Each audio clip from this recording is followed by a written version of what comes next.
Hello everyone and welcome to, well, Biggie Free Friday with shitty images because, well, the program isn't working, so I will look into fixing it. But yeah, we're back. These ugly borders will not stay there for long. Welcome back to a world of 1921. We have like 10 years left and holy shit is this fucked. So, Persia is big. It's good. Oh, pity. So Germany owns the Great Qing and the Japanese shogunate, and I think Korea is owned by the Dutch. Yeah. They're both in the Zollverein because obviously they are. Why did you grab Sakhalin for you?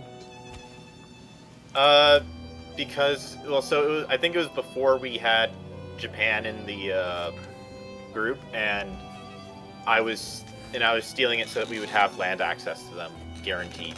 Yeah. That actually makes sense. Anyway, the British Republic just took Siberia. Yay. Because of gold, I think. Something. Ruben probably just wanted the cold. Golden oil. I said the cold. Oh.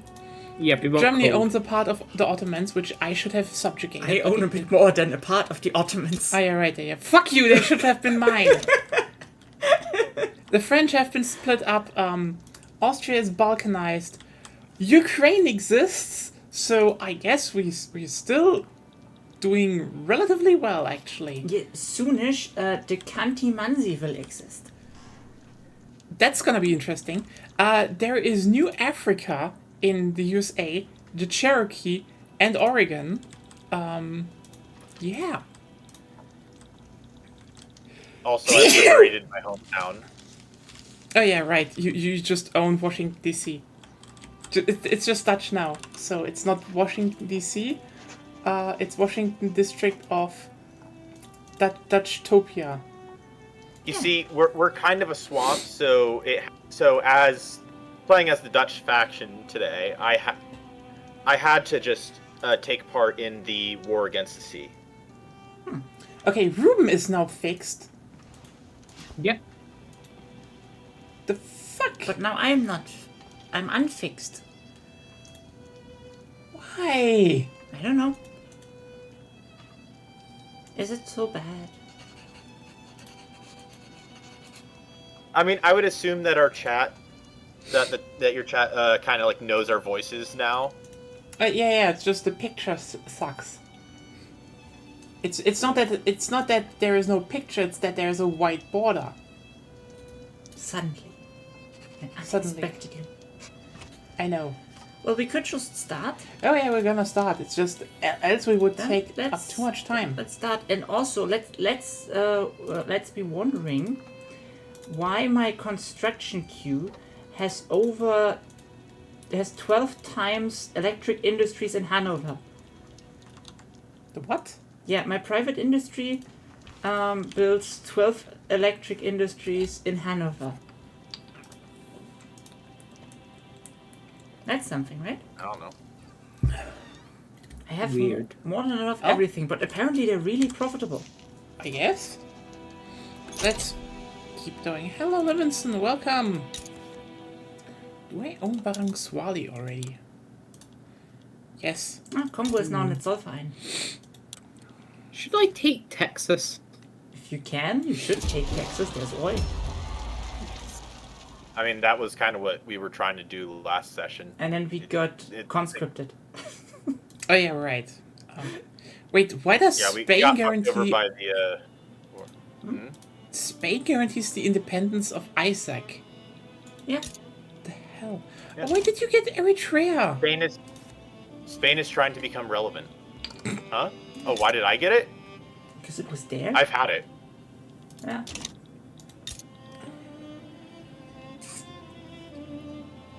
Wait, why is Kathiri a protectorate of the British East India Well, because The Britain. British East India Company does what they want. Yeah. Shut up! And this time Britain did not implode. So.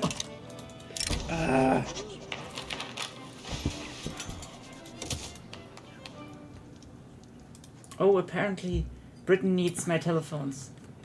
I give you telephones, Ruben. Yay. I'm almost recognized. Holy shit. What's your problem with being recognized, by the way? I don't know. It's filling, I guess. Advance? Oh, you need to build probably a bit more farms and shit to get your standard of living higher. Yeah, I guess. Are you in the top 10? Or No. probably not, right? Ah, well, it's supposed to fill up. Nice. Shang-Chi can support additional oil wells. We will build them.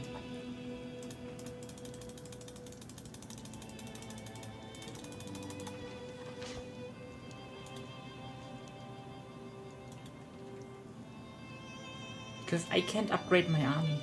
It's too big.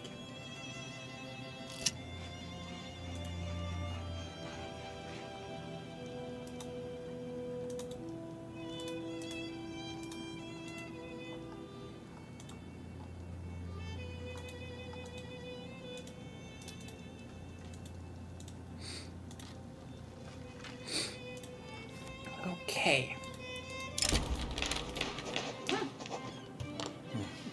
Amazonian people from the French Republic have begun moving to Hesse.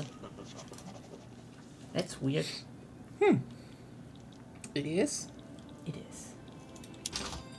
I mean, maybe Hessen is nice. Maybe. Who knows? Amazonian people probably know.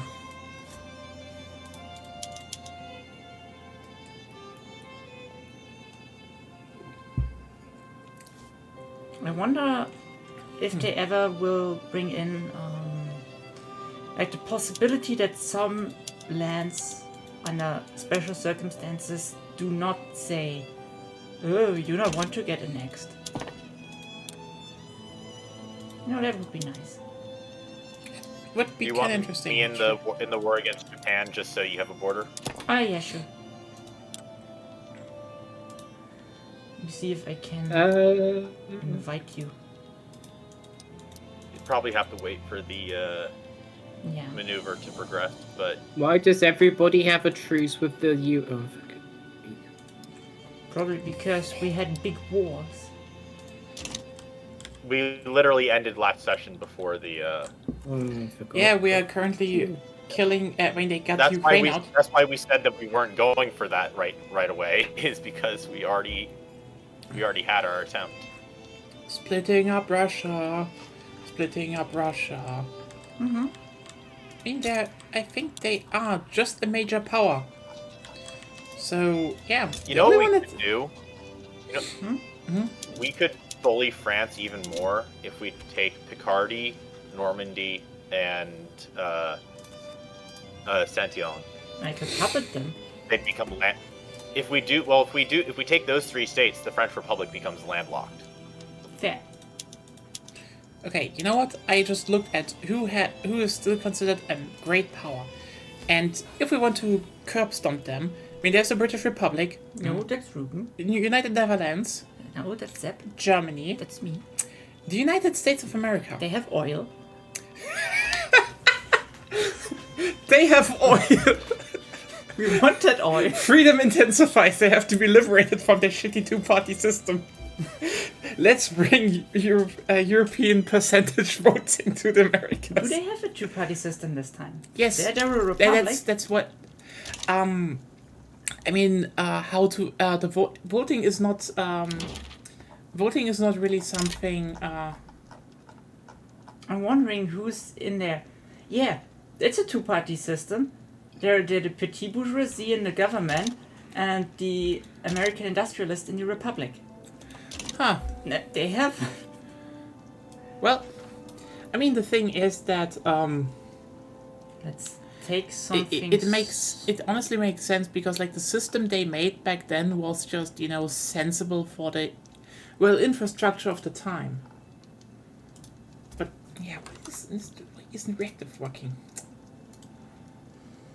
It's sad that you're Persia. Otherwise, I could realistically make Longschland. Deutschland, you mean? Deutschland, Longschland. Your choice.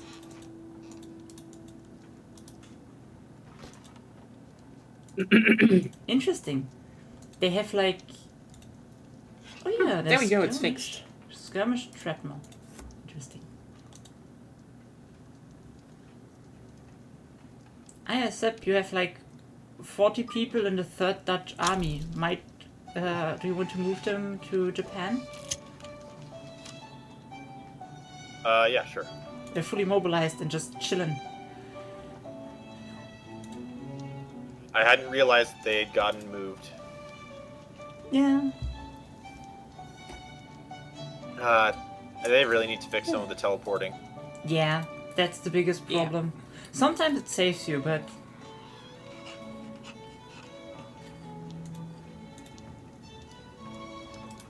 But hello, Claire. How are you doing? How has the week?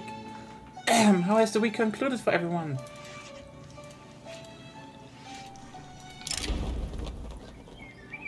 I was about to say that I was a little afraid of going up against Japan's army, but then I realized, wait a minute, they're still only on skirmish infantry, and I have the most advanced army in the world. they have only 100 people anyway. Yeah, Not many. I have a feeling that my 40 tanks can deal with their 100 some odd skirmish troops. Yeah, probably. I get you. A bad chicken burger is just very sad. Disappointing. It's just sad, you know. Yeah. It's like, yeah, you just you know it's the thing. A chicken burger needs to be like a good piece of fried chicken with a good sauce and maybe some toppings. But that's it. Just make it good. You see, there's a reason why people put up with Chick-fil-A's religiousness, Because it's because good. they make a damn good chicken sandwich. Yeah, I heard that Like, Popeye they is honestly make better. the best. I heard from a lot of people that Those Popeye are is people that better. are biased. Okay, Those are people that are biased towards Popeyes. okay. We I've can't tried force a Popeye's peace stuff. deal because the humiliation of the French Republic is invalid. Makes no sense. Popeyes is opening near me soon. Excited to try it. I mean, hopefully it's good. I'm still kind of pissed that our Nordsee left here because, sometimes sometimes you crave fish and then it's like, fuck. Yeah, but because Russia. Can you not send the peace deal? I can't. No. Try resetting the demands and then putting Yeah, it back up. white So like peace. set to white peace and then. Yeah, because Russia Because wants I don't to. see the Yeah. I don't see the French Republic thing. Neither do I. I think they were there. Worst case we just let them Yeah. what's it called? They capitulate on their own. I Yeah. don't think, you know what? I don't think Popeyes exists here, but I think Chick-fil-A will never leave the US because we are too heretical.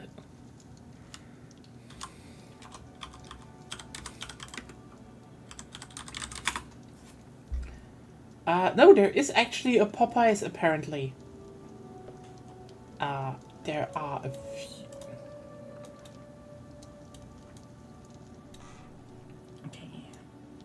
Now we can. This should stop the lag a bit.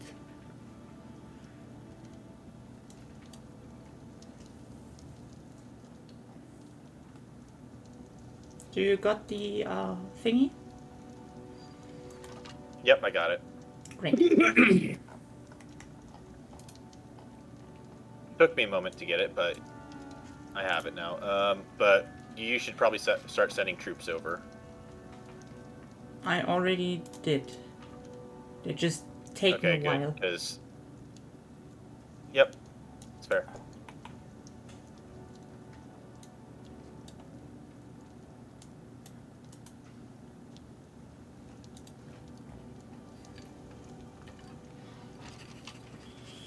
Yeah. The problem with late game is that lots of events, and especially if you do anything with the market, it just lags. It also doesn't help having a big war as well. Okay, yeah, Fair. no. There are actually 3 Popeyes locations in Germany. I'm not surprised. Let me guess. One of them is in Frankfurt. No, actually not. Really? It is not there. Really? No, it is not. I'm I not know. that surprised that it's not there, but I'm also still a little surprised. No, it's actually not there. It makes way more sense if you. Okay, here's the thing. So there's one near Landstuhl. There is one. Is this one an official one? Nope. That. Okay, there are a bunch of Döner Läden that also call themselves Popeye. Lol. It's not trademarks in Germany or the EU. And there is also one in Baumholder. There's one in Baumholder and one in Spangdahlem. So, do you know what all of these three places have in common? It's actually kind of obvious the moment you will hear it.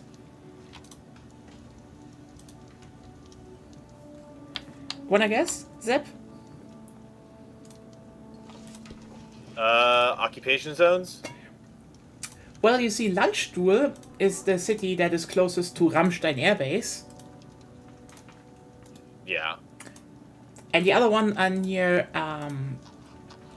I think, joint tank, stations. So there are German and American tanks located there. So there's Russian, there's American personnel. Russia, America, what's the difference? Don't tell it, Americans. Okay, the difference is actually, American military technology is cool. Russians just sucks. Yes, I said it. I'm sorry. I am. You know what? When it comes to military aesthetic, I'm NATO pilled, and I don't regret it. Russia looks goofy in a lot of ways. They have some stuff that looks good, but a lot of stuff just looks goofy. Sorry. That's because they can't decide between if they want the Soviet aesthetic or if they want like a more modern aesthetic, and there's like no uniform design. I think the weirdest part about this is that Russia just kind of here's the thing, Soviet the Soviet design was supposedly functional, but even then it was sometimes just outdated, and for some reason they just managed to always make their all of the military hardware look old. Just for some reason they just managed to do that.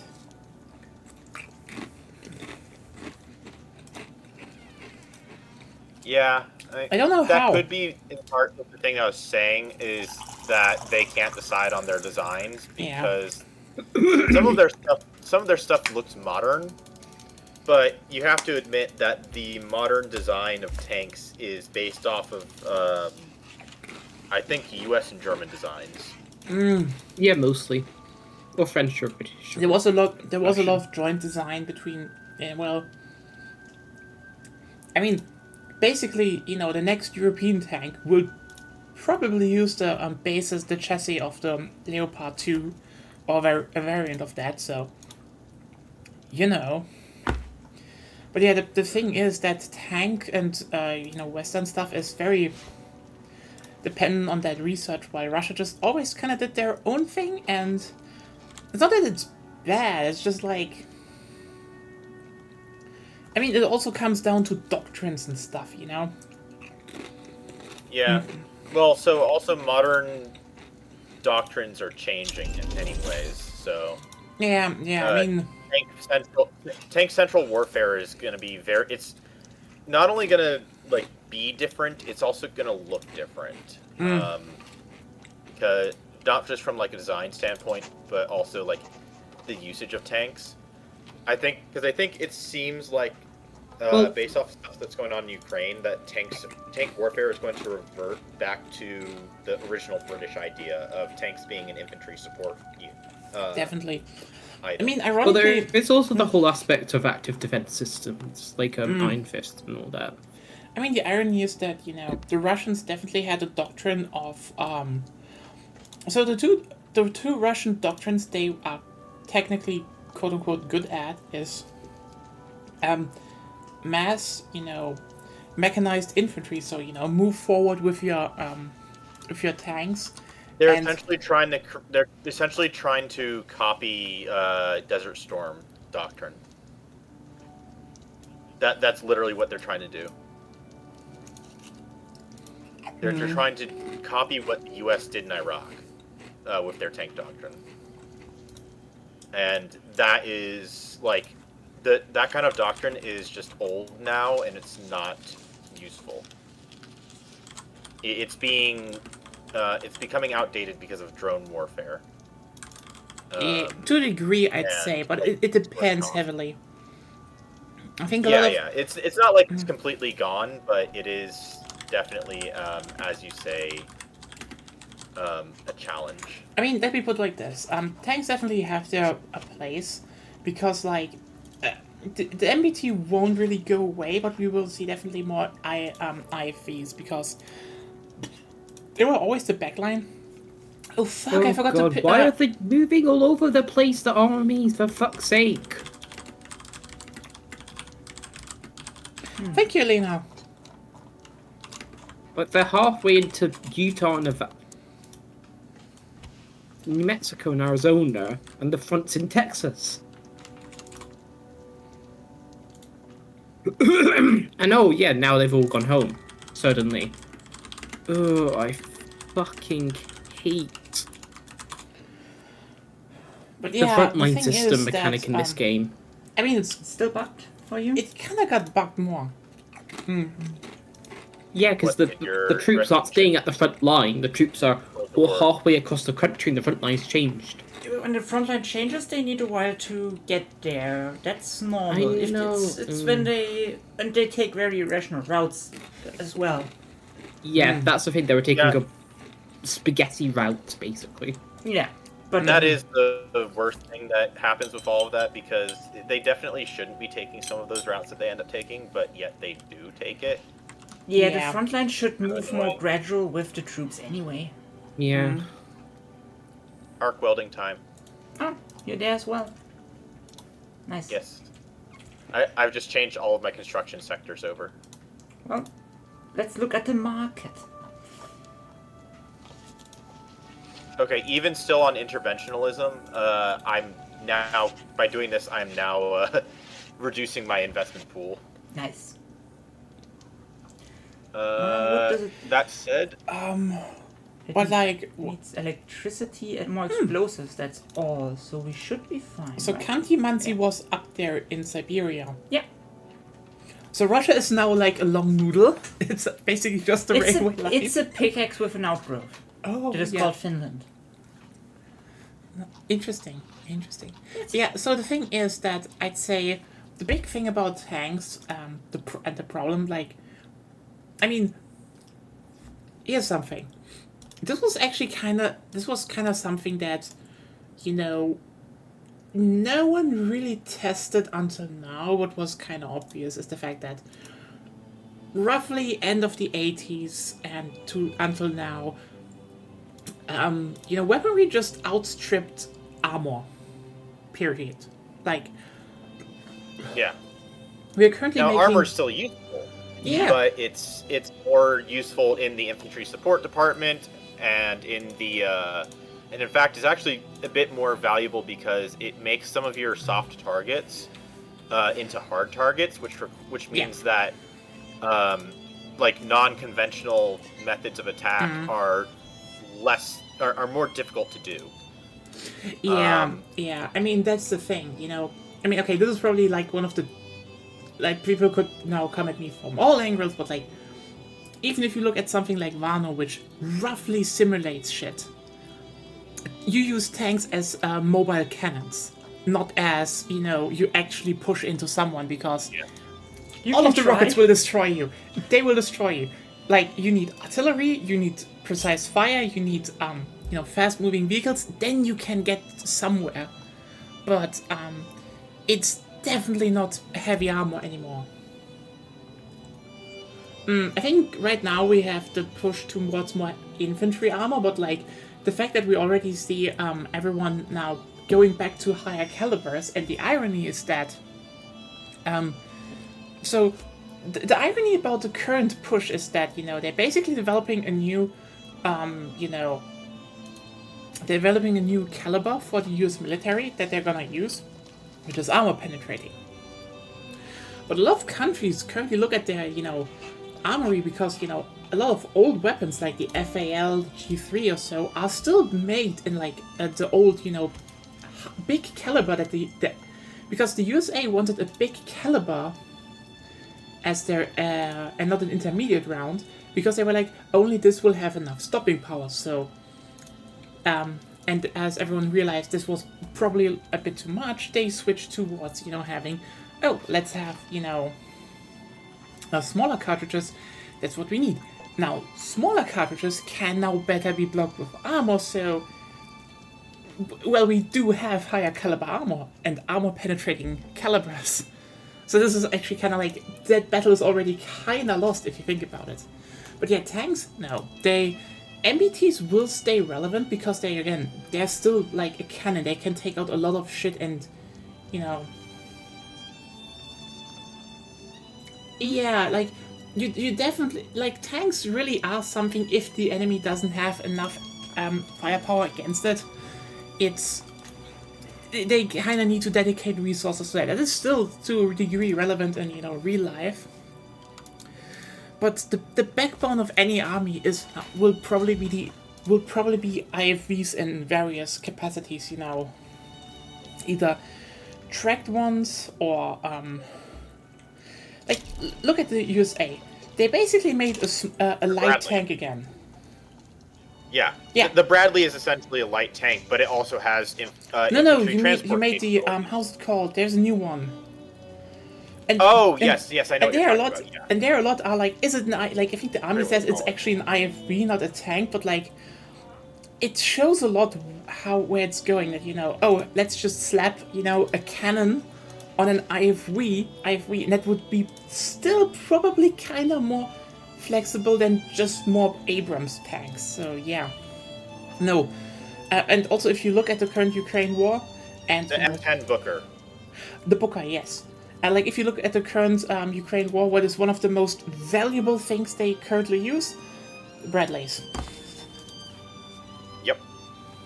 Honestly, I look at the book. I looked at the Booker and I saw a couple things that were about like, how it's designed, what its purposes are for, and I'm like, oh yeah, they saw the opening months of Ukraine and were like, Yeah. make this. Mm-hmm. You So have. like- If there's one thing that I will praise our arms industry about, when they have examples of like warfare going on, like when they can watch a war, they make some really damn good stuff. Yeah, that's actually kind of Like, interesting scary that stuff. I think the USA and a lot of Western countries always adapted to things they saw happening, while the Russians definitely just buried themselves more in their own doctrine. And it's what you can see right now. Their doctrine is basically more tanks, and it is not working out that as well, frankly. Yeah.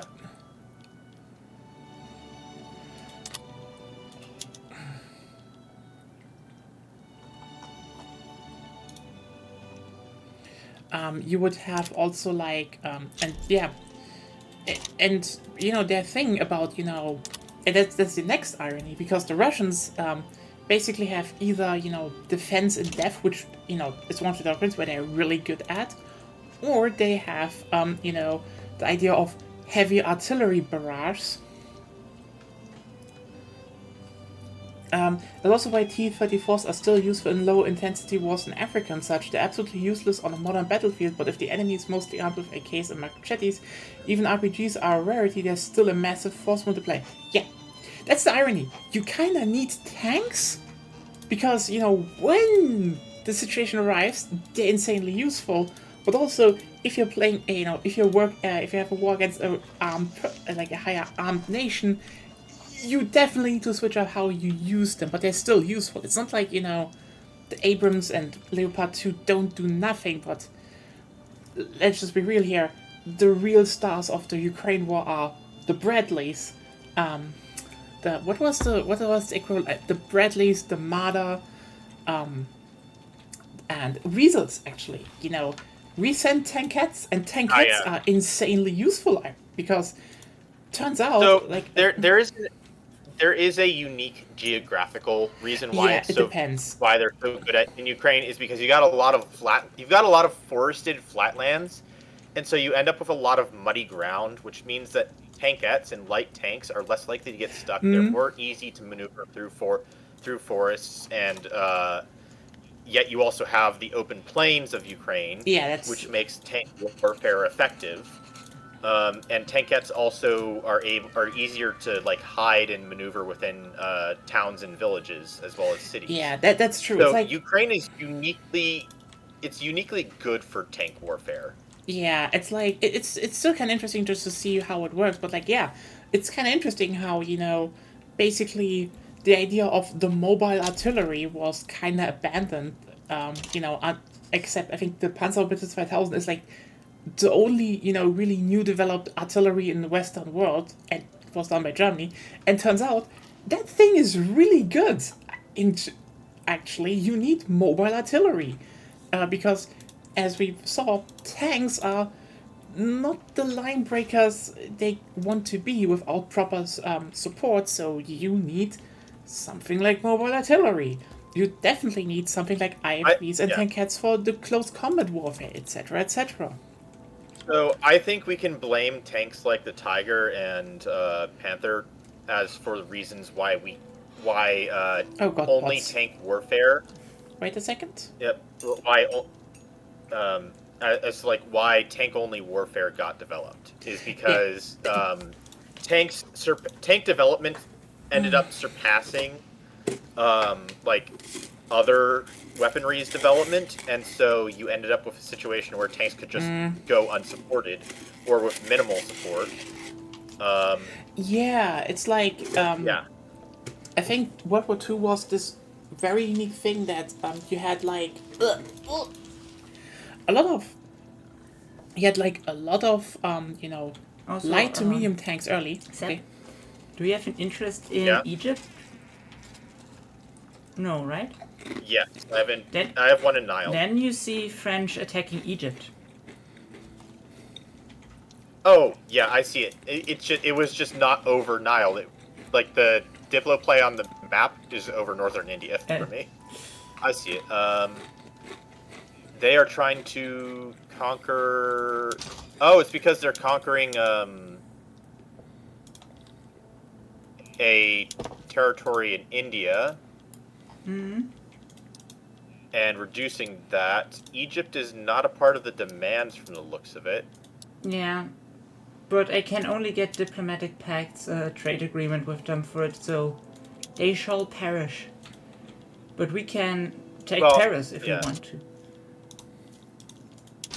Like, do they have still truces? Yes, they still have truces until 2024. Sad. I mean, I could join on the side of Paris India. and Paris. Sorry, Egypt. Just to fuck them up? We could do that just to fuck them up, but we could also just wait for our truce to end. Yeah, and that's then actually like Scandinavia give them already a does punishment. does it for us. Yeah. They're a good power block member.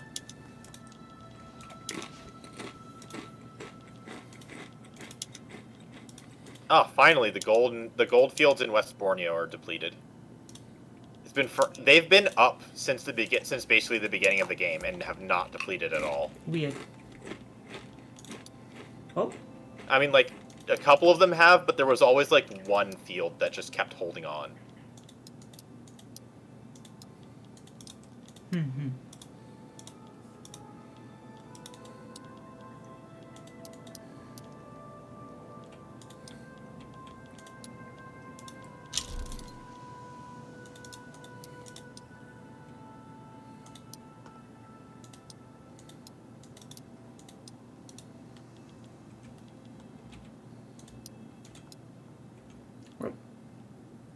Japan is now Germany.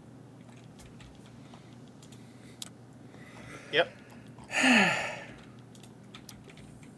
Yeah, you're right.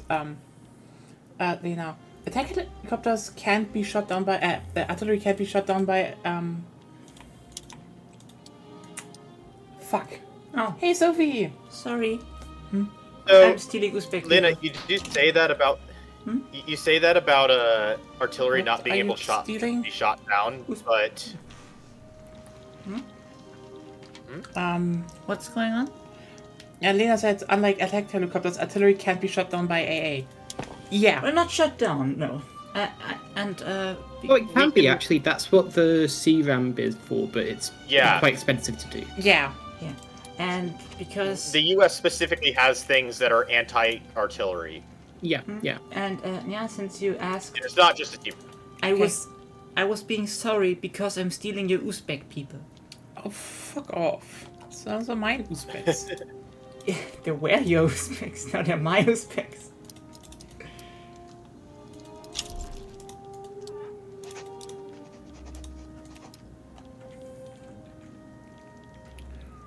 Oh well. The thing is, yeah. And ironically, attack helicopters are similar. They are still good if you can actually provide the playing field for them. Like, you have air superiority, and you know the enemy is low on other anti-air methods. You can like rain hell with attack helicopters, but it is. I think that is probably the biggest thing about Modern Warfare that Ukraine shows. There is not one thing in it. Like, you basically need every type of armored vehicle in the book, but none of it is like the golden win. Like, nothing will win you the war really on its own. It's gonna be like, you need to make the greatest combined arms offensive, else it's... Yeah, handing Stinger basic conjunction pamphlet to a random farmer, and it works. Anti-vehicle stuff for soldiers has been just vastly outstripping what vehicles can do. Like... I mean, it's not like, Russia, has been... Going now? Yeah. Do you want to beat up Spain? Yes, let's release Andalusian. Okay, well, let's see if they decide to march in on this then. You do have a North Africa interest, right? And we're allies, but still. No, I ironically do not have that. Well, you're in the play, so it's fine. Oh, that's Okay. good, because... Yeah, I think it's We're like... allies. Yeah. I think the thing is just about Modern Warfare, there is no quote-unquote silver bullet.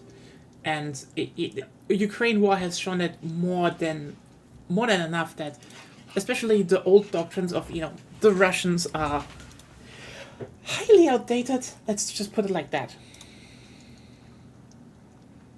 Like, and even then, you had stuff like, oh hey, we have an, anti-missile system on our new tanks. And when you hear it, it's like, oh hey, they can spot a rocket and basically fire a shotgun shot, like a big one, at the rocket, and it explodes before it can reach the tank. Sounds good. And yet we have seen multiple, I think, T-80s being destroyed by basically the modern equivalent of a Panzerfaust. It just keeps happening. It's not perfect. There's no perfect armor. Also, that's the thing about warfare, is that when it comes to technology, there's always going to be an aspect of old analog technology that is superior to modern digital and electronic technology. A lot of it depends on detection methods, and until modern technology can detect and separate and identify all objects in an area, analog is just going to have its specific like counter tech. Also, it's the whole self-driving car problem. Yeah, you can deal with like 90% of cases, but that 10% of just complete random stuff, like everything in the world, it's got to be able to identify and detect and say, oh, that's not a rocket. That's a kid running by. The only thing that's going to change this, from my understanding, is that the only thing that's going to change this is if we get AI that it can think better than humans can. Yeah. Yeah, we're Yeah. not going to I get don't that see anytime it soon. happening. Yeah, Yeah. We haven't even found AI that is half as good as human in the things we are good at. Yeah. By the way, what Lena says, the IPS probably works fine if it works. I wouldn't discount the possibility that of the Russian ones just being poorly produced and or maintained and just not performing the way they should. That is also a thing. Like, I mean, yeah, I joked about the whole, NATO pro-military technology thing, but like, one of the differences between the American and the Western approach is that, like, between the American and the Russian approach is, Russia, especially under Putin, really wants to show off how cool new tech they have and how superior it is, while the USA is more like, if it's not working, we can wait a decade, we just use more of the old stuff that is working. Like, the USA Also, is... we refuse to show, because of a lot of where our tech leans, like the direction of the Yeah. tech leans, we choose not to show off our tech because we know that Yeah. everybody's watching. So, like, that's the entire existence of the F-22 Raptor. I think, like, we don't use it because we know that the second we do use it, there's going to be hints as to like how its stealth features work. Yeah. I mean, so that is one that thing. plane is not going to be properly deployed until like there's a direct confrontation between us and a major threat. Yeah, That's why actually F-35, they often use radar reflectors when they're flying normal missions, because that way they can't like identify, if we get lots of data with like normally when we're not at war, that's actually the radar signature. Okay, we can actually find it and stuff. Yeah, I think that's. I think Algeria gave up. Aww. yeah, that's the that is definitely the case. I wanted to get to Levinson. Russia is basically it's an oligarchic dictatorship, and they have to show off their power, but also they need to present something to present as powerful, while the USA just never really bothers with that. The US Army is more like, again, if it ain't broken, we keep using it. And if they want something new, they will really test that for a long, long time before they're like, actually, we're gonna use that. And that's probably one of the differences why a lot of Western technology does outstrip, Eastern technology, because there is an incentive in Russia to produce something that is shiny versus something that works. This isn't really bothering with that at time of recording. Yeah. You've also got to They consider have- the Russian defense budget is poopy. It's not very large. Basically. But like, Also, the other thing with the U.S. defense budget is that we don't like so this is kind of like going into a separate subject that we're not going to delve into too much right now because we're discussing military budgets and like development and stuff. But one of the reasons why the U.S. defense industry is so good at maintaining its development is because we have we give guarantees of purchase to a lot of our defense industry in some form of our government, and this is how some of our police end up with excess military goods, is because we say that our government's going to purchase it in some manner, so that our defense industry doesn't have to be afraid of taking risks or doing like kind of like unheard of research and being inventive. Like, they don't have to be afraid of that. They can just keep building stuff because they know that something in the U.S. government is going to buy it. And that's how we end up with police and like other people who probably shouldn't have excess like old military goods end up with old military goods. I mean, I think the biggest problem Russia has is it's the Saudi Arabia problem. Like, Saudi Arabia is constantly building, they're now building the line and stuff. They have a lot of money from oil, but the thing is, Saudi Arabia is like, ironically, they're like, we buy stuff in from other countries that work when it comes to military, but for them it's like, we need to show off. We need to build the biggest monuments. We need to show how good we are. Meanwhile, Russia is the same, but, with military tech. They're like, we have the best, like, I just checked again because I was like, no, they never said that, but then I realized they did, and they definitely said that their BMP-3s are mine resistant. They are indestructible to mines because they are so lightweight and they can just run over mines and nothing happens. Hey, that's also Clearly, lightweight. they have not been Clearly, they have not been watching the war in Afghanistan, and I mean, they also haven't watched the war in We Ukraine. know, But yeah, yeah, that's true. But we've learned the hard way. The U.S. has learned the hard way that you don't make things mine-proof. You make things mine-resistant and mine-survivable. yeah, Meaning that you don't care too much about what becomes of the vehicle as long as it still exists long enough for the people inside of the vehicle to get out and into safety. You have done a good job against mines and IEDs. yeah. Like that is how you develop that, because you are not going to develop a mobile anything that can survive against a pre-planted stationary object that is designed to destroy that mobile object. Yeah. From a design perspective, you can never surpass that. Yeah, And so it's just you need to look at it from a perspective of, okay, how do I get my my most important goal, which is the survival of my people? Okay, Yeah. we can sacrifice the equipment in order to save the people, the manpower, which is the obvious way to move. But Russia clearly has not realized this because they're just in that same mindset of, oh, we can just throw away our ethnic minorities because then we continue to do our ethnic cleansing stuff. Yeah, and like, again, I think if you think about it like that, the BMP-3 is old. But like, saying stuff Yeah. like that, and even, what they said about the current, newer tanks they developed, they're like, oh, this one is so good, it will destroy any Western tank and will be indestructible, and, it's not even a thing, apparently, yet. Or if it was already destroyed. It is something they have to say, because it's like, look at our military might, we're undefeatable, and this just leads to shit like the BMP-3 being said, oh yeah, you can run over mines with that, no problem. And the thing is, like, the BMP-3 is probably solid, but like, yeah, it's not being used properly because it's a mixture of propaganda and, as you said, it's not really designed to be survival rate because the Russians give a fuck about that.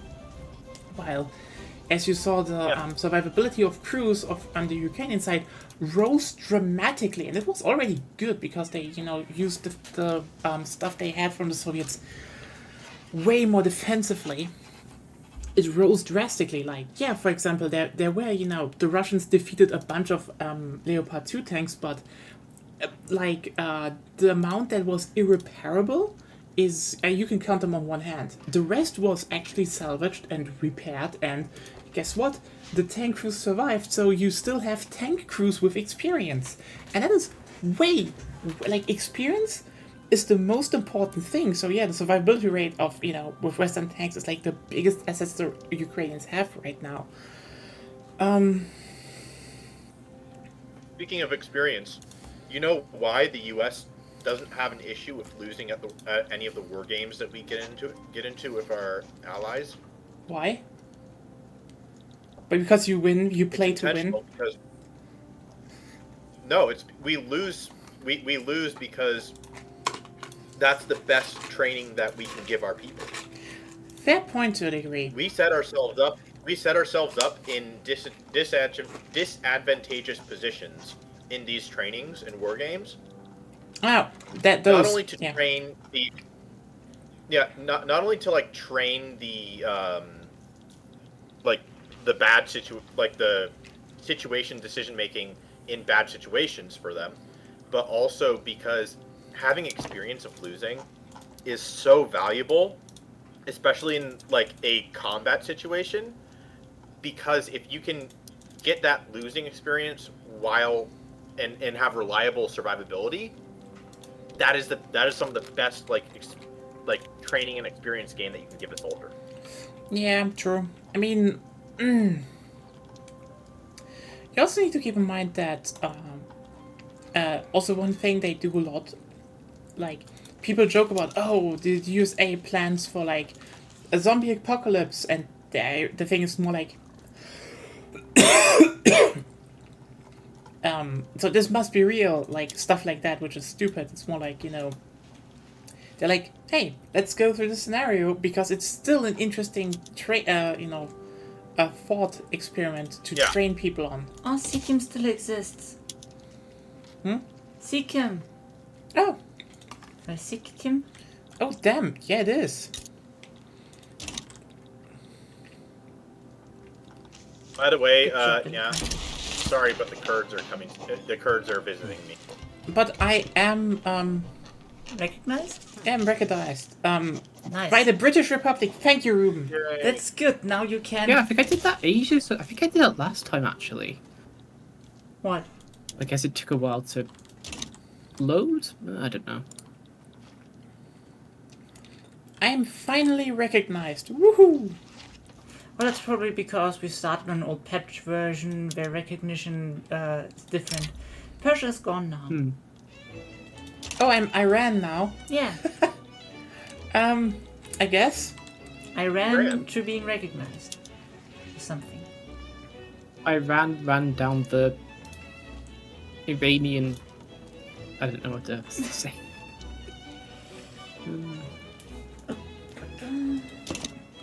Oh my god! You know how much it's going to cost me to do a polar expedition?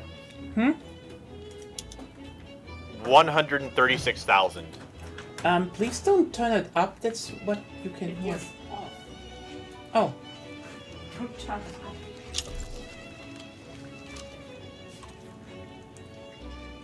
okay. Chat, how to name the power block. Still going for the Persian Republic? The Shah? We don't have that anymore. I can't do an empire, sadly. The Shah's Tears instead? Because the Shah's dead. I don't know.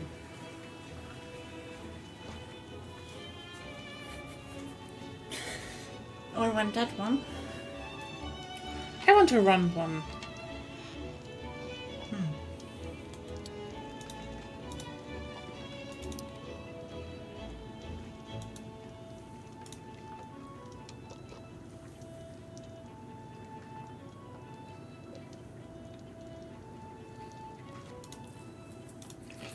Yeah, let's go with ideological truth.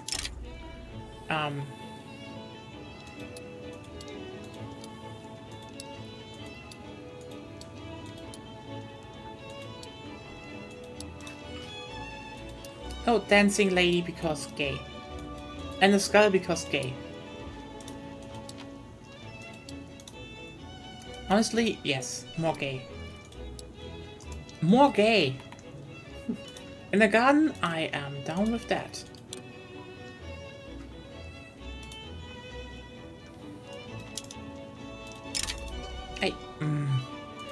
I need a name.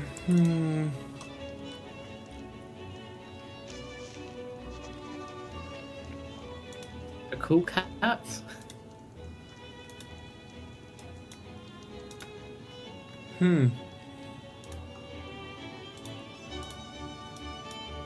Okay, I think we have. I think we can end the Scramble for Africa journal if someone puppets Egypt, and we take out these Central African countries. Oh, hey, should I puppet Egypt? For once, You can try. yeah, you can try. Wait a second. I don't think we're gonna oppose you. Click to change name. I still need a name.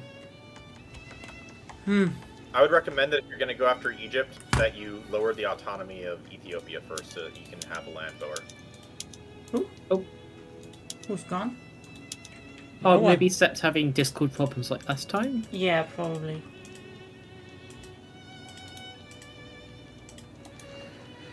Let me just think. Hello.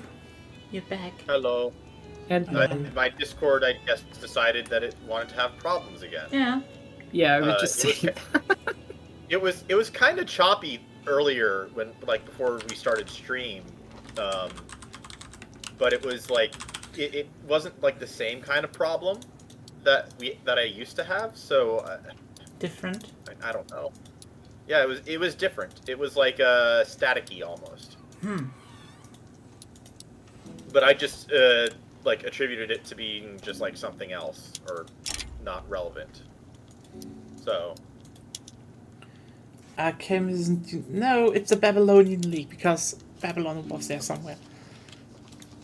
Let's I talk believe back. Babylon is not far away from Baghdad. Yeah, Well, you you're see. close to Baghdad. I think Baghdad was It in was for Deir ez-Zor. I think was Baghdad, or was it? No, Baghdad. There. Yeah, you see. Yeah, you have Baghdad. Also, now you might want to take Mosul because there's oil there. But Persia used to fight Babylon. I don't care. But Persia's gone. It's Iran now. Oh, I can have I mean, trench Iran- infantry now. Iran wants Baghdad anyways, so You know, I have a like IRL. I have a problem right now. I think I'm running out of buildings to auto construct, and my investment pool still grows. Uh-oh. Yeah, I have problems. I have so many things on auto expand, and they still don't have enough shit to build.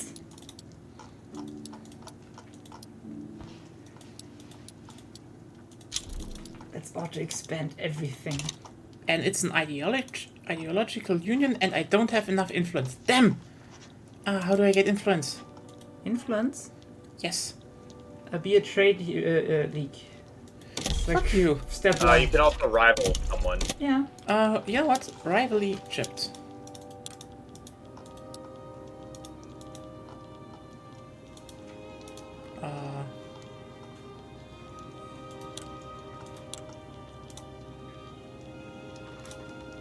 I can't rival them. Yeah, I too I am can. going to. Can I rival the Ottomans? I can not rival the Ottomans.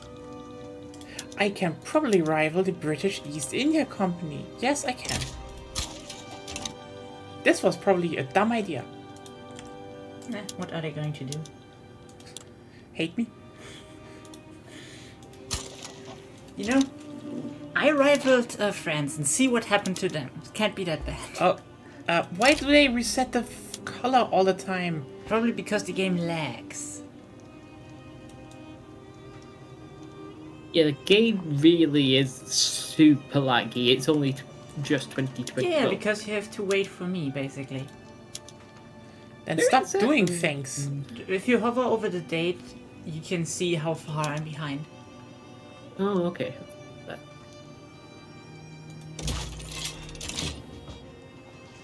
There we go. The Babylonian League spans Arabian stuff. And if someone is now saying, yeah, I see you, Lena, I don't care.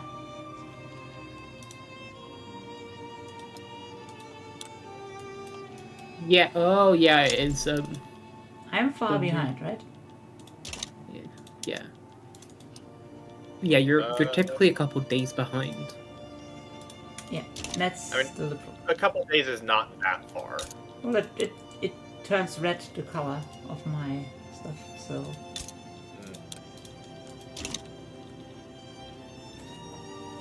Germany forms a new power block, the Athenian League. Babylon was over here somewhere, you know? Technically, I should got Basra. Ah.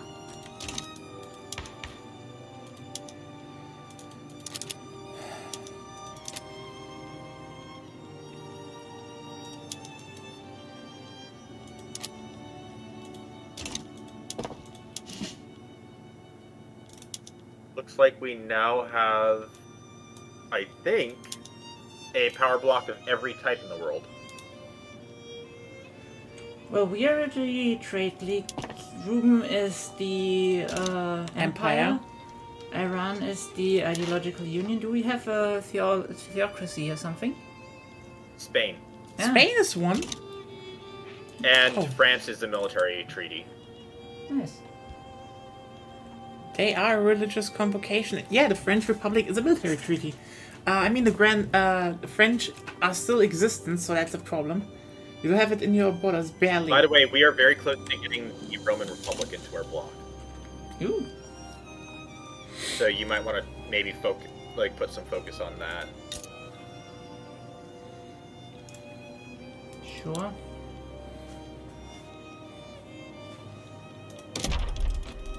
What could I do? I could start funding lobbies.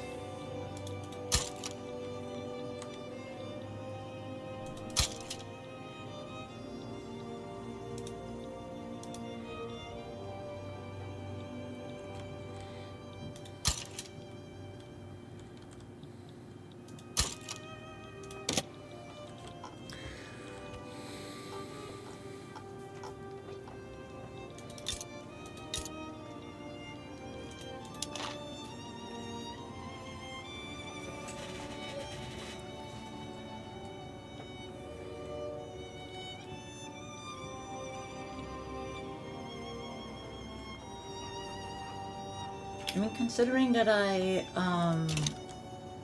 didn't play well this game, I have nearly 1 You did billion. pretty well. Nah. I just tested stuff around.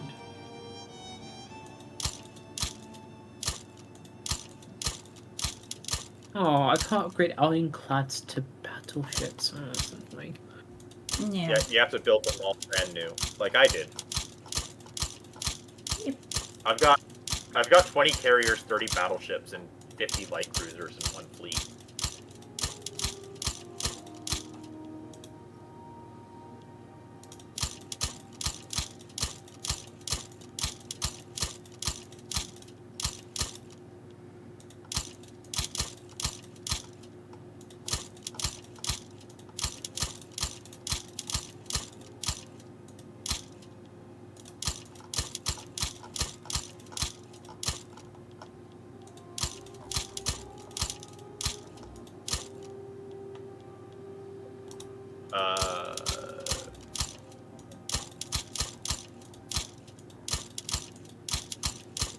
Workers' protection.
Persian army upgrades, and then I shall reign over Egypt.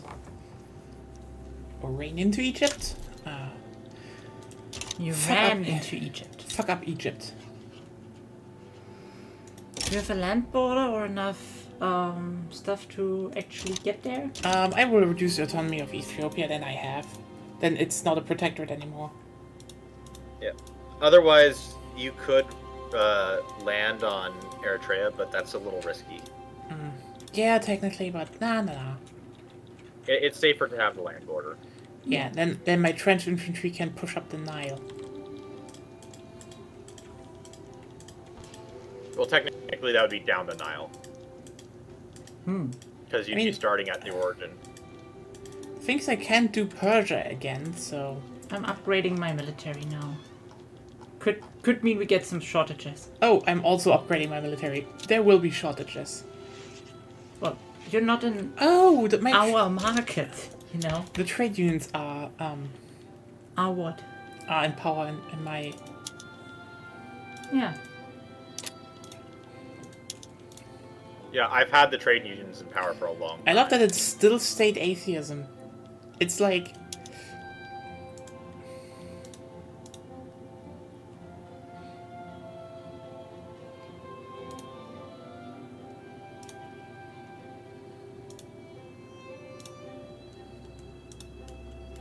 I could go Council Republic, just so I just realized.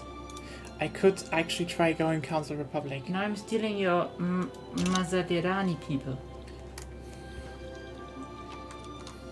I'm sorry. Don't steal too many because we still need people in her country to work her oil. I know, but they're all moving. Quick, build more opium. Then they don't move anymore. Shut up! No, I'm building military because I need that. Well, then they're moving at least under your jurisdiction. Now that's also good.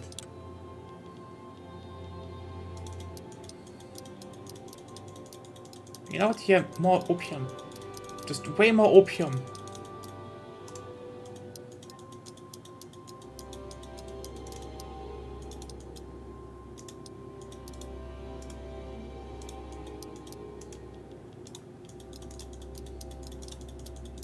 I fill everything here up with opium. Nice. I will drug the world. Like, Mexico has nothing on Iran in this timeline. You say that, but Except oil. Germany has the The rest of the opium. Oh well. No, now we are stealing Lithuania from Russia by migrating. But what do you want in Brandenburg? It's weird. Chat, I need to look at my anything you want to cultures. talk about? We're at the point where I think we ran out of topics, so it's your calling. I'm calling. Yes, you're calling. Oh, I can talk about my trip. Oh yeah, how was it? Oh yeah, So I went you to played ball. So I went to I took my volleyball team to a camp in Virginia. Ooh. And it was the whole weekend. You know what? We Can I arrived- just say one thing? Yeah. You're saying this on the internet, on the stream, and someone with bad faith intentions will clip this out of context.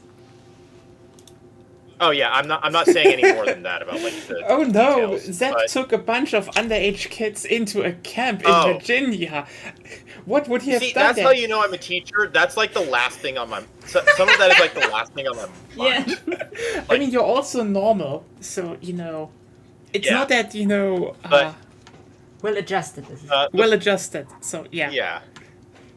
But basically, the point was that we went there. It was some long and rough days because I was on my feet walking around for like 13 hours on Saturday. It was rough, but my head coach, he was kind enough to take us out to our coaches meeting at a bar nearby, and that was fun. They had that place. They had some really good drinks, but they also had they basically had like a hot cookie that was in a bowl, and they put ice cream on top of that bowl, well, on top of the cookie inside the bowl, and oh my god, it was so delicious. Sounds good. But the key takeaway from the trip was I did a lot of driving through some of the rural parts of the East Coast, and it really helps remind me of the fact that the U.S. is fucking big. Even when you're just considering the East Coast, it's massive. There's so much land that is unutilized. Not just because like it's protected land, but just because no one settled there. And this is what I was talking about a couple days ago on the Discord, is that a lot of the land in the U.S. isn't. A lot of our problems with urbanization isn't a population density issue. It's a population issue. The U.S. does not have enough population to fill up the properly land. urbanize a lot of it. I mean, that's We still don't a have density problem, more than that. It's more like you have a few cities that are really, really dense, and that's that. So I think, so yes, you are right when you look at it from a from like an outside point of view, but when you need to remember that cities don't really artificially develop all the time. There's a lot of places that develop just kind of naturally, and that's normal. That is how things normally happen. Is they just kind of naturally develop as people move there, and a lot of that is formed around transportation. A lot of these places, even on the East Coast, got formed after cars became more widely available, or rather, they were formed, but they were so small that there was no value at all in providing rail transportation there. I mean, Before then, I think so. Personal cars made it more easy for these towns to develop and become larger, and there's also just so much land that there's not the value in there's not like the initial value in creating dense urban areas. honestly, the thing is, you had something that, okay, you had for a lot of towns, especially the smaller ones, you had something for a long time that we in Germany like to call the Schienenbus. Rail bus, because it's let's just open the browser, and it's basically, I think you call it caps or something. So basically, very, very like people loved it, and like it is a big nostalgic thing here in Germany. So if anyone wants to now have like wants to be like, oh holy shit, I like this train design, this is the German Schienenbus, and they were around for a long time actually, because they were so simple that they worked. Okay, so I see what you're talking about, and those were like in the those were not as common as you think they were in the West. Yeah, I think you had them, but like it's more like that it was isolated to very specific communities within the Northeast, and they were very rare outside of the Northeast. And that's because, so this is another perspective. This is a perspective issue with this conversation, is that what a lot of Europeans call rural is more nothing in the USA. Yeah, I mean, I'd say more like there's like nothing in. Mm-hmm. It's urban adjacent is what you guys call our urban adjacent stuff, and suburban stuff is a lot of what you guys call rural. I mean, it's more like you could have still developed a bunch of stuff that is, I mean, you had the technology, it's just, it was not implemented because, to a degree, for example, this was because, like, for example, the Schienenbus happened basically because the Deutsche Bahn had to take care of a big network that reached to so many rural areas, and there was like, you have to serve them. So yeah, this is why in Europe they developed a lot of those very small carriages that are very cheap to, like, they're not cheap to build, but like, okay, they're cheap to build, they're cheap to run, and still serve so many communities, because as you can see, they just run and it works and they're pretty good. I mean, this wasn't even something, as you can see, if I click on the GDR also built them, and they were used for a long time because it was just something where they're like, yeah, you can very easily put them together. Let me just check if they just link the. So yeah, they exported them to North Europe. Damn. Uh-oh. Shut up, Wikipedia. What's going on, Zeb? You know what just my government.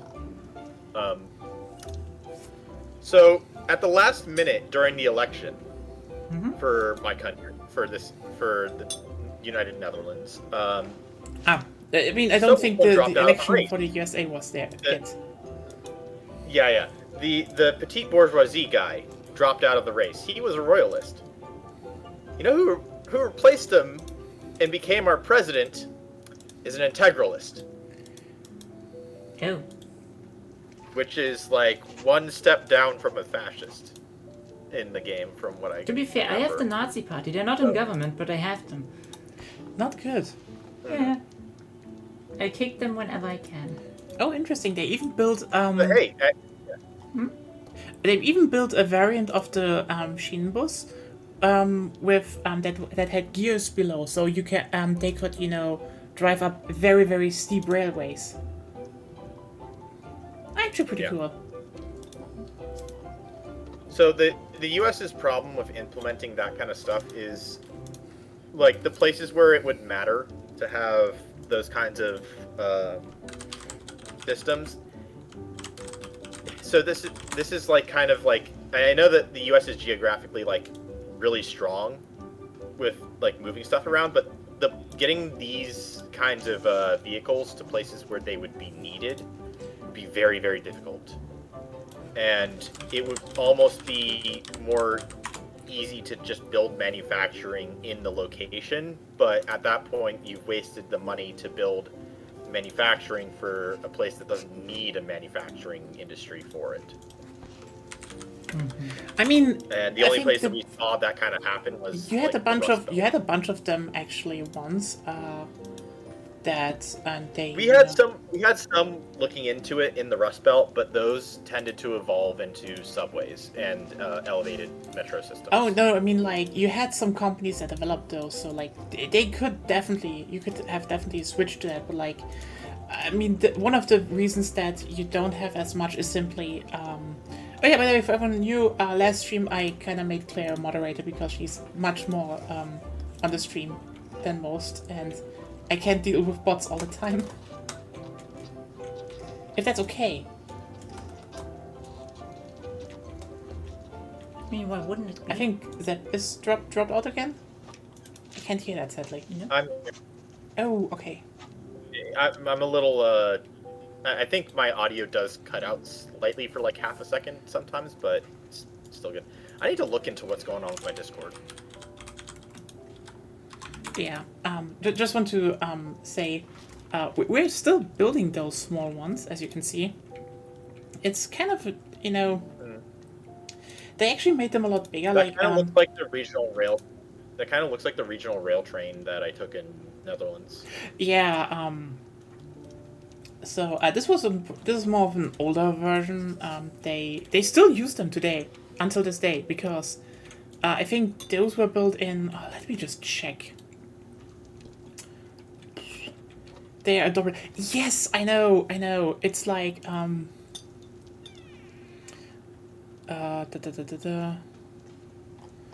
stupid. Where does it say that?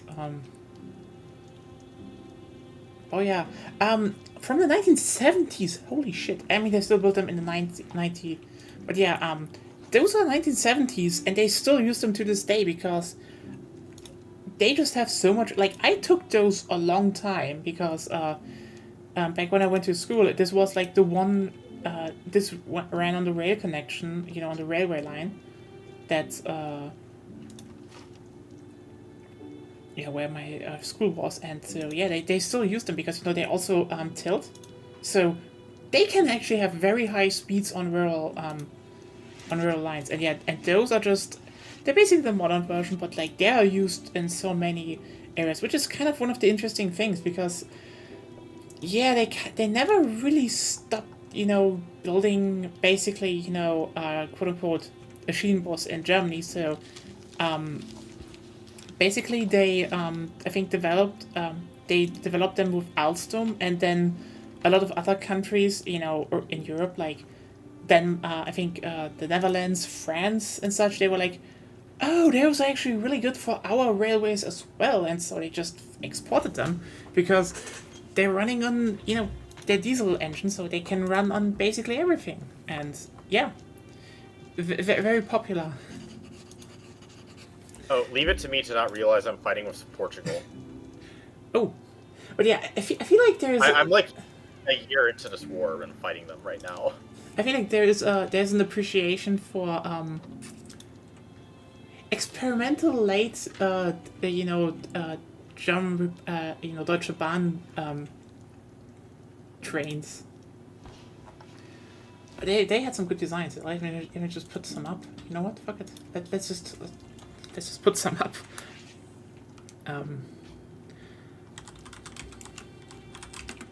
But yeah, back on my topic, there's definitely like there are what I see as valid reasons why we didn't get the kind of rail infrastructure that a lot of Europe has.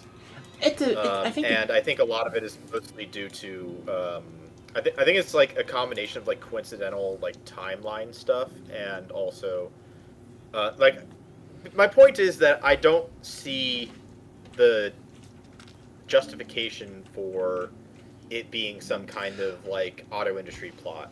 I'm sure that there's a interest in it right now to keep the status quo with the auto industry. But can I say one thing? Planned and made an effort to bring the car everywhere and bulldoze everything. That's not even a plot. That's just in the interest.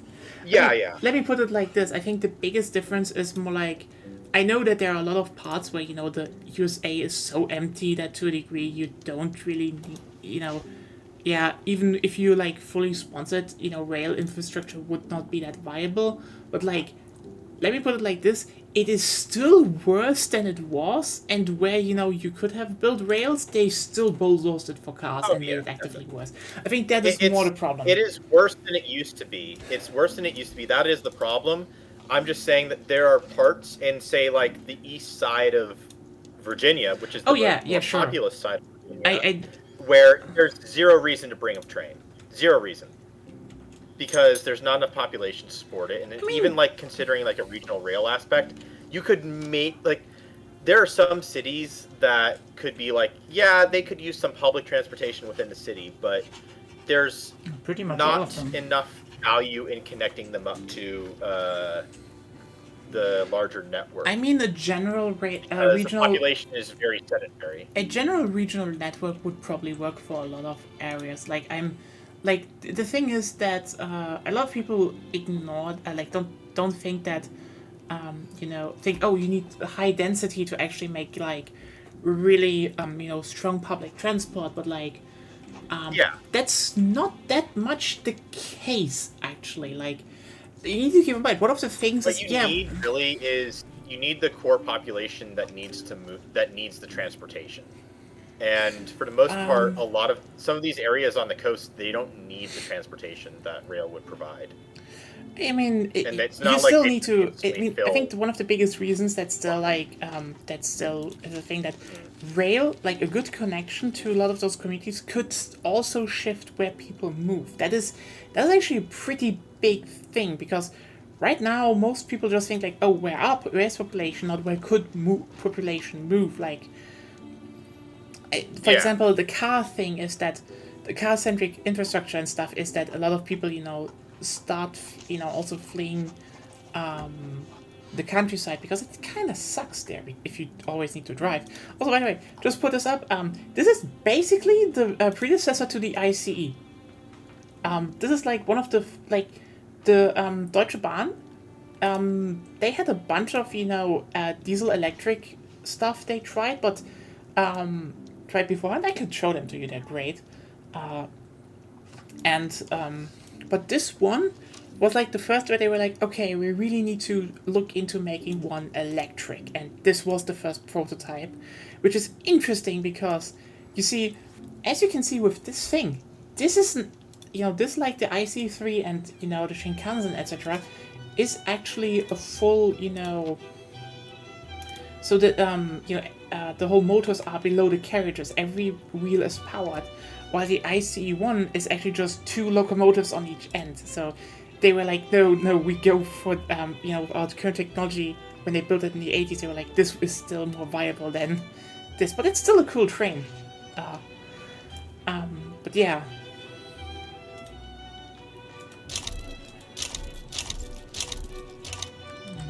I think that's one thing, but like...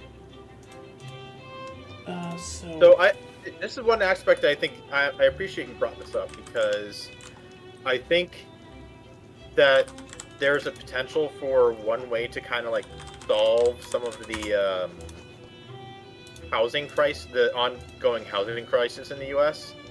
is if you create good transportation from like in the more rural parts of the U.S.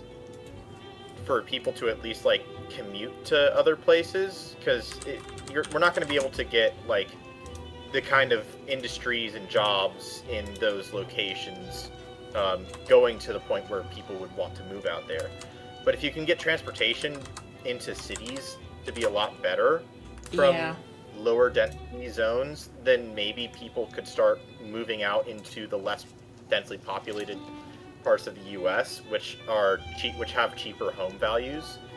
It wouldn't solve the problem, but it would alleviate some of the problem. The core of the problem, like the U.S. housing crisis, is not getting fixed until we like make it illegal for corporations to like own properties in the same way that they do right now. Because right now, what's happening is that a lot of corporations basically buy up a whole bunch of single-family homes and properties, and they rent them out to people. And we have enough land in order to... This is going on, circling back on the whole, we have so much land. You have so much land that single-family homes and suburban living makes sense. I mean, not that much. It's more like you have the space. It's not ideal. So it's not ideal, but we have the space for it. Well, it costs more money than everything else. It's generally a terrible idea. It is especially a terrible idea for, like... I mean, let me put it like this. You have the space, but it's like, the downside is... It is usually built on farmland, which was usually closer to the city, which is also ramping up prices for produce. And, building more dense is not only better, living conditions, it has higher tax revenues, etc. It's just, like, just because you have a lot of land, it is a... So, that's not exactly a problem, because a lot of that land I'm talking about is not actually farmed. That's what I was saying when I said it's unused land. Nope, some of this land has not actually ever been farmed.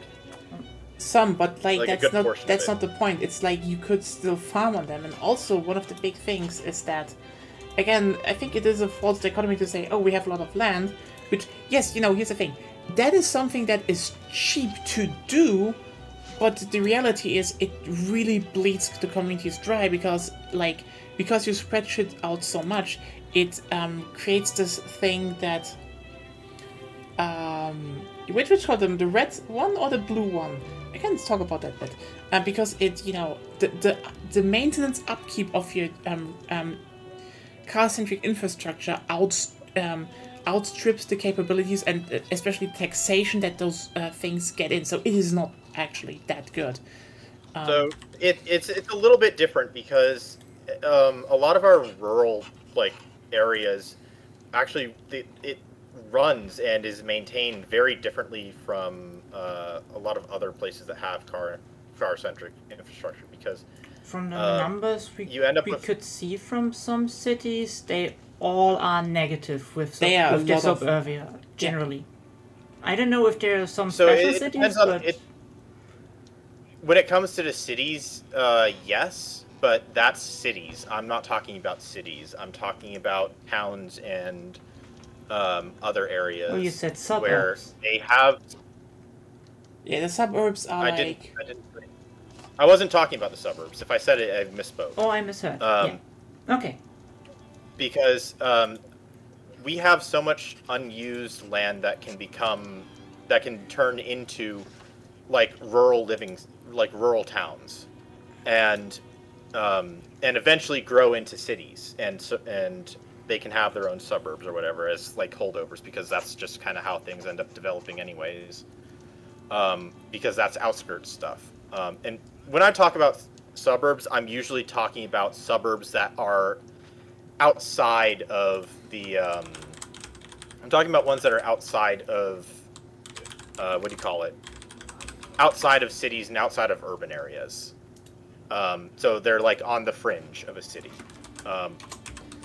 The key point is that a lot of these rural locations are able to survive.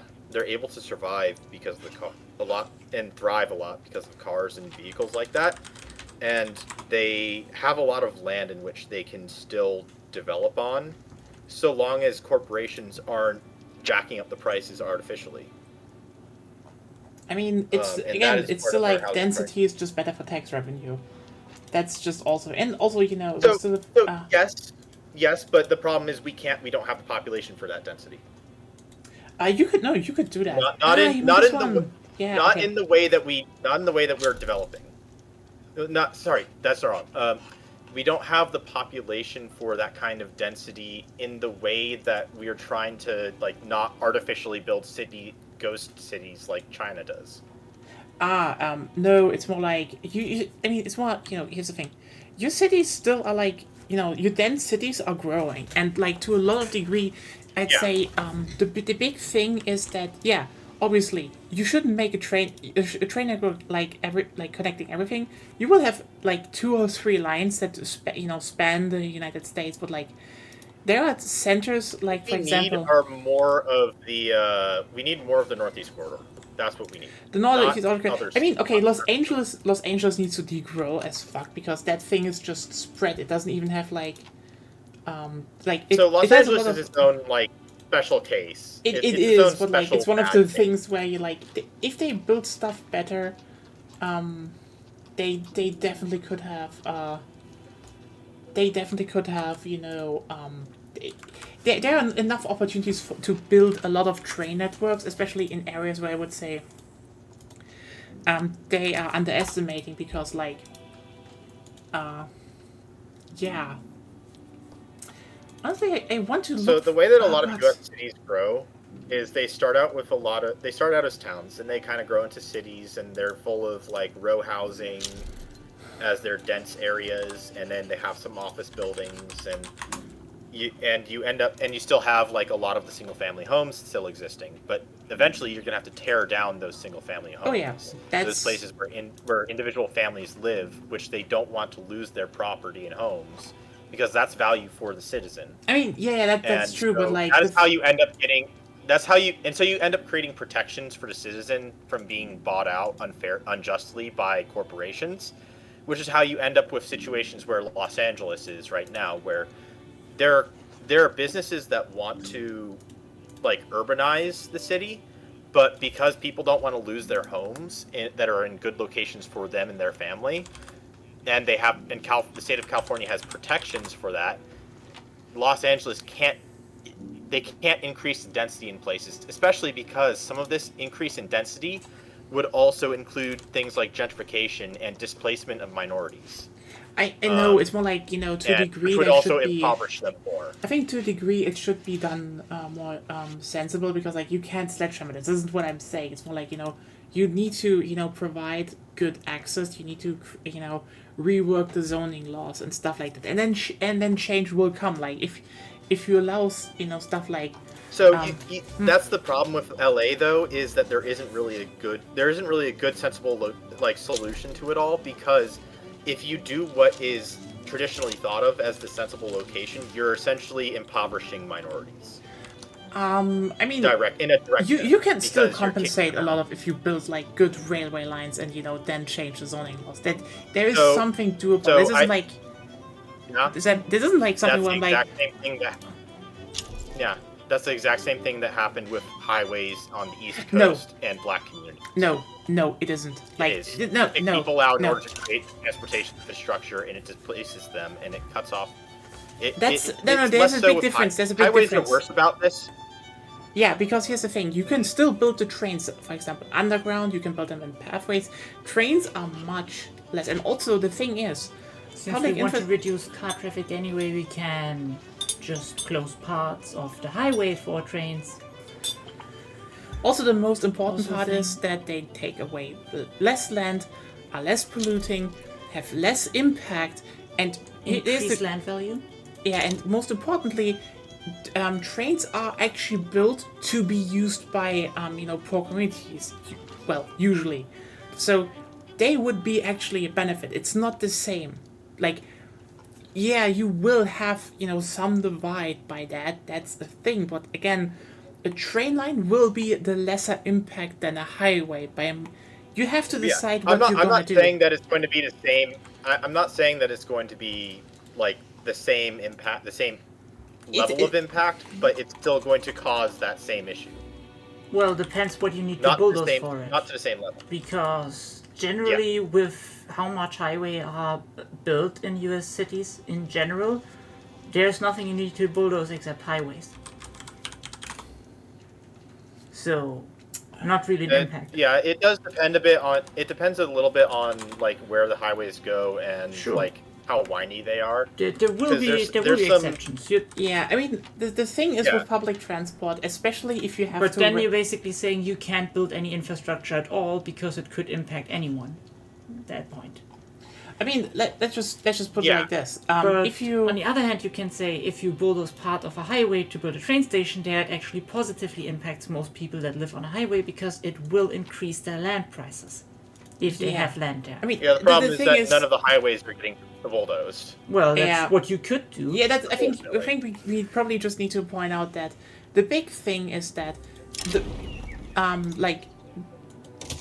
the problem with the US is that a lot of the regions that need the work are already fucked, and the problem is at some point Yeah. you just need to make a decision. Like, yeah, some will probably lose their home because if you want to make an efficient railway line or underground or not, it's sometimes doing it overground is also just the better solution because it's not only cheaper but better maintenance, etc. Yep. etc. But the thing is, Also, there's the question. There's the issue of what the ground is like when building underground. yeah, the thing is, And it's always an issue in California.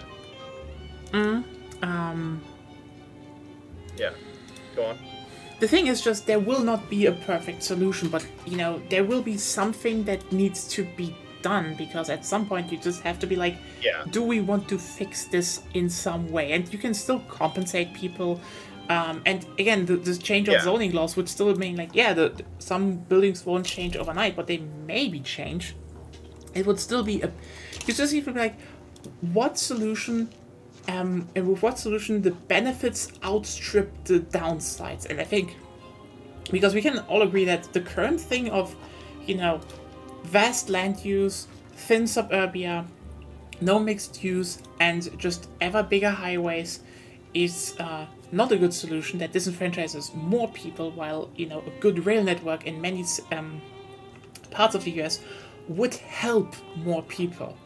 And in that sense, it's just like, yeah, you at some point need to just be like, okay, where to go with that.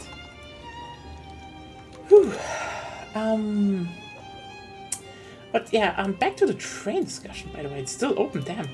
Yeah, I get that for the fourth 4-3, Sophie. It's a nice train. So the 4-3. I really like that. They called it Entenschnabel or Donald Duck here because it looks a bit like a duck in front. And later they used it in near Frankfurt actually, because it connected the airport with the main station. Before they had the main state, like the airport terminal. So it's one of those train sites I really like because it's kind of iconic. Then this one is so this one is old, by the way. So this one was actually still built before the second oopsie.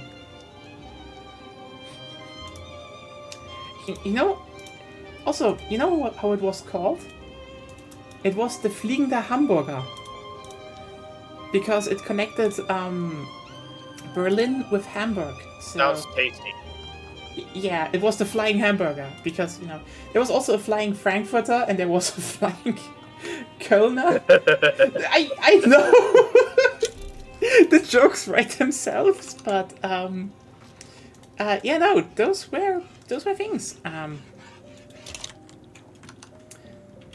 It's also kind of it's a pretty historic train.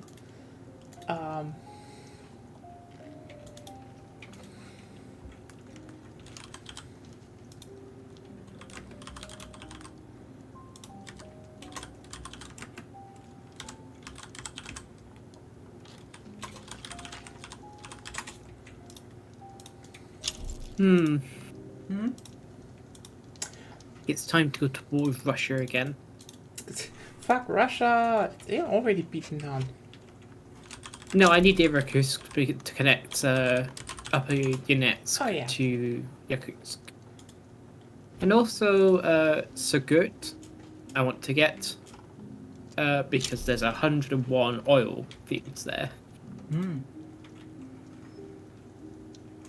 Lots and lots of oil. Which everything needs for some reason. There's not This enough game. oil for the PMs we have. You would think if you... I am already doing. There I'm it already is. importing a lot from New Africa. Well, I'm importing from Yeah, every other places. every source we can. There's no source I can import anymore. It's like, You could take California. Okay, There's 50 so oil So fields my imports from Iran and New Africa are still increasing. that's great. So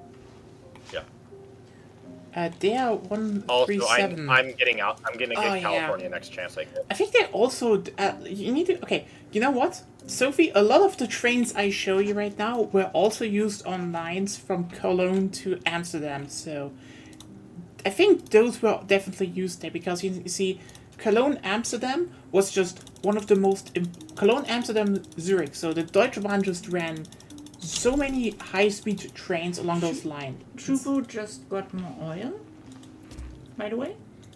We have 17 more. I know, 17 but I need to sort Yeah. them out because they've just had constant revolts, and I'm taking on the Cherokee. No, Chubu. Chubu's mine. Oh, Chugo. Oh, I thought you said Chubu. Truco. Chubu. Lubu, like Lubu. Yeah. We get 17 more oil there. Damn it! Why are you? But Ugh. I was more referring to that, like, we are two basically world empires, and we still don't have enough oil. Yeah. Yeah. It's a Going after. I'm kind of fighting the Cherokee. I know they got their land, but their land has a lot of oil, and they're not mining it. That is very specifically why I made them free, Can I just so stop that for I a could second? conquer them after we got Texas. What for a Okay. second? I just need to, for a second, I just wanted to get over some stuff of the infantry because I don't know why you need a second for that.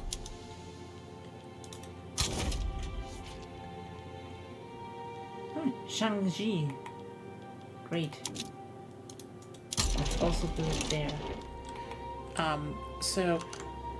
so yeah, DR-173, okay, so this one was actually something they, as you can see, shortly after they built in the 50s, so they still used a lot of old railway stuff, but this was one of the first attempts at building like a diesel electric high-speed rail system.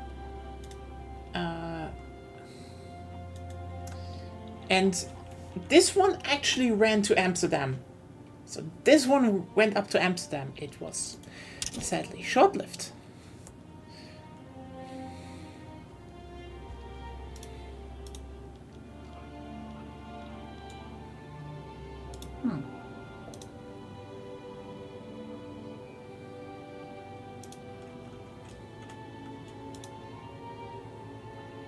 What do you think? What should be my third What should my third company be? Well, depends what you can get. Combined Iranian Metalworks. Army Offense is actually good. Army Offense is not that good, actually. Okay, colony growth speed, state construction efficiency, I guess. State construction efficiency is nice, yeah. Shipyard building throughput, high speed control. Infrastructure per 1 cable. Nice, but You could build Iranian oil. yeah, you know what? Why not? Give me migration attraction. Then you can build more oil. Much faster. Yeah, Yeah, high oil. speed on the That's cop. not when you need oil. Always. So interestingly, something about this train model. So it was kind of short-lived, but like, so this is kind of interesting because I know basically, yeah. Japan was like the first that actually built, real high-speed rail with electrification, but they got a lot of engineering tech from, stuff like the old diesel electric ones they tried in Europe. And one of the reasons diesel electric was so popular in Europe was, again, it had to go to Amsterdam, and they had different electrification even back then. So they were like, you know what? Let's just keep it diesel electric. You know, we want to have this run across the border. So I absolutely love this one from the aesthetic, and I would fucking like. I think there is a model. It has a model train, Senator. It was called the Senator. I always forget that. Senator and Comet. So there are models for that, and I fucking love that thing because I would love to have one, even though they're expensive. The sad thing is they just built 2, and they used them, but then realized, the engine had problems. There was also some very interesting thing, as you can see here. They made it so that there is just one wheel that shoulders 2 carriages. A technology that much later, if you ever looked at Spanish trains, because Talgo uses this exact principle on basically all of the high-speed rail. If you get trains and stuff from Talgo, they will be like, hey, wanna use that? Because it has upsides. And this is one of the first tries with that. Like, I think this is the new ICEL. It's this one will actually also go. Comet is like, honestly, I think old German train names are very on point. So interestingly, this one is more often is a pulled train because, again, it's going to Amsterdam and they will have locomotives that can go over in the Netherlands. So fun fact, they're going to use them, I think, this year. And if you want to see them, there's going to be something funny because they will run to Amsterdam, but they will be pulled by Dutch locomotives. So there will be a yellow Dutch locomotive in front. But as you can see, this is the first one not made by Siemens because, they're just normal trains. Trainers, and also they built, low floor. So, you can just enter and exit without going upstairs and stuff. And they're still fast. It's pretty good. Like, I know people are like, oh, is that actually an ICE? But who cares? It basically fulfills the role, and it works. And as you can see, it's Talgo, so everything rests on one axis. That's the Spanish thing. It's always been there. You can take the L starting this year. Yes, Dutch and German people can start taking the L starting this year. Deutsche Bahn, actually investing into the future. Yeah, that one's cool. Hey, would you trade any state for Arabistan? Because if I get Arabistan, I get a company, which means I can increase my oil output by 30%. No. Okay. I mean, where's Arabistan anyway? You know where Kuwait is? Oh, yeah. It's the state right next to it. No, that's mine. No. Okay. That's fine. Okay. Build more oil there, please. Yes, please. Yeah, okay, sure. Otherwise, I might start a war about investment rights. Fuck you. Can I build it myself? I'm building them up anyway. Here, I'm getting full oil rigs. Thank you. I'm already working on the ones in Oman.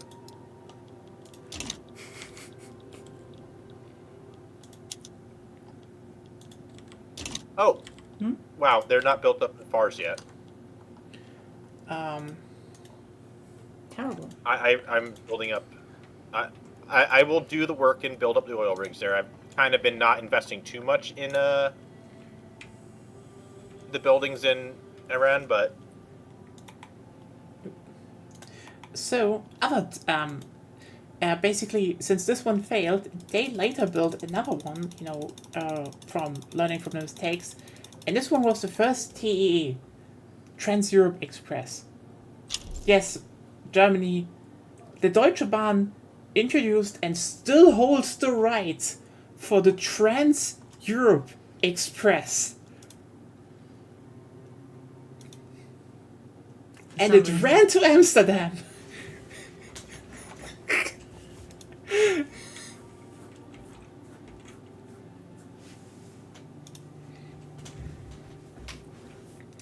I mean, Amsterdam is just so far away.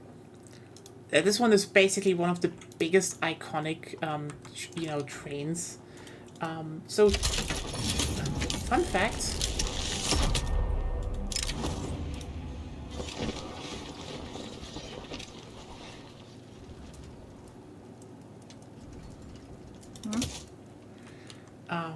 So What? fun fact.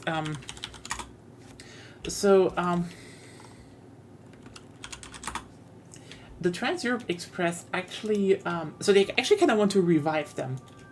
By the way, they are thinking about reviving them as like an inter-European network that has unified prices and shit, so you can actually better drive across Europe. God, they look like trains I want to dress up in Victorian style. So fun fact, you see, because the TAA was so good, other countries basically adopted it as well with their own, with their own set of locomotives. And I know this is something for the Dutch here, because you see, the German air train was not alone. See, it has a Dutch sister.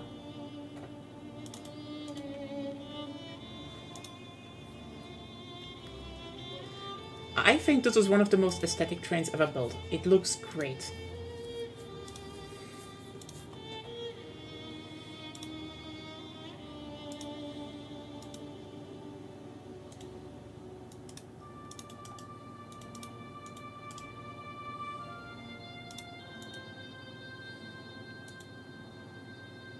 We're universal suffrage. Only two. And the Swiss also built an electric one, also really good looking. But yeah, there was some history there. And now you're probably thinking like, oh damn.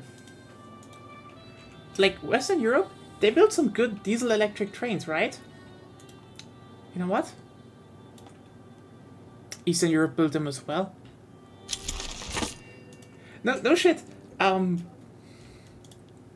Vex 4, yes. This happened because basically the GDR, the Reichsbahn, saw the concept of the TAA and was like, we need our own. And I think this one, this one basically ran across, Eastern Europe. It was like the equivalent. Ooh, finally enough people in the Suez Canal. It's completed. It's on. The club. Yeah. This one ran from Berlin to Malmö. They put that on a ferry and shifted over to Sweden and Copenhagen. But yeah, with basically from Rostock to Geza and like, so like Berlin, Prague, Vienna, Berlin, Copenhagen. There's a bunch of interstate stuff, but yeah, and if you're wondering, both are still conserved and can run.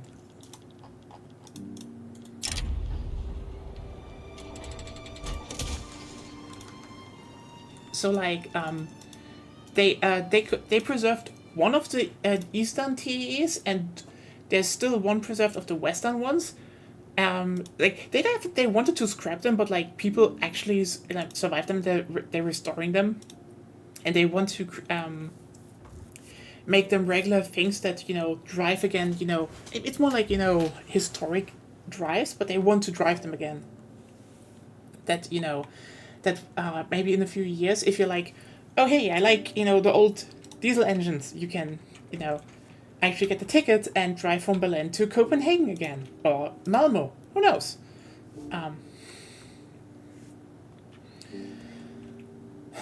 Or Amsterdam, Cologne, stuff like that. So yeah, again, And where I wanted to go with that, actually. Oh yeah, no, you know what? I just wanted to show some off. I kind of like them. Huh. So yeah, going through a bit of old... Oh yeah, that was a Swiss one. I think they called it Edelweiss. So yeah, that's honestly vibe. Old diesel electric, or actually this one was electric. Trains they just have a vibe, you know. I mean, I think the Shinkansen Zero also falls under that, but like, they look good. They look good.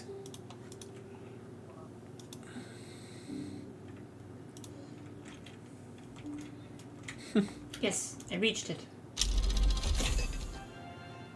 What? 1 billion GDP. Oh, nice. Nice. Well, let's get actually back to Vicky 3. We can talk about trains later.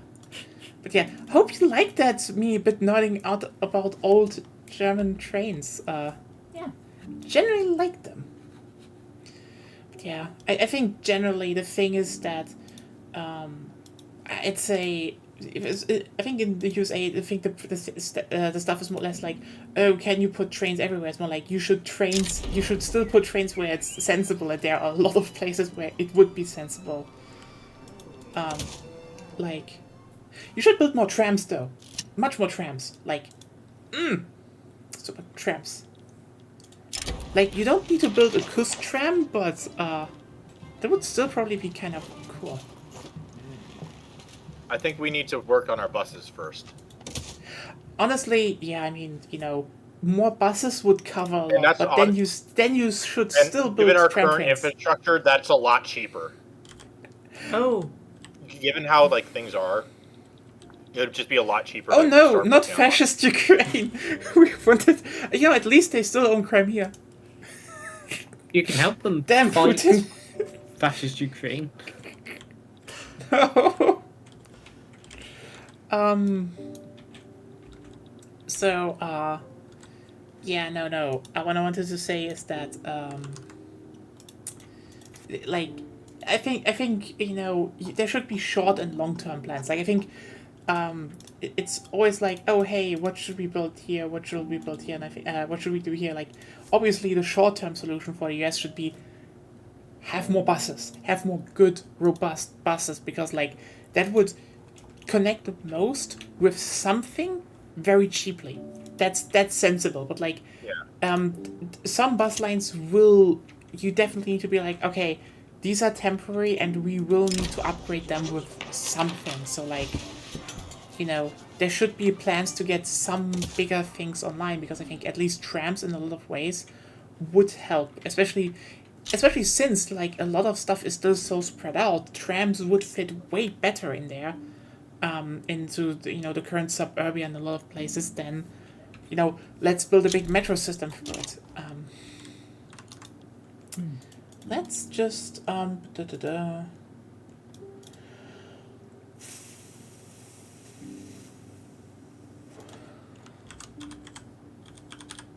Agonia, are you still on coal-fired power plants? No. Well, I think that's part of why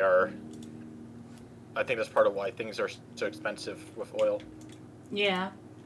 But I can't go down there, otherwise Japan will collapse. You know what? But I You could have selectively go down some of your states. I have a solution. It just takes a few more years, but Okay. then we will have probably solved the oil problem. I mean, you know what? Since in a year, I'm going to go in on the US and get California. Yeah, you do that. Should work. What I'm thinking of. I also do plan to get New Africa into the market. Even better.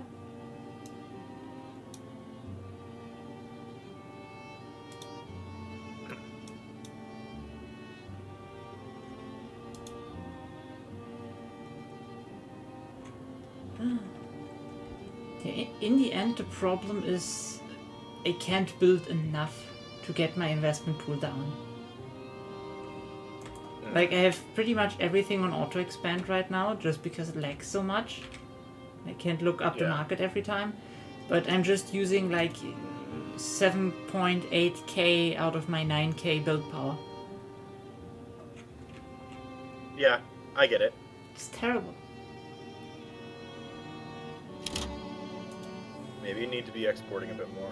I'm exporting pretty much everything we can. Wasn't that making the game more laggy? Yes. True. The only thing I could use are our aeroplanes, but Yeah, I can export We that don't to need you. more in the market. yeah, there's no market there. I Like, could on a- activate aerial reconnaissance, but I would use up more oil.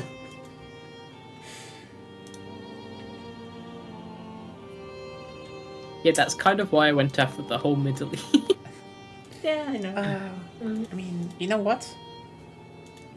Just because like I kind of brought it up also, I talked about it today anyway. So, you want to see the best thing the Belgians have built in terms of trains? Sure. So the Belgians basically decided, you know what? What's cool? The North Sea.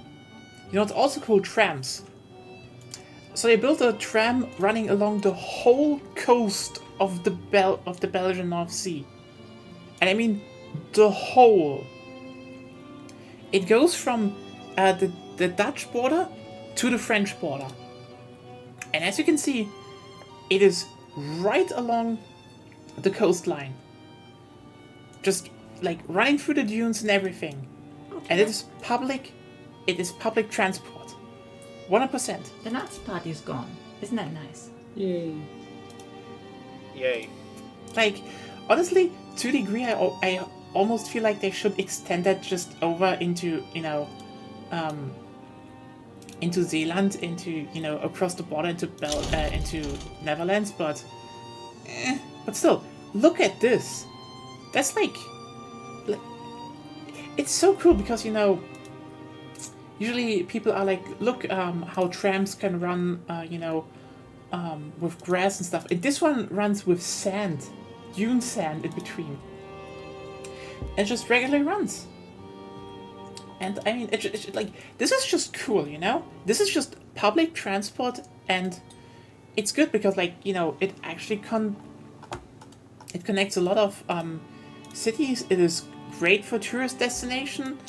And the name is still Dutch, so, that's that. Like I said, the Belgians are just the French cosplaying as the Dutch, and the Dutch cosplaying is something else. Yeah. It's kind of So funny. that kind of tram line is one of the things where I'm like, I know Cool. exactly where that should go in the U.S.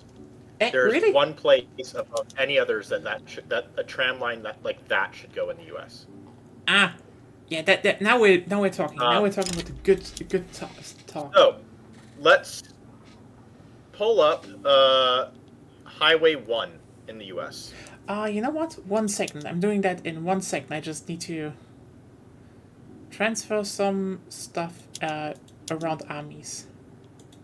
And for those of you who are familiar with how the U.S. I think I heard about the that numbers one. of highways,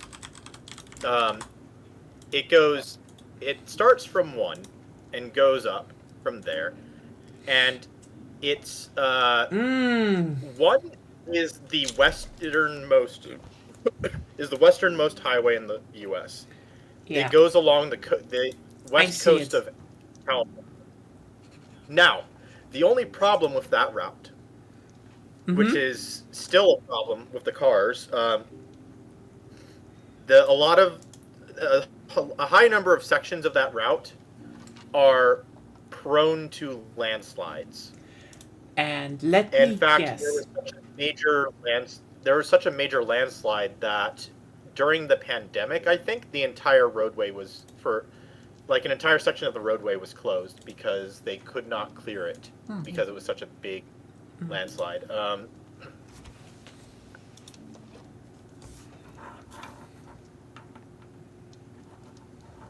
But I have my parents have driven across the have like they've taken a car and driven across the highway, and it is one of the most amazing scenic areas in the U.S. Yeah. You're elevated over, Honestly, I you've get got that. elevated at the Pacific Ocean. Honestly, I totally get what you mean because, like, I think a solid two-track railway line would probably be way less intensive to keep up and would still connect more on the line. But I would say, though, you shouldn't use normal trams. You should definitely go more for the high-floor trams, like Karlsruhe uses and stuff, they're elevated because those are faster. They can go faster. They can Admiral still. Sylvian Vermont de Wolfsberg has reached the South Pole, Oh, nice. and there's Yeah. a Dutch flag. There's a Dutch flag there. Oh, damn. Wait. Let me just. But yeah, it would be cool if they had like the Antarctica modeled on the map, and it showed like a flag of whoever reached there first. Oh, yeah, that would be kind of cool. But anyways, yeah. So I mean, like my thought is, I think it's probably a good idea to keep the highway there because it's a scenic route and it's a leisure activity for a lot of people. Like basically, you take your Oh, car yeah, yeah. and you go Scenic, out for it's that, but, like, I think scenic adding. drive. But, like, adding, like, a two-track Yeah, adding like tram. two tracks. Yeah, It that would would be amazing. definitely. The it would, problem is just like the space on the ledge. for like, it. that's the thing. I think, it would be a massive project. I think high-speed rail is probably still, like, connecting the most parts, which is gonna be, like, sensible that it's fast. But yeah, making, like, one for the scenic stuff and, connecting more of the small ones. I think there is already a railway line there. But, like, yeah. Basically upgrading one to two tracks and, running constantly a service, that would definitely be one of the few things that would be very popular, I'd reckon. Especially because, again, lots more small stuff connected. And, again, if you do the whole tram train thing, you know what the easiest part about those is? You can actually use those to, drive then near or into towns even, so they don't even need to go to a station outside or so. And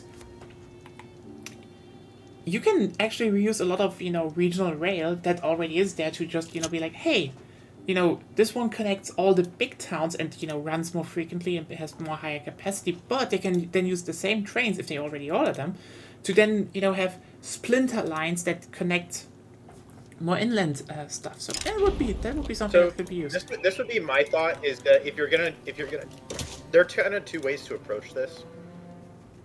You could either take, as you say, the train, make it a train that goes the whole route, or Or you could multiple. do trams that are basically, yeah. So you do like trams or trains that are like designed for scenic views, and you make them specifically for the routes between Yeah. cities. So like you'd go as on the map that you had up, like you'd have one train that goes from Eureka to Napa and it goes back and forth, and then you'd have San Francisco and San Simeon. And then if you do that, you could theoretically make it. This would kind of Honestly, ruin San frequency. Francisco, I don't know how long you it could is. make it a single track. I mean, I don't know how long it is because it would, if it was continually, you would definitely snatch like the title of longest tram in the So- world from the Belgians. But like the thing is, the Belgian one is already San 64 Francisco to kilometers. yeah.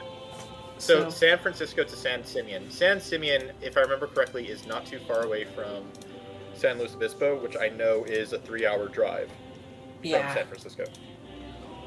So I mean, again, I think Uh, this is also something what I talk about a lot of times. Like, I think California high-speed rail is a good and important thing to connect the major hubs. But like, as you can see, I'm like, hey, you could build like some light rail there, quote unquote, and yeah, this would connect the in-betweens better because that's also relevant. It would take away from the big volume moving between the big cities, but the smaller ones still need a lot of connection, and that would definitely. So up there. San Francisco to San Simeon on that map is approximately 386 kilometers. Okay, that would easily beat it, but like, I mean, then at that point you should Yeah. just make it a good regional rail thing. We have a tram dining car. So You mean California does actually have a regional rail thing that does exactly what we've been talking about. It's a line that, if I remember correctly, it goes specifically from LA to San Diego, and it's an Amtrak line, and it has some problems. I mean, I know. It's not. Yeah, the Coastliner, I think, is what it's called. They could, upgrade it. Yeah, there it is. So you mean this? Because that's a funny thing. You see, the Stadtbahn Karlsruhe actually ran tram trains, with basically a dining car in them. They had a bistro. It was cool. I was there once. Like, it wasn't open all the time because, but like, it was usually run on the longer lines they have, because they have some pretty long lines actually.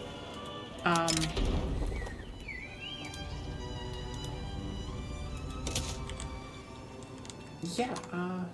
There are trams with dining rooms in there. We talk about the fancy things again. Ooh. Anyway. Look. Think of it less of the fancy things and more of the how am I going to trick the grifters into investing in this? Fair point, actually. Bad CGI go. Because honestly, at this stage of the world, I think that the best way to go about things is to I don't want to be mean and say trick, but it's to convince the grifters that this is something that they're worth sinking their money into, instead of something that they won't get value out of, or where the value that they get out of it is imaginary. Yeah, that's actually kind of the sad thing if you think about it. Which in extent is kind of the how do we reform and re-educate grifters and so they're no longer grifters. By the way, the long form. With the whole decreasing infamy stuff, Yeah. I probably need some. Yeah. Do I need colonial Yes. stuff for that? Let me check. You need. You need a colonial organization, and you need to get it's the value scales Because it's not showing as me you that. increase No. You mean the mandate. Colonial I think officers. I Yes, think you they need put- you need the mandate in your. You need the colonial office okay, mandate. definitely. It So I needs need to be that high level. mandate. Yes. But you can't yet. Oh. You're not cohesive. You have nothing in there. And I just have to suck it up and get, I guess, 40 infamy. But who will oppose me anyway? Spain? If Spain opposes me, do I still have an alliance with the Brits? Let's see. You have a defensive pact. We have a defensive We have pact. defensive pact but no alliance. Can you offer me an What do you need alliance? help with? You don't have the influence to accept an alliance. Fuck yeah, that's a problem. Yeah, me neither. So what do you need help with? I want to get Egypt. I can just side with you. Yeah, that sounds good if that happens. So just, I'm gonna make it a protectorate. So yeah. Sure. That way you don't have to worry about the whole influence thing. It's just like if my Spain, board. just wait a bit. If Spain joins, I can. Then I'll join. Yeah. Then you can maybe also do By something. the way, Agonia, the U.S. has joined the war against Benin. Oh. So if you want in on that, then Sure. How about there? France has joined. What? Nice. Against Benin. No, with Benin. Oh, with Benin, sorry. They like Benin.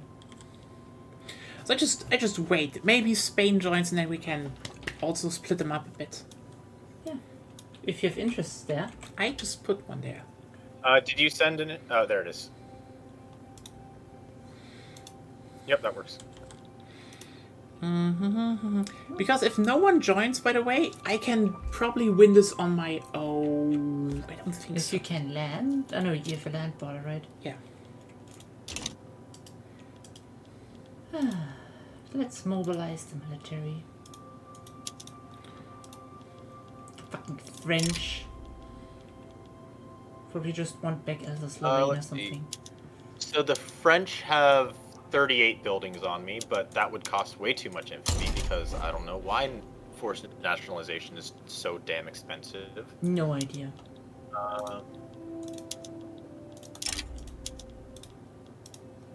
Could humiliate the French.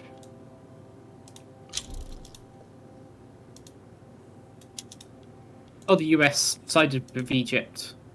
Oh, the U.S. Oh, they're doing it. Yeah. They're doing everything, I guess. Well, it's I the mean, at US. least their forces will be spread out. But yeah, I can side with Wait you. a second. Wait a second. Why? I maybe could do a bit more declare interest in. Oh, I have one in Dixie, so maybe I can actually liberate some more from I the can- US. I can invade the US. Actually, if you can offer me California, that would be No, awesome. wait a second. Wait, no. I'm already Oh, getting sorry. California. Ah, Okay, fuck. that's no problem.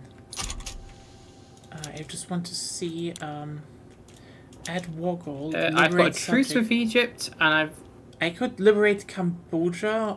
Cambodia? I've Oh, yeah. I can't side with you because I've got a truce with Egypt. You didn't look at that. No, I thought it'd been in long enough. I only need one more year, then it would be over. I can help you financially. I mean, if I you can take on your debt. yeah, that could be doable, but like I'm mostly just having all my troops run up there. They have trench infantry. Thank you. That definitely helps a bit. And now we're building opium. Zed, Cambodia is Yes? attacking your Dynam. Yep, I know. Good. Or rather, I'm attacking. I'm attacking Cambodia. That's what's going on. Yeah, I'm just saying if your army nearby, just need to mobilize it. Yep. I appreciate the reminder. Thank you. I mean, the United States definitely wants to beef now, but There's so many beefs. Also, Zed, could you just go to your like swamp What? district of Colombia and just sad that you can't go to the land side. border with the US? Yep. By the way, can I'm any one of you side Sending with my me? main army. Then we could split up the US a bit more. We're already fighting against the US. Yeah, but if you join the war with me, that you're still in a war with the US, and I just split up. more. Offer me something because I don't have the infamy to take much more.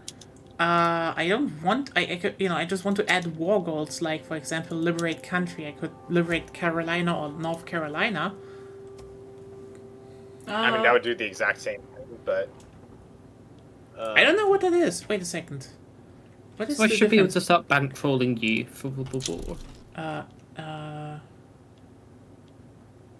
Huh. It would definitely do the same. Why? It was just create Because another Carolina would do both. So Carolina would do both. flag. North and Carolina. South, right? And Yes, I mean, but I could they at don't least have South Carolina. I could liberate those, but like if What you would liberate the biggest part? nothing because I don't. It's all just one state stuff. So like I think Michigan and I have Utah for the California, Deseret, North Carolina, and Carolina. well, don't do anything to California because that'll probably bork my Okay, that might bork my war goal. then I do Carolina. Yeah.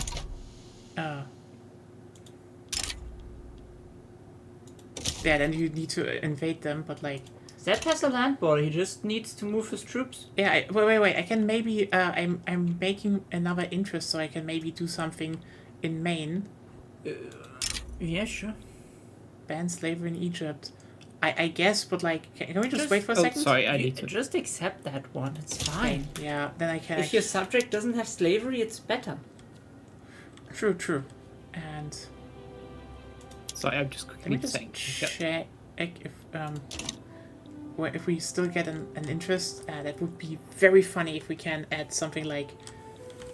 Okay, wait a second. I definitely need to now move troops there. That is just. Yeah, you need troops. Yeah. It's just.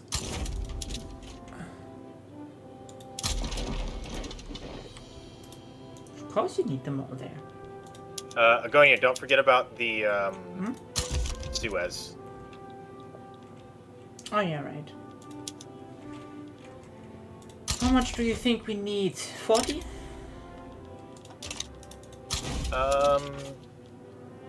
As long as I have numbers supporting me, my army should be able to help out quite a lot. Well, we need you mainly on the American front because there is a land Yeah. border. That's your job. I do the rest. Yes. As long as you don't let up on the French border, then we're good. Oh, there's communist Denmark still. Yeah, As as soon as I'm done dealing with communist Denmark, I will support whatever border needs the most help. Sure. Liberate New Amsterdam. I can try that. Like. France is right now probably the most tenacious enemy.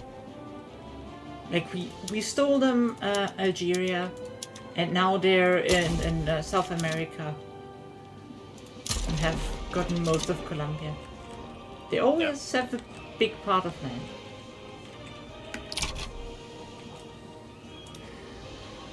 Let's just see if my interest arrives fast enough, but.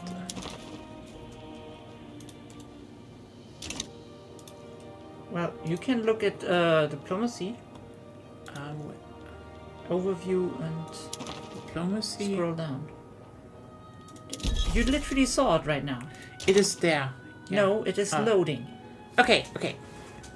So we barely can maybe get some more release stuff.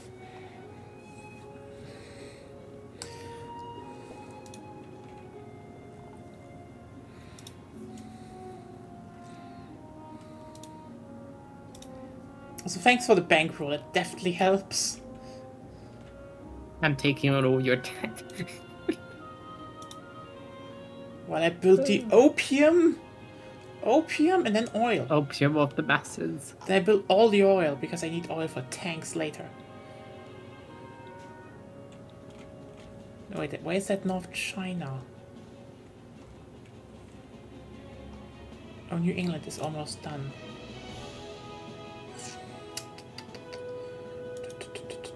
You know, I completely forgot that because France created a new version of France at some point. Yeah.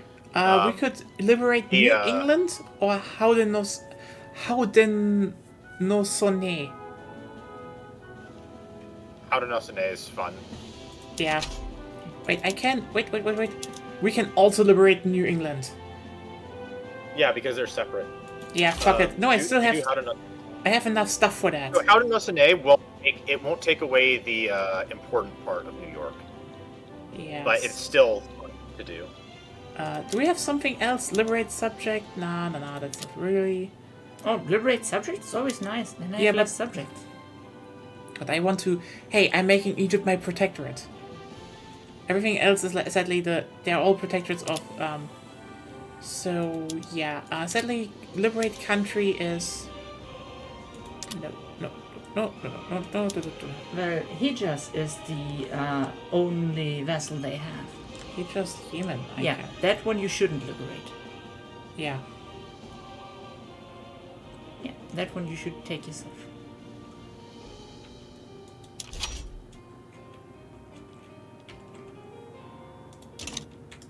Okay, then let's do this. Infamy rises, but who cares? Again, who will oppose me? You never know. So, New Amsterdam will be liberated and given back to the, not the Dutch actually, but the natives. Let's crush the USA while they're already being crushed. This is gonna be very fun. You know what? I was like, let's bully Spain because Spain is number 5. But then the US joined, and I guess we can split up the US more. Yeah, I mean, if Spain had joined, I would say just. And I literally was like, maybe Spain, but no, the US is coming. So I guess we, as it should be. I love how so much bullshit that we do here is like. So once the truce is over, we could theoretically go back to doing New Amsterdam again, because what Howdenese does is it turns New York into a split state. Into what? Oh, split state. Yeah.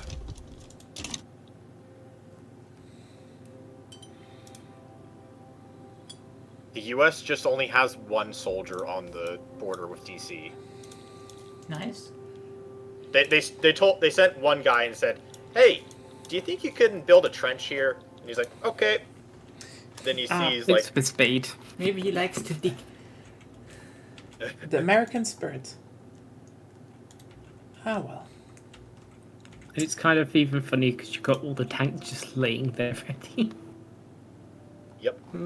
But yeah, hope. Otherwise, how was everyone else's week been that joined later? It's been kind of interesting for me. I played card games again, Ooh, fun. and I wrote gay shit. So I'm happy because I feel like I am actually doing stuff again with my life.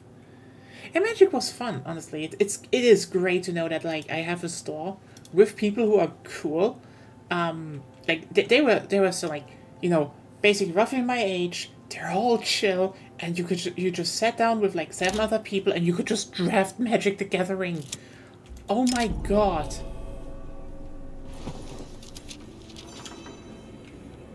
Meanwhile, we are preparing for war, so lots of Muska people are coming from the French border to me.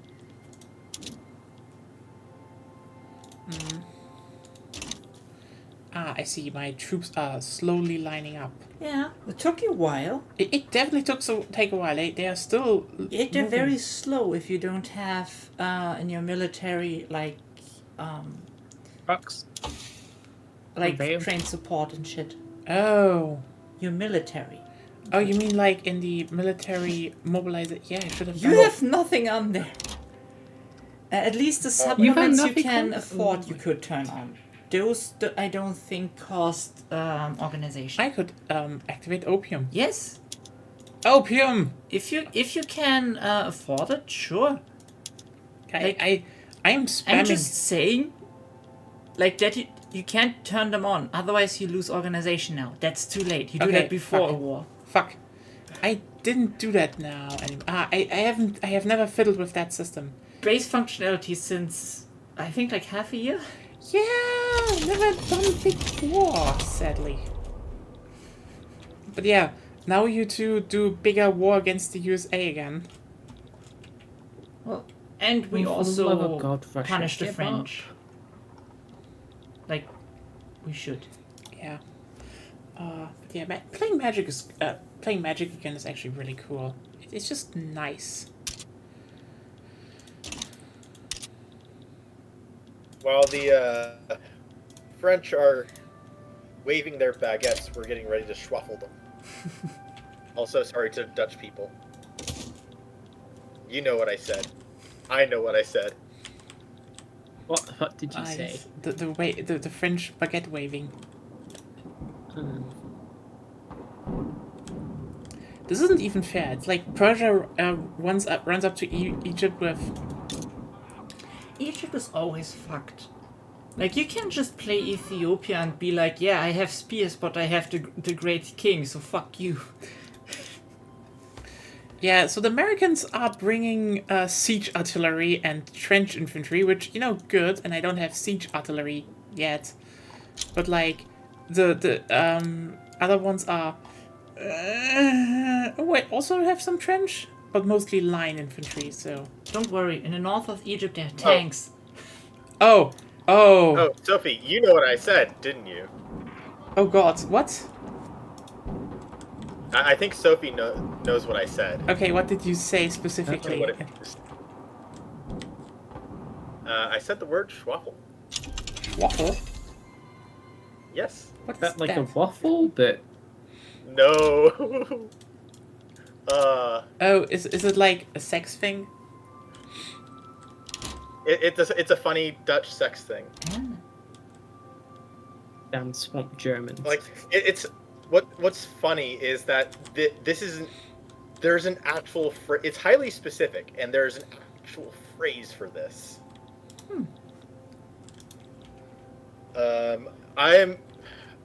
I don't think I'm gonna.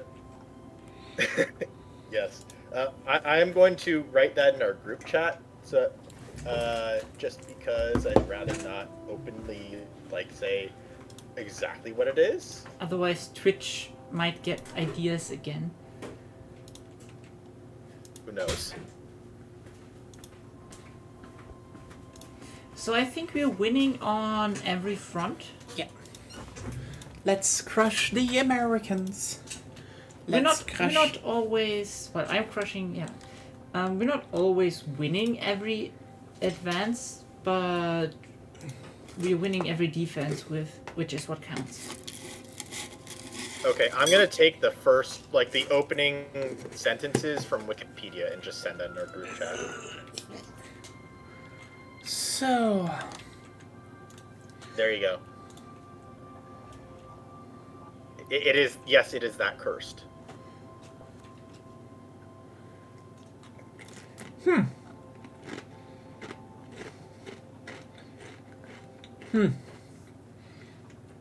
interesting. Yeah. Leave it to the Dutch to have a word specifically for that. True. Yeah, 2008. Mm-hmm. Oh my. And our words of the year is stuff like end laser.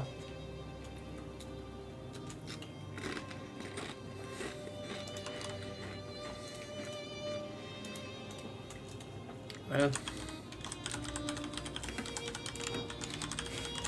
So,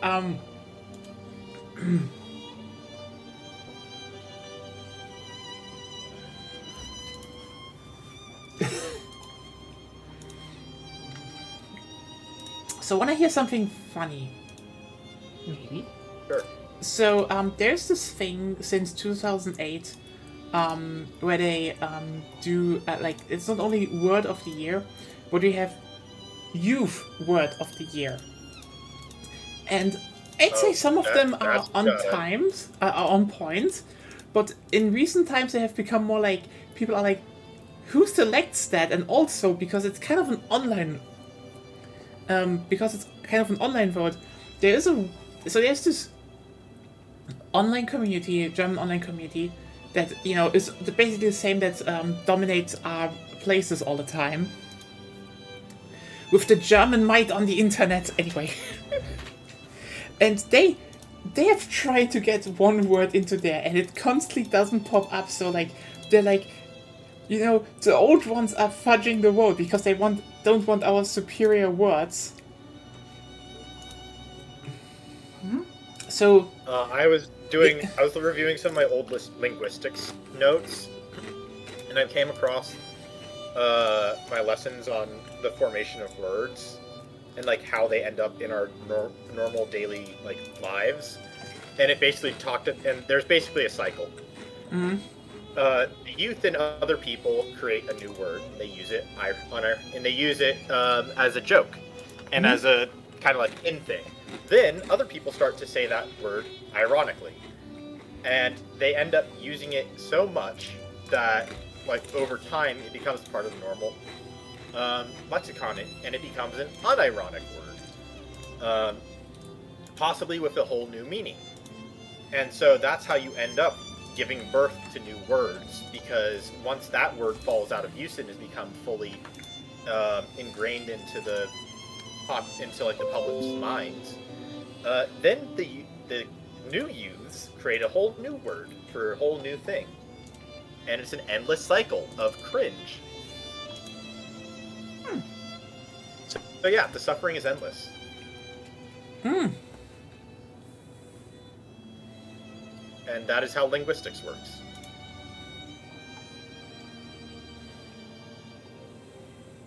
But also, yes, to Sophie, if we were to call 2008 before the Doom times, we might as well just call it the end times, because no one wants this. And yet, some people are pushing for it. So, little Games Workshop shit there. I will not hesitate to throw shit in Games Workshop's face. I mean, they deserve it. They do. I should probably bring a third army to the US. Yeah. We're winning at the French and the Egypt border. Yeah. You can move something. We're winning, but I'm more concerned about front splitting. Because it might split 3 ways once I take Pennsylvania, which I think the armies are doing right now.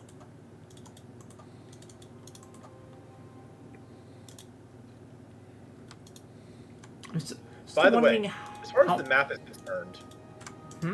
Yeah? Yeah. Well, as far as the map is concerned, I feel like we need to get some... Like, they should start working on implementing straits and, like, protected sea zones. So, like, the Strait of Hormuz,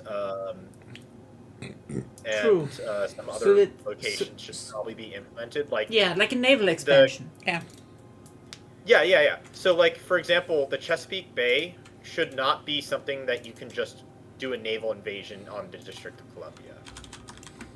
Like, you should need to have taken Maryland and Virginia in order for that to be open and, like, available to enter. I'm still wondering how many battles do we need to win till we get a bit of progress to Lower Egypt? We have at least won. It takes a lot. It takes a lot. You need to basically take the entire capital. I'm just saying we have won 3 battles already, and we haven't one bit of. So they've one bit of the battles movement. have made progress into Eritrea and into Blue Nile. So it's kind of been split progress.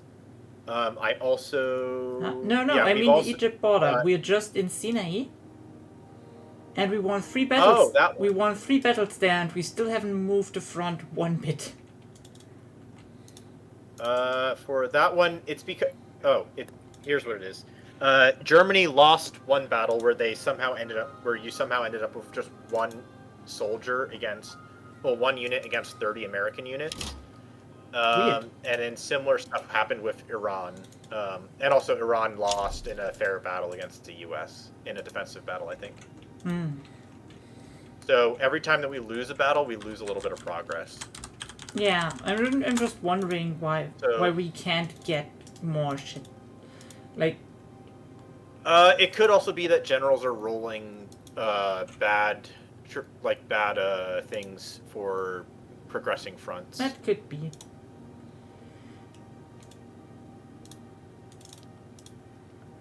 Okay, good. It only split into 2 fronts. Nice. At least I have 1 artillery commander on Barrage. Which also explains why we killed, I think, 30k troops on the Lower Egypt front. Oh, damn. Yep. Yeah, Let's see how many people interestingly, died. Let's see. We have 150k wounded and 95k dead on the Egypt war. And the Egyptians have 227 wounded and 163k and 164k dead. Most of them are the Americans.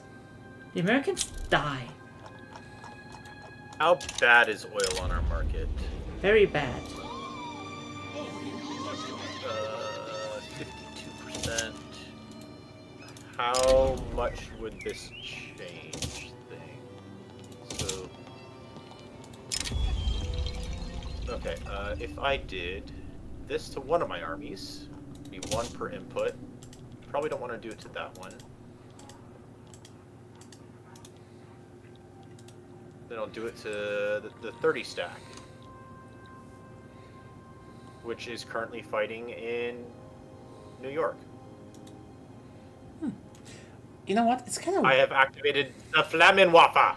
Nice. Kill more Americans. But yeah, the whole youth word of the year thing is actually kind of interesting. So like, the first one they ever voted for, and some of the old ones really are, in my opinion, pretty good words. You know, very much in the vein of Germany. Germans have a word for everything.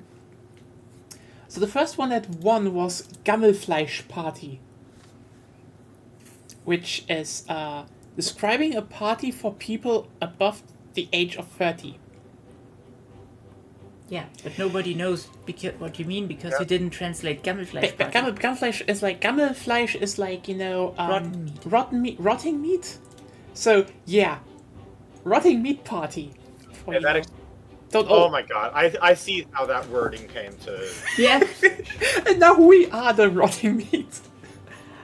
Also, And I'll bet that the formation of that word probably involved orgies. Maybe. I would not be surprised. And you know what? The second one is also a banger. It's called Bildschirmbräune. Basically, screen tan, which describes, you know, that people who sit in front of the computer all day, you know, have very light skin color because they don't get tanning. So it's like it's kind of ironic. It's more like, they get the opposite. the Americans have lost over 500k people in both wars together. Does America have any people left? But let's look. I don't know. Also, it's kind of funny that 50 million. Yeah, America's got a female president. Yeah. Yeah, I did that in my previous run. If you Only do, took them losing half their country. Well, if they do women's suffrage, it happens a lot. It's a lot more normal to happen. Than real life. There's the Flammkuchen.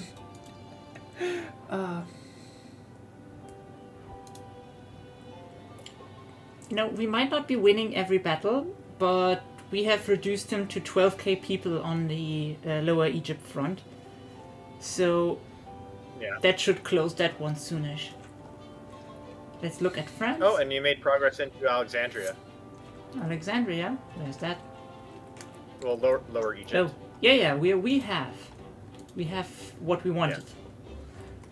The strategic goal of sitting in your capital. Ha ha ha. So yeah, Ooh, you should already open up your war screen because it's lagging, Oh yeah, okay. and go to make peace and enforce everything there. Yeah, your stuff. Got access to like half Russia's oil now. Scroll down, and then you can wait because it can Yeah. wait because soonish Egypt will fall. Okay. I don't know where the capital is. Oh, there. Except you need the strategic goal to the south. Wait. Of where? North Carolina. That's where the capital is. Oh, I think. okay. Oh, and we also want to liberate that. No, that's not their capital. It basically. Wait. Their capital is Where is it? There. where is it? Indiana. Pennsylvania. We already have Indiana. Oh, they actually started being in good defensive positions. it. No, the U.S.'s capital is in Pennsylvania. We already have it. Oh, that's Oh, even better. great. But why does it always go there? For me. Because Pennsylvania was the original capital of the U.S. Eh. And but it was yeah, only after we created Washington, D.C. that we moved our capital to where it is now. Mm-hmm. The whole point was the same reason why Brazil moved their capital is because we didn't want a single state in the federation, in the union, to have more influence over the country than other states. Yeah, that's probably also the reason why it's. I mean, I mean, okay, honestly, in that sense, Berlin was that kinda, but then, you know, we had Bonn, and then we had the whole discussion that, yeah, we should have kept it Bonn. Yeah, it's always a tough decision to make because on one hand, it's like financially makes more sense, like and organizationally makes more sense for just one state to take on the role of federal government. But on the other hand, you don't want it to be unfair to the rest of the country. Yeah, I mean, So okay. it's a hard decision to make.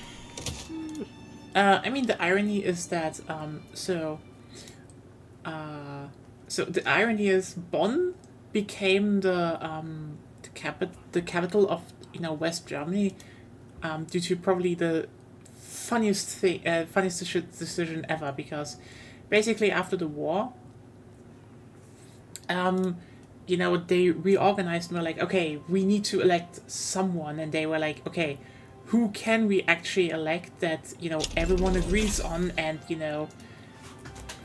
and then in the end they were like, okay, Adenauer, are you gonna do the job? And he was like, yeah, but only if the capital where I have to work from is like where I live, because I'm fucking old, and he was in a concentration camp, and he was like, I don't want to do this shit anymore when I need to travel long.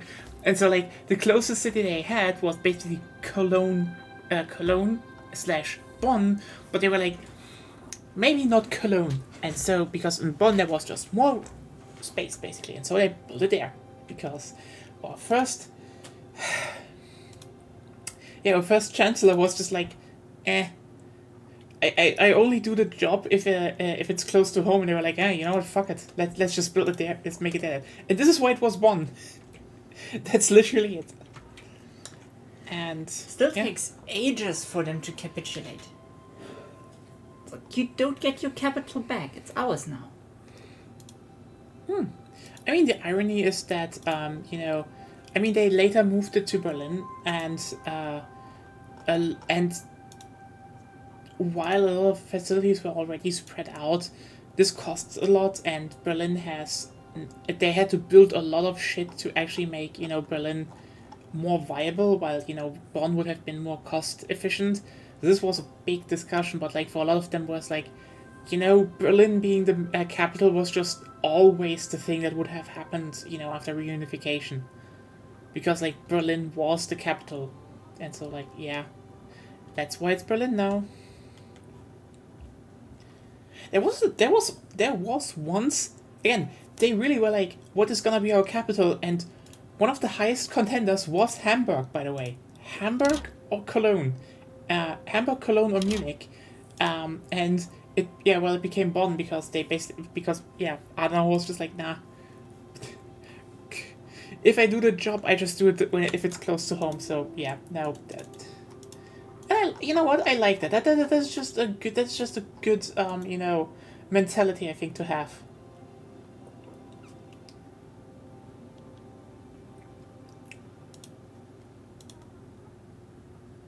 Oh, the Turkmen are coming to me.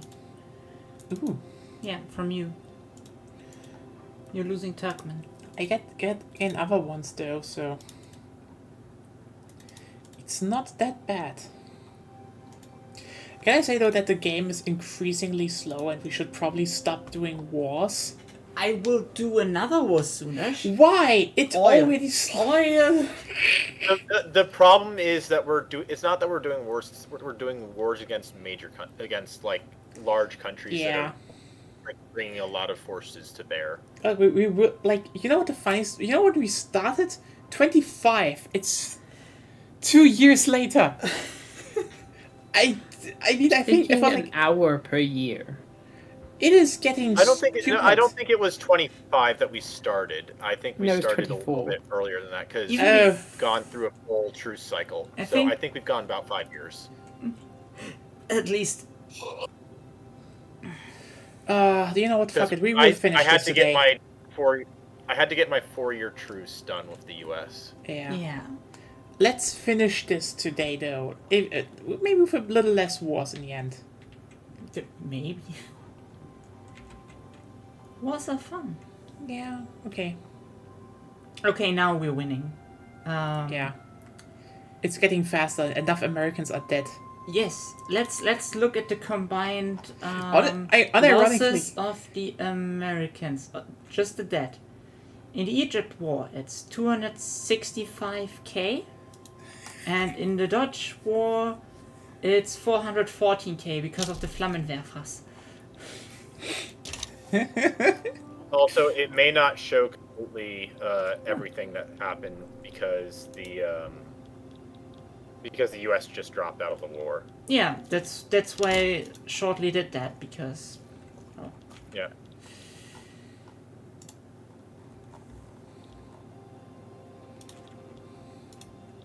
Egypt should go below 0 though in war support. Oh, we need Yemen. Somebody invade Yemen. Oh.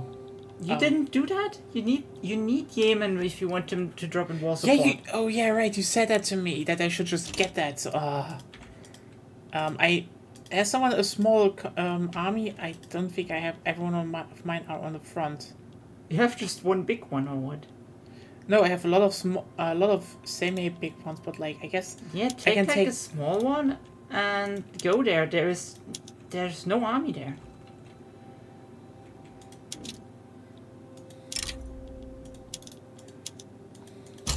No wonder we cannot capitulate them. Okay, 1 second. Let's just do this really quickly. And the French should be out soon.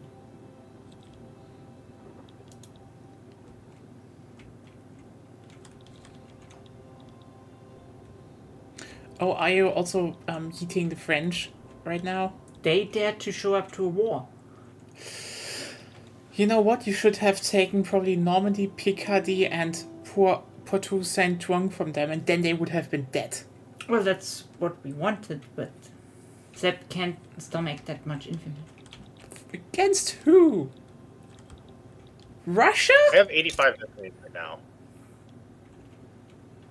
Yeah, there would be probably. Also, if I get too much of me, then that might cause problems in the Okay.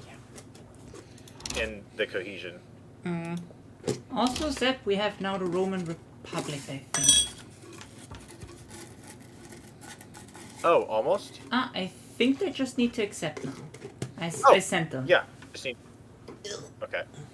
That's great.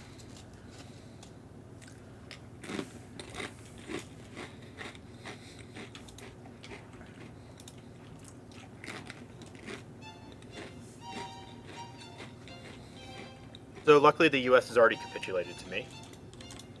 Yeah, only the. So they're out of the Dutch war. And I'm still at war with them. So Yeah. We need to naval invade Benin then, I guess.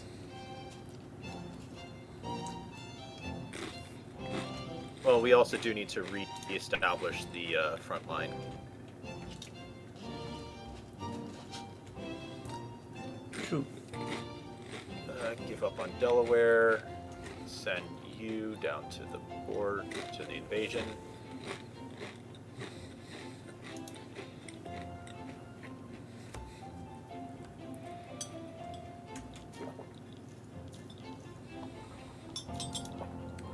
Just realized the best part about this is,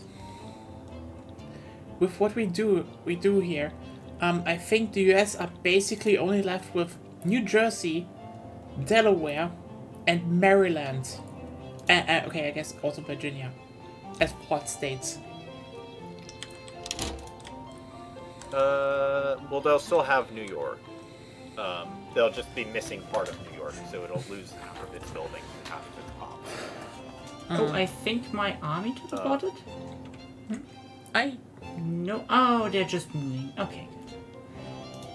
I don't like it that if you don't select an army, that your armies are invisible.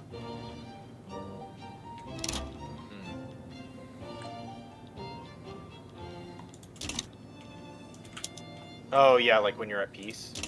Yeah, when I close everything military related, I don't see units on the map. Yeah, that sucks.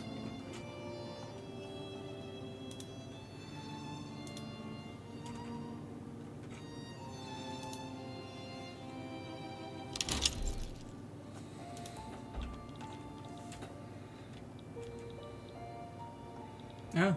You could now technically send one small battalion to the California-New York front. Yeah. I don't really have I don't have that much leeway. Yeah. And if I send something there, then the US will probably send something there, which will be a little bit less favorable towards us. Because they have a better ability to split their front. Not that it'll make them win.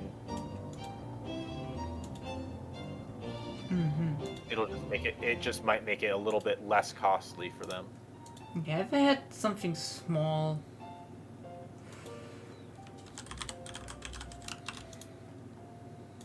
They could do it, but Next time we fight France, I should be able to get rid of their claims on Flanders. nice. Well, I generally like to leave them their claims because it means they attack you on their own. You can take them other Yeah. stuff away. Yeah. Let's see, But I Egypt. do want to protect Brittany, so I'm doing that. Yep. Oh, Brittany. Egypt war is going well. Oh yeah, Egypt is going down, down, down. Yeah, France is soon out of the picture, then I can start my other war. Oh, finally, the oil spawned in Java. Well, not Oh. Java, Sumatra. Brick tanks! Brick tanks, everyone! Okay.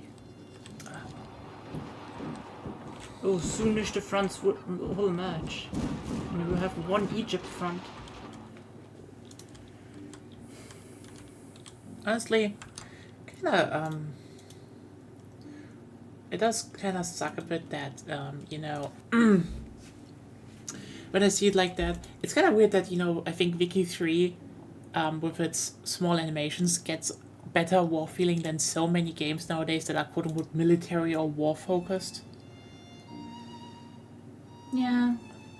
I think Hearts of Iron is too much APM required to play effectively, but Yeah, without I mean, pause, it's just I from mean- also from aesthetic and stuff. It's kind of like, you know, the last game I really felt where like there was some sense of actual scale. It was Wano, and I still need to learn that better. Because if you don't, I mean, it's, the hardest thing about that game is how do you breach front lines. It's fucking impossible. I mean, it's still weird, you know? Like, so many games are, you know, oh, look how much we render shit in I feel so like much high detail. I feel like Warno is designed in order to. I feel like Warno is designed in order to do what do you call it? Multiple people, like 3v3 or 2v2, like because you need to. Yeah, I think in You almost 1v1 need it's the like... APM of. I feel like you need the APM of multiple people. no. No, Yeah. it's more like... It's the play lowest both. APM game I've ever played. Not that. Yeah. It's more like... Sorry, you- that's you- not what I meant. I mean, like, Uh-huh. the tactics-wise, you need the actions and resources of more than one person in order to effectively change the battlefield. It probably will play better in 2v2, yeah. But like, 1v1, it's like...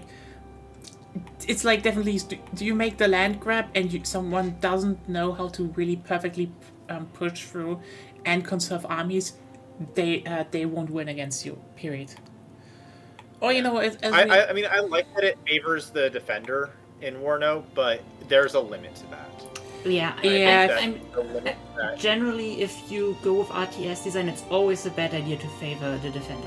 I mean, the thing here is that they try to, you know, kind of simulate more, you know, realistic warfare, and their defensive strategies are generally good. It's just, yeah, you wonder what they will change in the future that, you know, offensive stuff would be more useful, I'd say. On that note, I do kind of want to see if it ever comes to that, because it was actually a thing at the time, if some US division gets an AC-130. Because I feel like that thing, if you actually get air superiority, will be your fucking breaching machine. Also said we need more tanks. No, I don't think so. I have minus 855. Okay. Sorry, when I looked at it earlier, there wasn't a word. Yeah. I will change that. That's why I said we need it now. I don't want to expand the industry too far because otherwise it becomes more of a it becomes a bit, the industry struggles a lot more like when we expand it too quickly. Especially like in the times that we're not at war. Well, I am at war again. Yes. With whom? Russia. Okay, for what? Baku. It's so funny. Like it's the small Why Tsar. can't we have no war? It would help Because the land, oil. because it's so slow. Yeah, but no. You're not even leaving something. You're just conquering Baku. I need Baku. Look at Baku. And then tell me you don't want you it. do also need to. Yeah. Do you want to connect You it should to probably somewhere? also Yeah. get, No, you're missing Tiflis.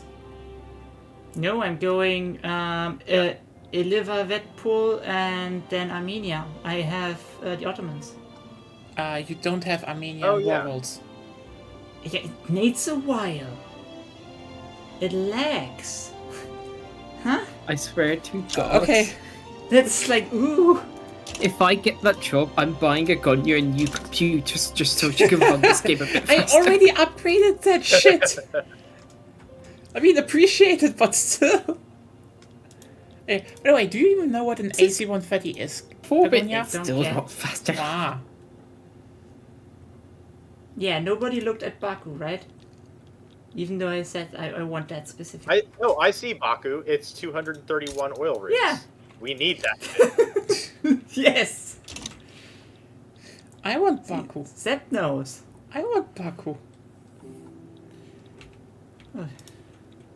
That shit should be mine, Getting actually, like up to the Stravopol. Caucasus Mountains.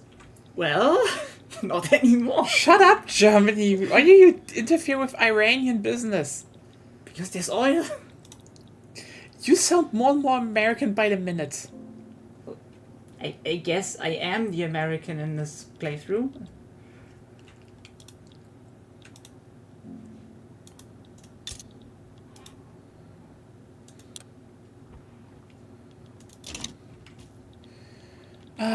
Egypt one is out in like literally a second. Yeah. Isn't that nice? And the US still needs Germany going after Russian oil, always going well. This time actually does. Russia is not even remotely powerful anymore. Yep, there's not much Russia left. We kinda fucked them up for good. Holy shit. Khanty Mansi can actually be protected by the British Republic now. Well, Like yeah, Russia's just... it's not protected, let's be honest. Ruben just wanted the oil. Fair point. Yeah. I mean, because there's 101 oil in Surgut. Yeah. Ha! My power block has become bigger, but there's like... There's it- still 14 oil rigs in Khanty Mansi, so you should get that too.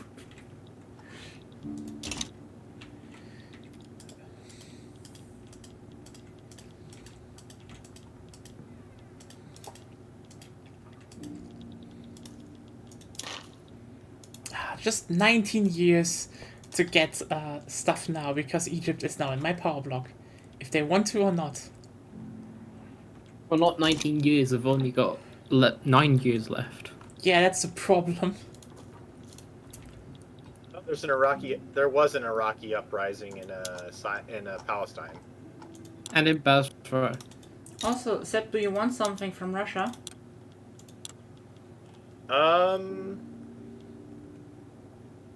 I was thinking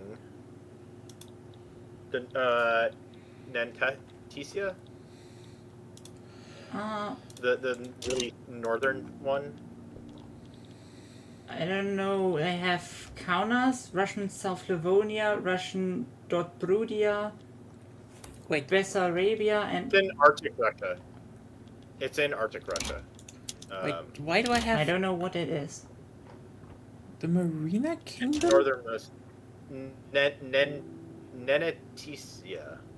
No, I don't have that. It's in a different. Okay, it's in a different strategic region. If we're looking in regular Russia,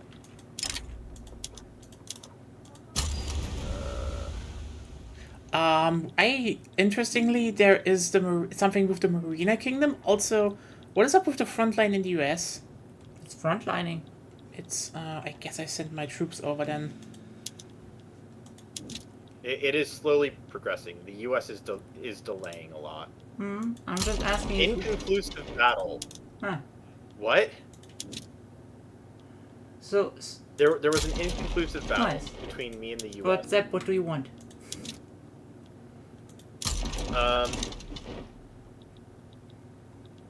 That.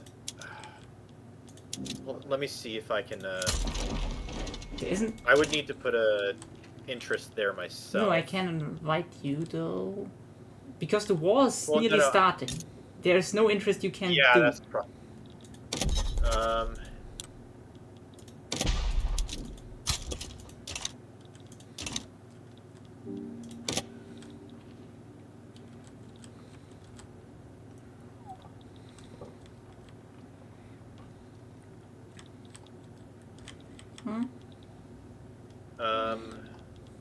War reps is fine. War reps. Okay.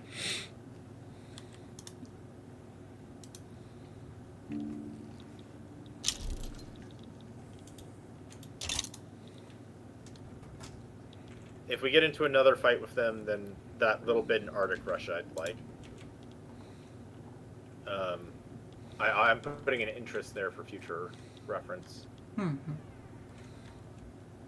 Because I'm ticking down in terms of war effort, just so you know. You don't need anything anymore as long as they don't. I still want to carve up. Carve up what? The U.S. Oh yeah. Yeah, and you're not conquering shit in the US.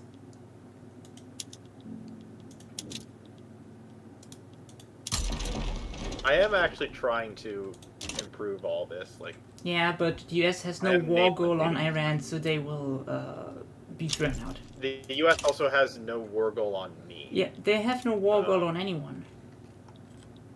But I do have a lot of. Yeah. I do have a lot of war support left. Actually, I have the most war support of anybody in the war. I'm making good progress into Pennsylvania again. It shouldn't be long before they start ticking down again.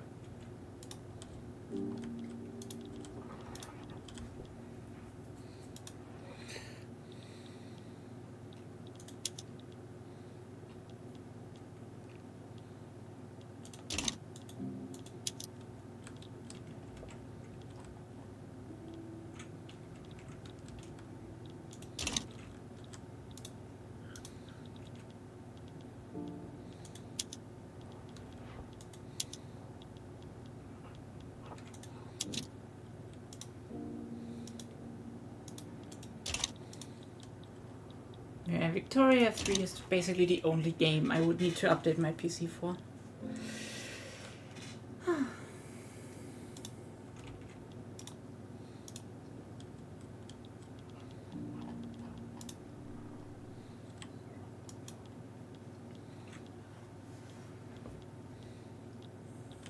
Oh, San Marino is trying to protectorate the Roman Republic.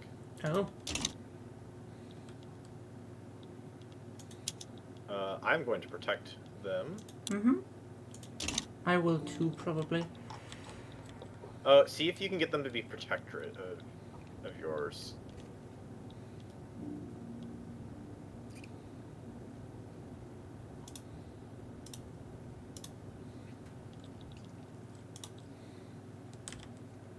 I mean, it's probably not unlikely because Mexico and Two Sicilies has joined them. No, they want to. Yeah, and now the game is fucking slow again. Okay.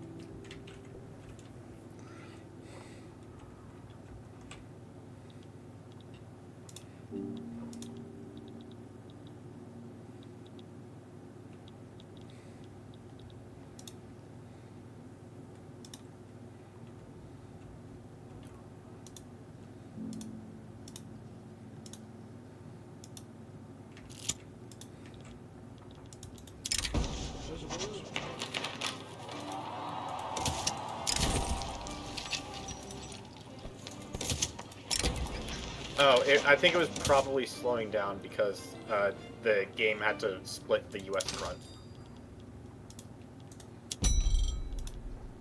Can But we all hey, the US agree board- no yeah. more wars from now on? I mean, we can do as many, like we can stop us from doing as many wars as we can, but it's not going to stop. That's what the I AI mean. doing. It's That's not going to what I stop mean. the AI from declaring wars.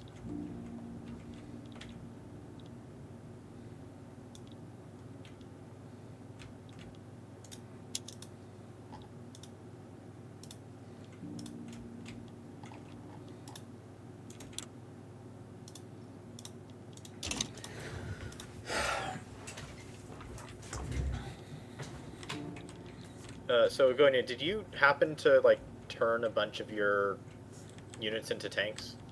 Yes, I told you. I think half Okay, an hour I didn't ago. realize So that you had turned.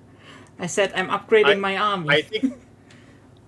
Okay, I don't think I heard that. That could be. That could have been one of the moments where my Discord was not letting me hear stuff.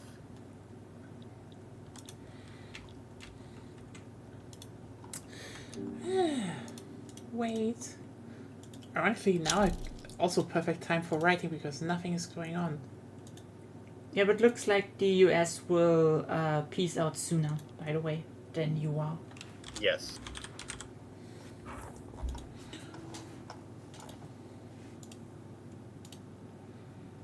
The U.S. is at minus 60. They are very close to doing that. Oh, nice. Yeah. Still landing in the Marina Kingdom because I don't know what kind of war that is. Apparently, They're kind of close to accepting the peace deal. I'm still so weird that the Marina Kingdoms Yeah, suddenly. the Americans are accepting the peace deal. It's the other country that doesn't. Yeah, this is why we're invading them. They're piecing out of the war soon. Oh.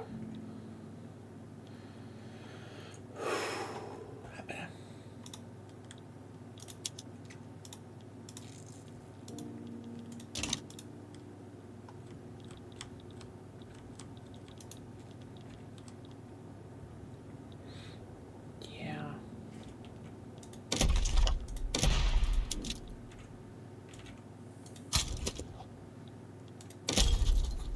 Maine is now a strategic objective.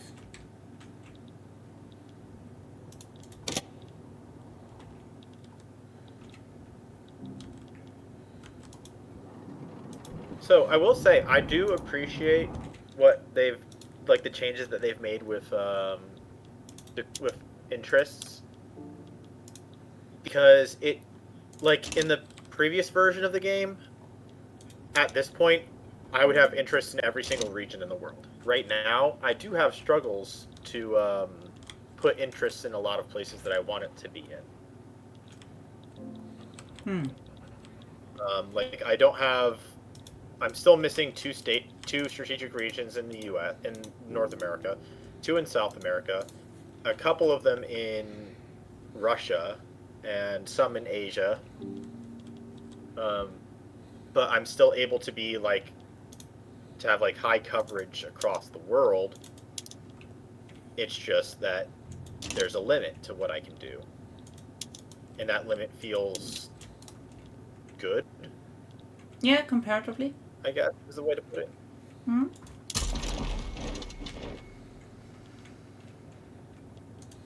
I mean, also depends. Like, if you have integrated countries in every strategic region, you don't need them anymore anyway. Yeah. So,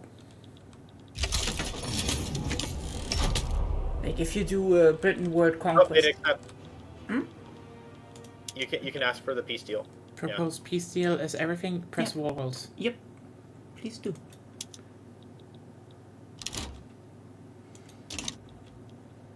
Now it should show up on my side soonish.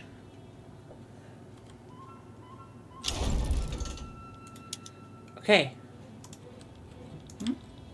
Yes, we have Carolina, we have New England, and Haudenosaunee, which didn't fully get liberated. Actually, it showed me all No, of it. it got fully. It got fully liberated. That's what I was saying earlier. It turns New York into a split state. Why? because that's the historical territory that the Iroquois Confederation took had control of. Hmm. I believe it was the Iroquois Confederation. They did not stretch out, and they did not have or want the land that was on like the coast of the New York area. Can you help It was with really just- the Republic? Yes, my armies are heading over there right now. Thank you. But anyways, the Confederation did not. They were centered around the Great Lakes rather than the coast. So that is why does the split state. We still need to liberate more of that. Like, sadly, Pennsylvania and New Jersey and Delaware can't make like their own country. That would have been fun.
Yeah, the AI liked their conscripts. The good thing is conscripts got nerfed. That's Yeah. true. They still can hold the line, but they can't use shrapnel artillery for some reason.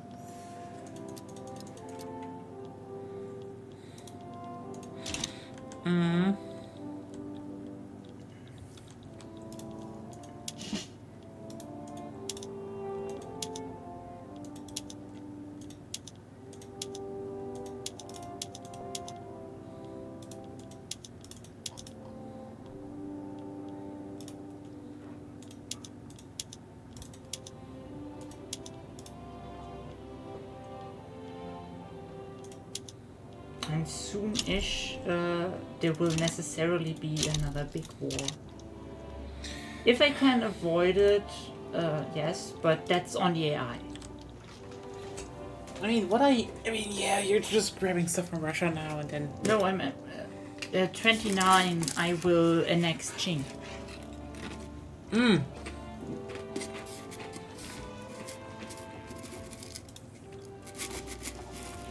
I forgot.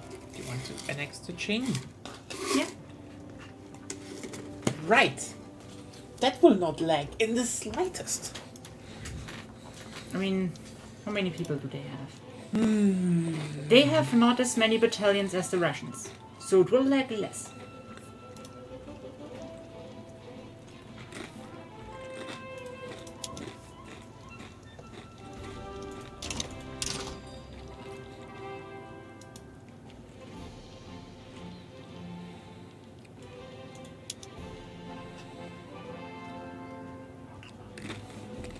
Still, San Marco is pretty strong.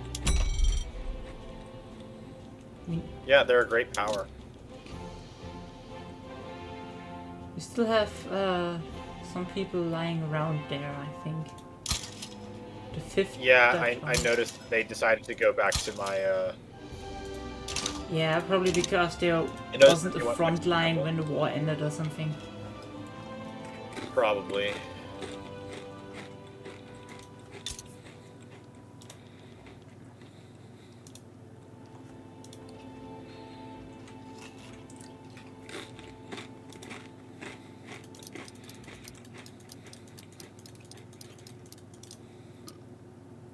%50 landing on Russia.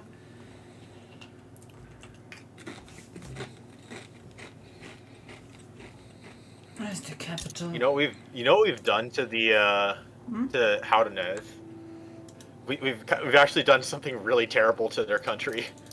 Which country? The country that we released in New York.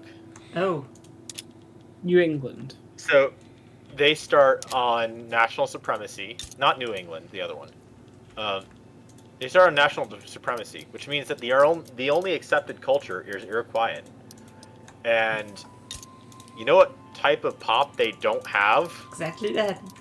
They have Yankees, French, Yep. and Franco-Provençal. They have 15.2k accepted pops of their total population, which is 2.83 million. So they have 15,000 people ruling over 2.5 million almost. Oops. Wow. Yeah. I'm now fixing my convoy problem because I'm exporting oil. And I guess probably also soon. Wait, can I also export? Let me just look. New export routes.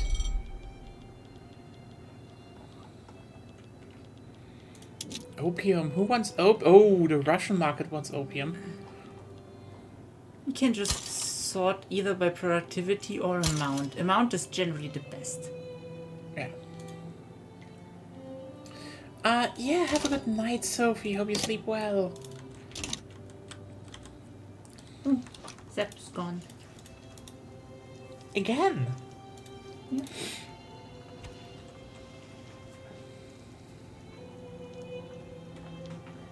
Welcome back. I am back. I like heard it beginning to happen because my phone decided, oh, you know what, I'm just gonna like give you 20 updates and 20 pings all at once. Yeah. Also, by the way, Zep, I think Like- we're losing the Yeah. against San Marco. I don't think so. They have already I've- stuff in the Roman Republic. Yeah, but they need to get a lot more, and I don't think that they've fully captured a single territory. Fully captured? Not yet. Like, they've made progress, but I'm gonna reverse that.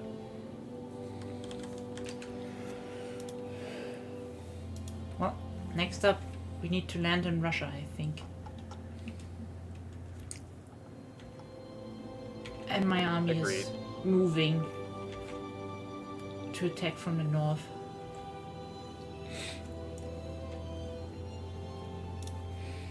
What is Austria fighting again? Oh, against the proletarian revolt in Austria. Yep. They're landlocked against themselves. Well, who's at fault for that? Austria, obviously. It would be so funny if you ended up with two Austrias. Just like, and they all bicker about who's the real Austria. I wonder who's the real one.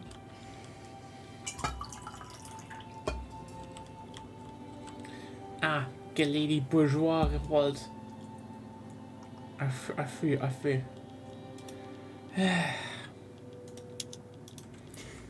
Oh no, the United Netherlands lost one battle. Terrible. I'm sorry I was not able to live up to your standards. Yeah. But to be fair, I don't either. I've lost also a battle at least. Terrible.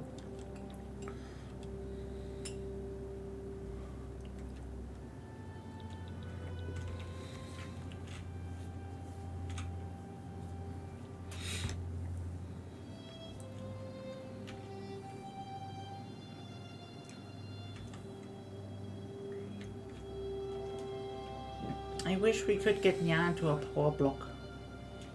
I am in a power block. But not in our power block. We could make along the Eurasian Zollverein.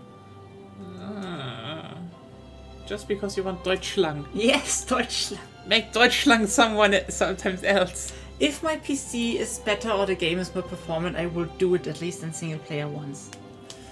Yeah, I mean, you could actually do it in single player right now. You just don't need to be this bullshit big that fast. Huh? I would need a lot bullshit bigger. You know what I'm doing? I'm doing Yeah, I big know, Germany. but like if you just more slowly expand. No, Because after Deutschland there comes world conquest.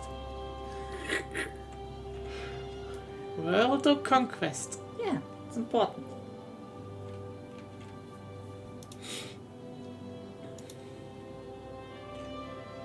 But the game actually speeds up again. Holy shit though.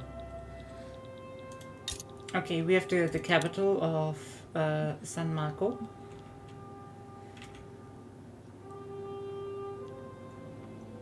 Santa Cruz supports more oil rigs, great. Yep, I am looking for that right now. I'm pretty certain that's my territory. Probably.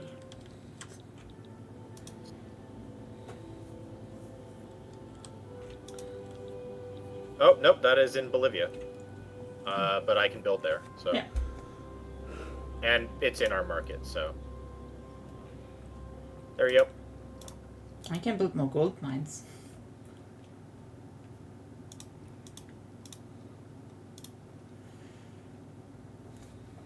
Anything else? I'm opening the dreaded market.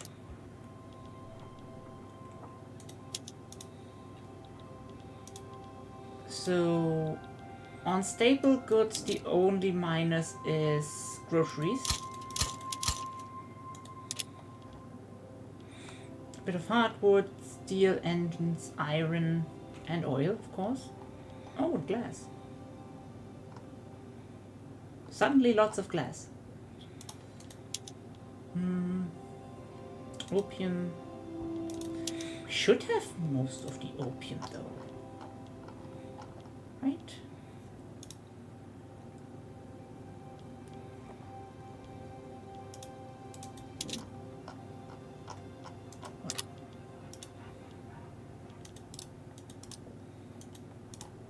It is cheap.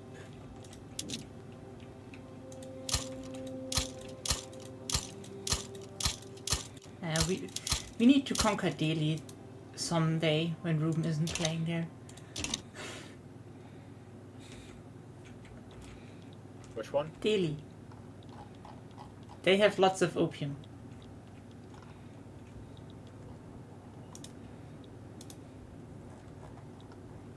I don't know exactly where that is. In India. The Delhi. city, Delhi. Ah. Oh, that's. Oh, yeah. Maybe I pronounced it weird. Oh, chat, it's late, but do you have some topics you want to talk about and stuff And stuff. and stuff? Yeah. Are you sure you're gonna really want to complete this fully? Because Yeah, why not? at this rate, I mean, if it's you gonna be morning. Okay, so think of it this way: we've got 8 more years. 8 more years, and then we're done. And we've done about 7 years so far this session. And there shouldn't be that big wars following. yeah, so it probably will speed up again. Yeah, the worst thing that can happen is Ching says, no, I don't want to be annexed. Then maybe don't the next time. I annexed them. I wanted to annex China I for so annexed long. Just your average German wanting to control all of China. It's a big country. Who wouldn't want to control it? I get you. I get you, Claire. Ironically, sometimes my brain actually lights up when it's late. Like the funny thing is, yesterday, so I wanted to write something that was in my brain like for a long time now, and then I just had a block, and I was like weirdly sleepy and shit. Then Ruben was like, "Hey, You want you want to do Minecraft? something? You do something on Minecraft?" And then I built a lot of cool bridges in the Minecraft server. Fun fact: there's new shit on the Minecraft server already. Yeah, there's a small channel. We build infrastructure, yes. And different infrastructure. We have the oldest infrastructure of all time, aka ships and channels. One of the most important ones still. Like channels are still important to this day. And so I built 2 nice bridges, and you can now, travel between between the main area and the Witchy Woods. You can now just take the boat and then take a hard left at the lighthouse, and you're just straight ahead and you're at the new farm. Yeah, Cool. there's new stuff besides you, Zeb. Yeah, maybe you maybe need to update your area a bit because we're kind of encroaching slowly but surely with all our infrastructure projects. It's just like What about me? Well, your Minecraft area on the server. Oh yeah. We So started- I was just thinking about that. I need to make my statue. yeah. Which Yeah. means I need to go copper mining. Yeah, we kind of started being I'll probably. Yeah. very active recently. So that's fun. That's really fun, to be honest. But yeah, and then like at 1 a.m. or so, like before 1 a.m., my brain was like, okay, now you can write. I usually only write shit at like after midnight, which is insane. And even then, I I mean, I understand that. I just realized if Yeah. the Roman Republic wins, they conquer Venetia, they liberate Sardinia, Piedmont, you get war reparations, they nationalize all of the Roman buildings, and they liberate Modena. There will be no San Marco anymore.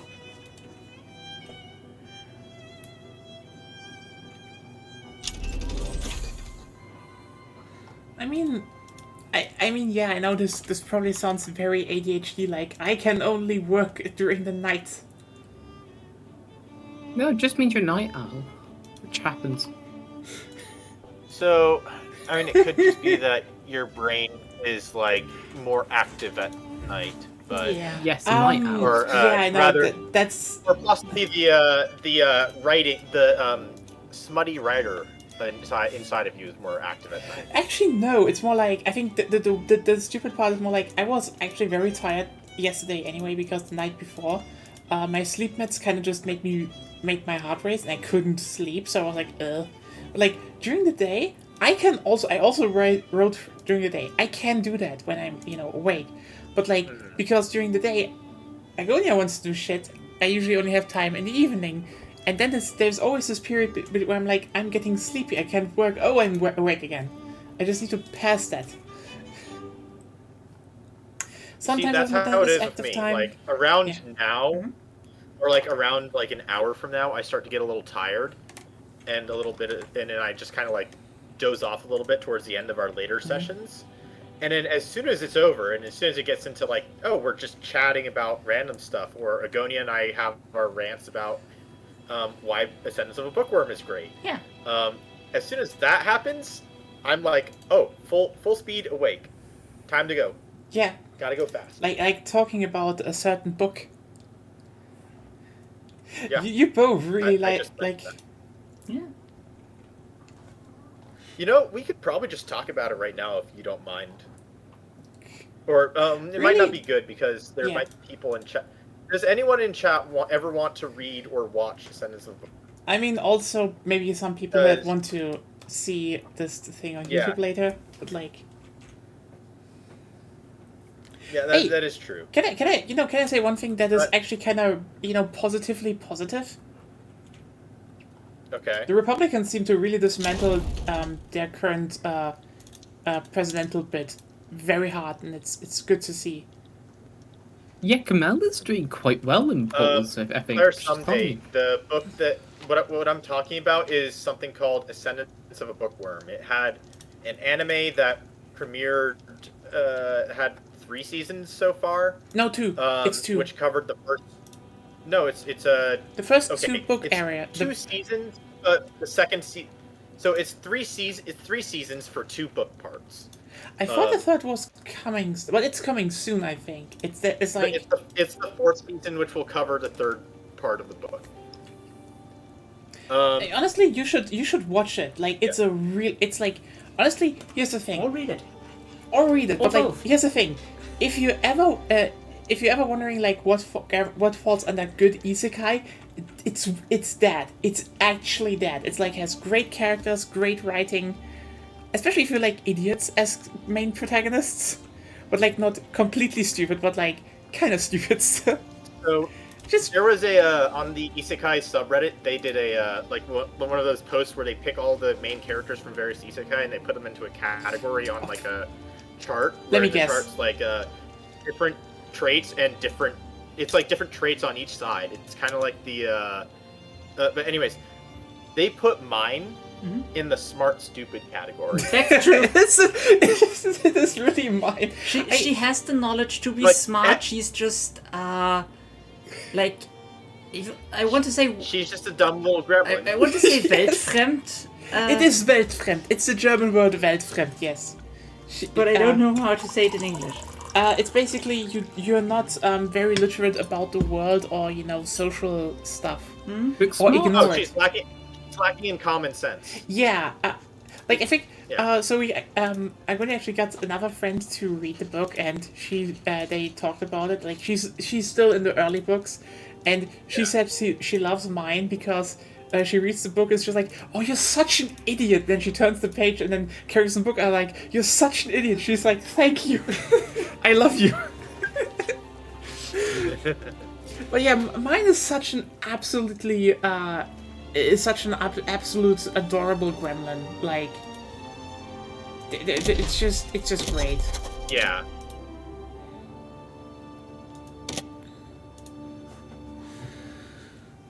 And also, this is tiny little spoiler. It's not a significant thing for the recent 2 volumes of the light novel.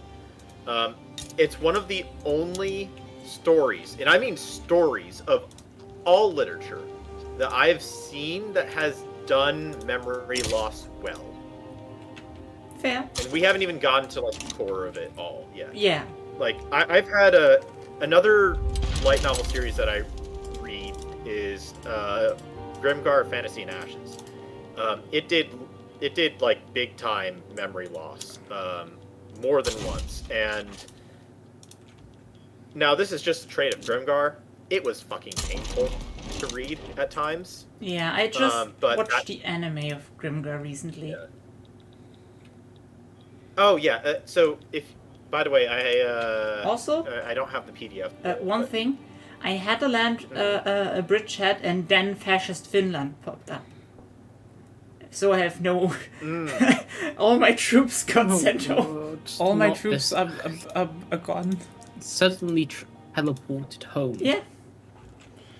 That's what they do. But yeah, Grimgar. Anime is so kind of Yeah, mid, but has Grimgar, good things. How's the light novel? Yeah, so the light novel is very good, and it really delves into Haruhiro as a character and as a leader.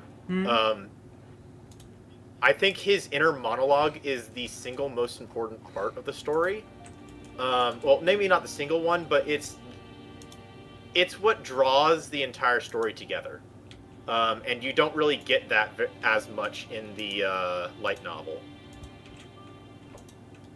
And so I definitely think that, because there were parts of the light novel where I would read it and I would enjoy, like, how do I explain this? Yeah. You know how when you read a story and you absolutely hate something that happens because you love the story, and it's not, and you hate it because it's not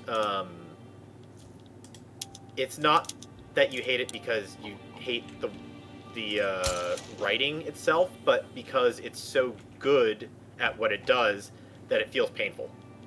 Don't know. Right now, can you help with the naval invasion though?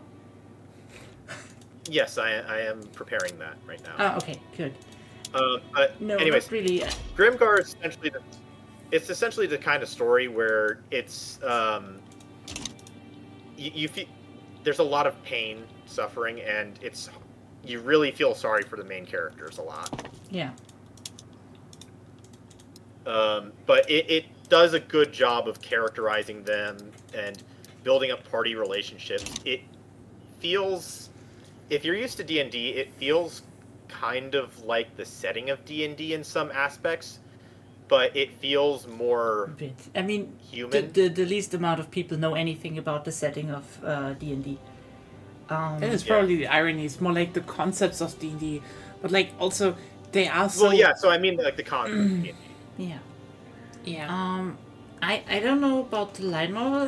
The thing that I was sad because I saw just from the episode numbers that the whole Mary arc was brought to conclusion way too fast. So the Mary arc continues in the light novels. Yeah. It was not actually brought to a conclusion in the main story. Yes, they extended a little bit Like with the the light novel. In the anime, there With is the the big boss. Yes, exactly, and it's. Yeah. I think it happened too fast. Yeah, sure, it was Yeah, very so- close, but It's a little bit longer in the novel, but the important thing is that that is not the end of Mary's like development and story. That is just like Right. that is just her accepting that she's moved into a different party. yeah, but Like, for kinda me, leaving behind the her. killing of the trauma inflictor happened a bit too fast. Yeah. Like just getting in, confronting the thing, and getting out would have been enough for me. I mean, they kind of did that, at least as far as I remember in the light novel, they did that. But I understand how like in the anime, it did feel a lot faster because it was only a part of an episode. And that was because they focused more on the existence of the trauma. Yeah. Primarily because that trauma doesn't get resolved by killing the inflictor. Yeah, obviously. But Yeah, which I think is one of the things that I think makes the series very human. problem is the as anime opposed ends to, like, ends there, as far as I know. yes, the anime ends there. I highly doubt that Kadokawa is going to greenlight any more of the anime from it, even though it was like it was comparatively popular. Mm-hmm. I just can't see them greenlighting an anime when the next parts are going to get so much more grim. Because the next season, if I remember correctly, has some kind of not really gruesome, but some really rough parts to read. Not because of not because of it being bad, but because of like the character issues. Plotline stuff, and the other part of just like, oh, I don't want them to suffer. Mm-hmm.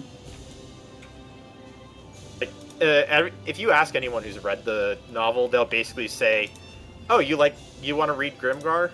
Prepare to suffer, Well, and please enjoy yourself." that's roughly why I even wanted to watch it.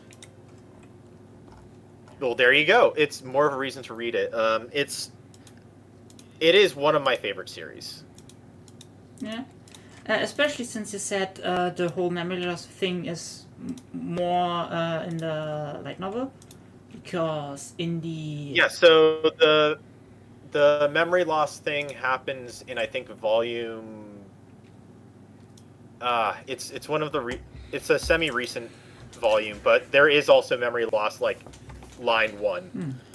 Also, I think none of your because the way ships that- have yet landed here. So the problem is that the guy leading my main navy died. Great. Of course. Yeah. So Vicky for that moments. navy is having to make its way all the way back to the mainland, and then head all the way back to prepare for the naval invasion. Great. Then build up stuff again. Oh, terrible. Yeah, because There's still a battle going on, so if that battle goes well enough, I might land. But yeah, anyways, the memory loss part isn't very well explored Grimgar- in the anime. That's why. yeah. So even in the light novel, that early on, the memory loss is not it's pushed to the side, saying we can deal with this later, essentially. Or rather than that, it's more of like, Oh, we need to survive. oh, we're gonna forget that this is here. Yeah. Yeah, they need to survive, and so they go about their days, and eventually they kind of forget that they have memory loss. Yeah. Because it becomes irrelevant to them. And I think that's part of the. I think that was part of a large part of the decision making with the story. Yeah, that's fine. That they really wanted to. Yeah. Yeah. I mean, I'd say Also, ironically, I know he's necessary for a whole lot of party conflict and development, but I fucking hate the Dark Knight. It's like, he pisses me off. Yeah. I mean, If you hate him, then you are going to love the light novels because it does a good job of like, kind of, what's the word? He faces the consequences of his actions a number of times, and on the good side, you do get to see him grow for it. That's nice. So, no. it's like you still hate him, but he's bearable to an everyone, extent. Zickham has a revolt. Oh no! Oh no, Radical Help Zickham! Zickham! I can't. Don't worry, as soon as I next event, I will help Zickham. Yes. But yeah, no, I think we can definitely agree that basically the best, especially isekai light novels, over the, of the past years, decades, have been either met with, female protagonists, and especially if there's crankly scrimblos. Like, real fucking dumb fuck idiots. Like, sorry, mine is an idiot. She's just, like, yes, she does a lot of things, and she's kind of smart, but she's just such an idiot. You want to know what my hypothesis is for why I think that the majority of the best isekai novels and other like stories have been with a female main character? Hmm? My hypothesis is that I think there's too much of an obsession with having a self-insert character and making that I self-insert hate character having a as generic, self-insert character. It like making them as much of a ruins all generic the stuff. making them as much of a generic like Kirito as possible. God. Honestly, I think it also comes down to the fact that a lot of, guys writing those novels do power fantasies for themselves and they just can't write well. They're just popular So because... there's an aspect to that, but there's also Yeah. a lot of women that write those characters too. True. And Everyone, there I are guess. guys who write the interesting female I mean, characters. okay, let's just be real here. The one good guy character is still in, how's it called? ReZero, because it's just fucking suffering. It's endless suffering. yeah. You won't escape the Yeah. suffering. It's just fucking suffer porn. Oh, period. speaking of good isekai light novels, get past the first fucking openings of ReZero. You will see that Subaru is a very interesting character. He is. Oh, he is. He's just he sucks in the beginning because he's like, And oh, it's not just about suffering; it's about learning to not suffer. and, Like that is his character arc, is learning that it's okay not to suffer. yeah, but also kind of like, Which I think is such a good antithesis to his story points. the thing why I'd say, I mean, you can also watch the anime because I think it's getting the next Yeah. arc soon. Yes, and so it's a the good, anime it's is an actually getting good its anime. next- Like the thing is, The arc, I've actually read a little bit of it with the light novel for the upcoming arc for ReZero. It's such a good arc. Like, honest, and if you like the battles, then you will be getting good battles in this. I mean, not really. I think the best part is honestly the character moments and well suffering, because the best part about the story is that, yeah, he starts out as, oh, I need to prove myself and other shit, and then he's like, oh no, I actually need to learn to be a good person, and he's like, well, I kind of deserve this whole shit, and he's like, I maybe don't deserve it, and then he looks basically in the fucking void, and it's like, I learned my lessons. So, Can you just as stop? far as the story for that, yeah, sorry. I mean, because literally the void of suffering just keeps dragging him back. Like, the guy wants Yeah. it to end, and he's just not allowed. Like, the thing is, he's at this point where he basically learned all his lessons, and it's just not stopping. It's just an endless torment spiral. Like, you really are at this point where, like, if there's, if there is something like, karma or destiny, he has learned his fucking point. Stop it. And it's not stopping. Yeah. So, as you said, that is definitely a point. That is definitely an aspect. And when I said that the battles are going to be good in the third season, I meant that they're going to be good because they have a focus on him putting into action the lessons that he's learned.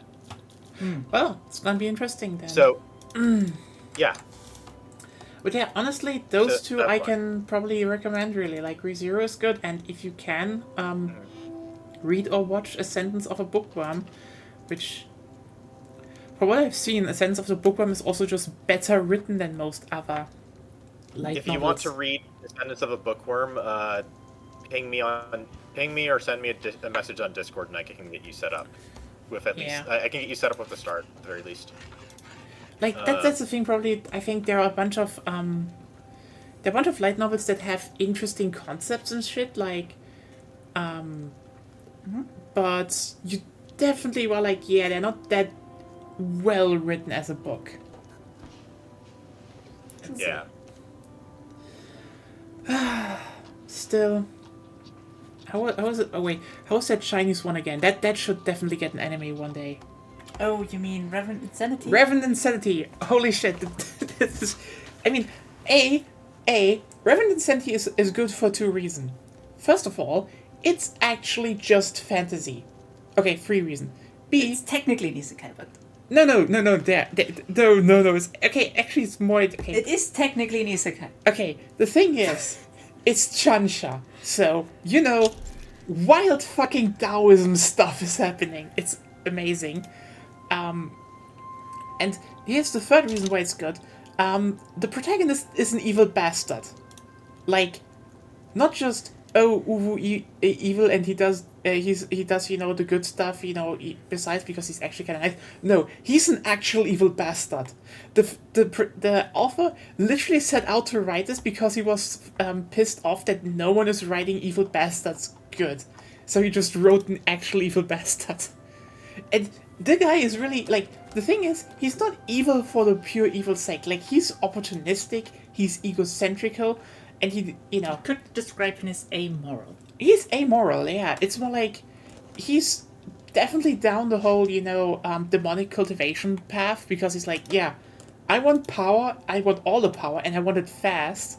But he's like, and he will go over dead bodies without even, just thinking about it for, like, it's like, okay, this is the better choice, kills a person. He will do that. But he's not, unreasonable. Like, if it's good to be nice to someone, he will do that.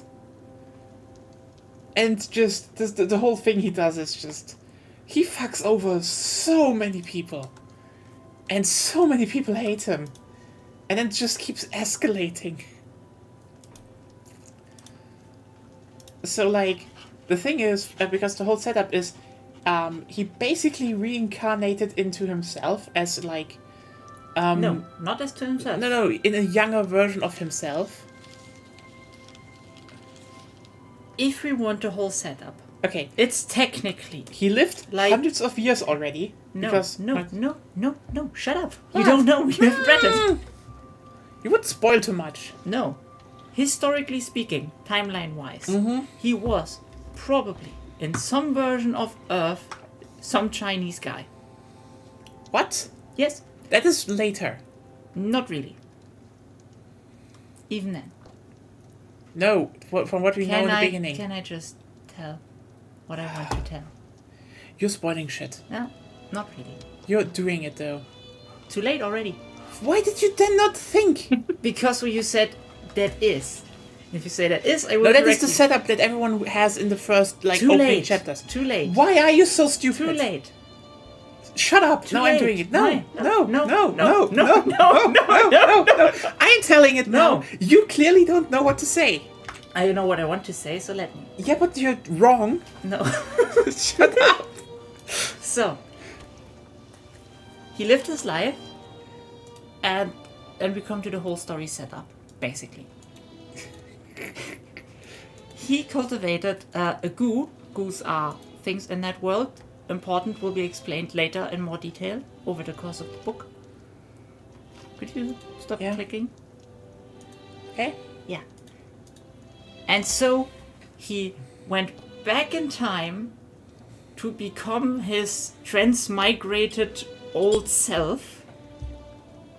Like his new body in the goo cultivation world. Yeah. And tries again. And that's where basically the story starts. But just to know how So much, it's kind of like a time travel, relive my life thing. basically. Yeah, both, because he probably died in some version of China, transmigrated to Okay. this world, Then live that life. lived that life for I think 500 years, Yeah, so he's already old as fuck. relatively old, yes, for goo cultivation. Then died, but in the last moment cultivated a goo that led him back to his old self. But he has none of his old, how's it called, attainment levels, none of his old goo, nothing directly, except that one goo that's now weak as hell and can't even be used by him. If it were at full power, it would kill him. Yeah. But he has... And his, let's say, talent isn't that great. So now he has to use all his experience Yeah. to get ahead. Because that's the thing, you know, in that world, you know, it's a Chantra world, you have inherent talent, meaning it's like how well you can cultivate Biologically. shit. And So it's like a biologically inherent. Talent. it's a kind of biological inherent thing, yeah. Mostly. But you can compensate for that. Quick thing. Real quick. Yeah. The Philippines landed in Spain, in Delaware. The Philippines are going after Biden. Quick, Oh no. The Philippines are going after Biden. They will Run. never find him because he doesn't know where he is. So. He doesn't know where he is. Oh. You already quit the race. Don't stop making fun of him. No, Poor we do old, because it's actually very most powerful funny. man in the world. Oh, it's good for Biden that he gets a bit more rest. Honestly, it's good. It's good that he gets some And more rest. also, I think that this is also good for the U.S. because he can focus on his job Yeah. right now. Yeah. And like honestly, course. here's the thing. Kamala is just by far the better candidate. Like, you saw how much support she got, and also like she has the thing is, she has charisma and she can clap back. Like on the other hand. So do we want to talk Trump is a about how million much of years a old joke and Vance he's just- is? I wanted to say something. Yeah. Yeah, I'm just like. I wanted to say, can we talk about how much of a joke Vance is? I don't know. Oh, I mean, he's Trump's failed attempt to try and pander to younger audiences, is his vice president and one also and pander to the union. yeah, what? Yeah. What is wrong now? Say it. Because of Oh, what, the so- setup, I can say, okay, yeah. Yeah. So the thing about the whole thing, the thing about the, Chancha novel is that basically, just for the first arc, it's like, his storyline in the previous life was, he is the older brother, and everyone's like, oh, you're so great, and, show talent, but when they actually measure the talent of, cultivation, the, natural talent, he's just average. While his younger brother, everyone who overlooked and bullied, is extremely good. And, one becomes, the younger brother starts to rise up. Yeah, it's a inherits clan shit. structure, so they nurture the one with the most talent. Because that's the thing. In that world, you can technically, equalize the playing field with enough resources. But, the clans don't fucking give those resources to people with average thing. They pour all their resources into people who have the high natural talent. So, basically the first arc, which is already great, is basically, is basically him fucking around with the social norms of his clan to gain all the resources he can to, keep up the race with all his, knowledge and abilities. And, Abilities he doesn't. well, not abilities, it's more like, knowledge on how to, actually, advance cultivation fast, do things, etc. And, just outplay everyone socially. And it's, like, he gets away with murder. And in such a great way, you're like, you're such a clever evil bastard. You love him for what he does. And yes, it's murder. He just gets away with murder. But like, like, yeah, and it's just really cool because, like, yeah, he outplays everyone socially, and that just is cool. Reverend Insanity, highly recommended. This shit should get animated. We need more evil bastards. But yeah, back to the politics stuff, because that's what a lot of people are here for. Mr. Couchfucker, yes. Okay, ironically, now that it's... Oh god, nah. Okay, so the thing is, that turned out to be made up. So, don't worry, Yeah, I'm not surprised. he didn't fuck a couch. So he did Google about dolphins fucking women, though. Multiple times. And stored porn of that. That's weird. So we kind of wish now that the couch fucking thing is real. No, So the couch fucking thing, as far as I'm aware, was basically an old roommate of his claimed that he had put like a glove or something inside of a couch and had fucked that. I mean, creative. That was the claim. Yeah, creative, and you do what you gotta do if you want, I guess. I mean, it's just a couch. Yeah, it's like... Yeah. It's kind of... It's funny, but like... So, the thing that happened to him is like... Yeah, they definitely thought like... So what happened? Basically, small timeline. Trump announces him, and just to be clear, he was before I will never be Team Trump, I will rather die kind of a guy in the original election. He also used to be pro-unions. Yeah, so... Although that was most likely a grift. So... You know, as everything is from him, and he's just not good at anything. Like, you'd think probably his only smart move was maybe trying to be anti-Trump, but like, Trump is basically the Republican Party at this moment. So... He was anti-Trump during the campaign, like the preliminaries for the campaign, which is when it was popular inside of the Republican Party to be anti-Trump. So it's like, not really... you get kind of like a free pass during that. Yeah, so that's just the thing. But like, the funniest part is that, so his plan was, Trump was like, he's my, young running mate, and he's like, okay, I need my, Trump has his thing he talks about, and I think Vance was like, I need to do my own platform, of radical conservative politics, and to get voters on on my side. So his plan was just to do very shitty misogyny.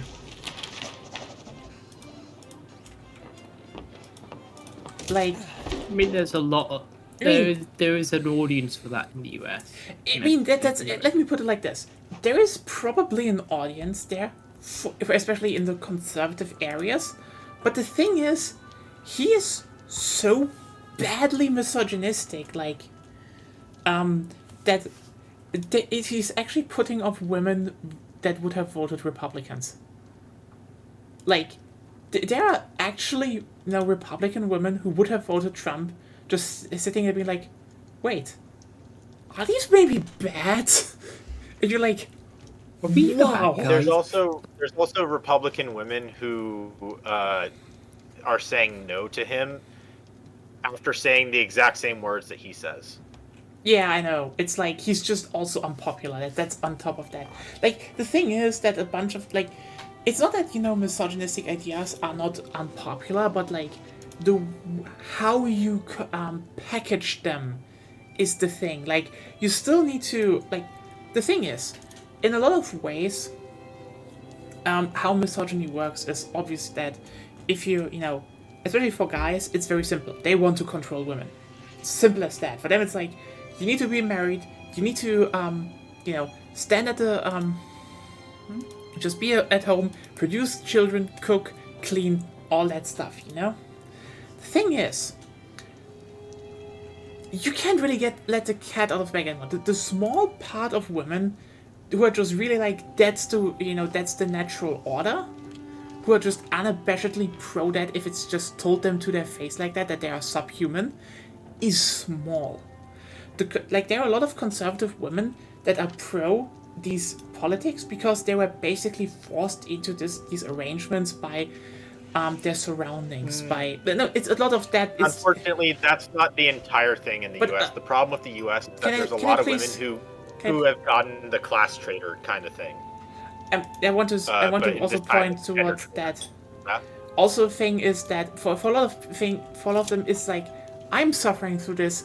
Others should suffer for that, and oh, this is just the best I can get. It's very much.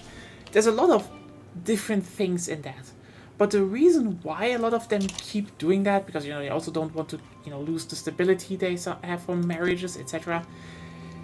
Is you still need to package it in some appealing way, like this is why a lot of Tradwives channels are like, look how fulfilling my life is, even though they're just posing as a trophy for a guy. That is one of the core things of, you need to sell it.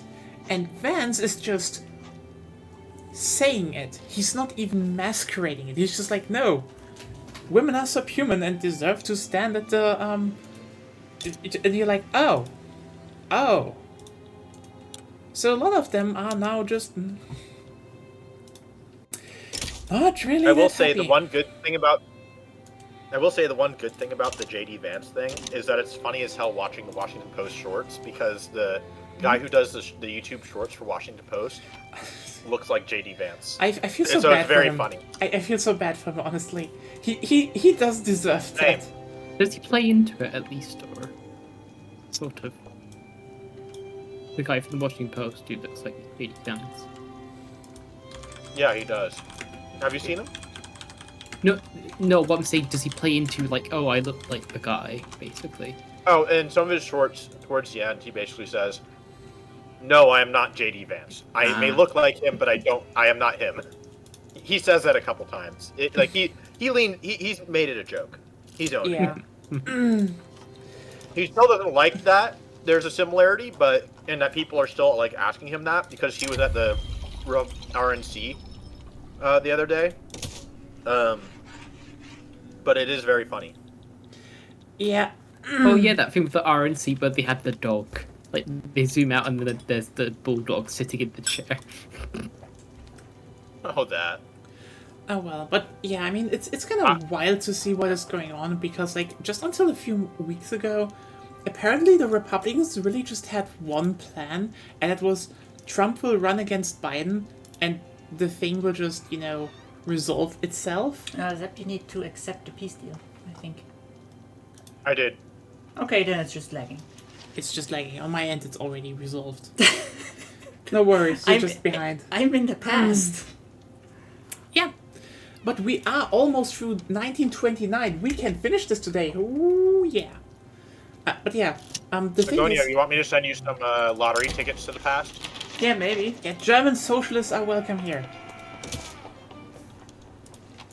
But yeah, basically the whole thing was Trump will run against Biden. Biden is old, and now that then it's like they announce Biden isn't running, Harris is running, well, most likely, and apparently they never be like, oh, is there something we have on Harris? And you're like,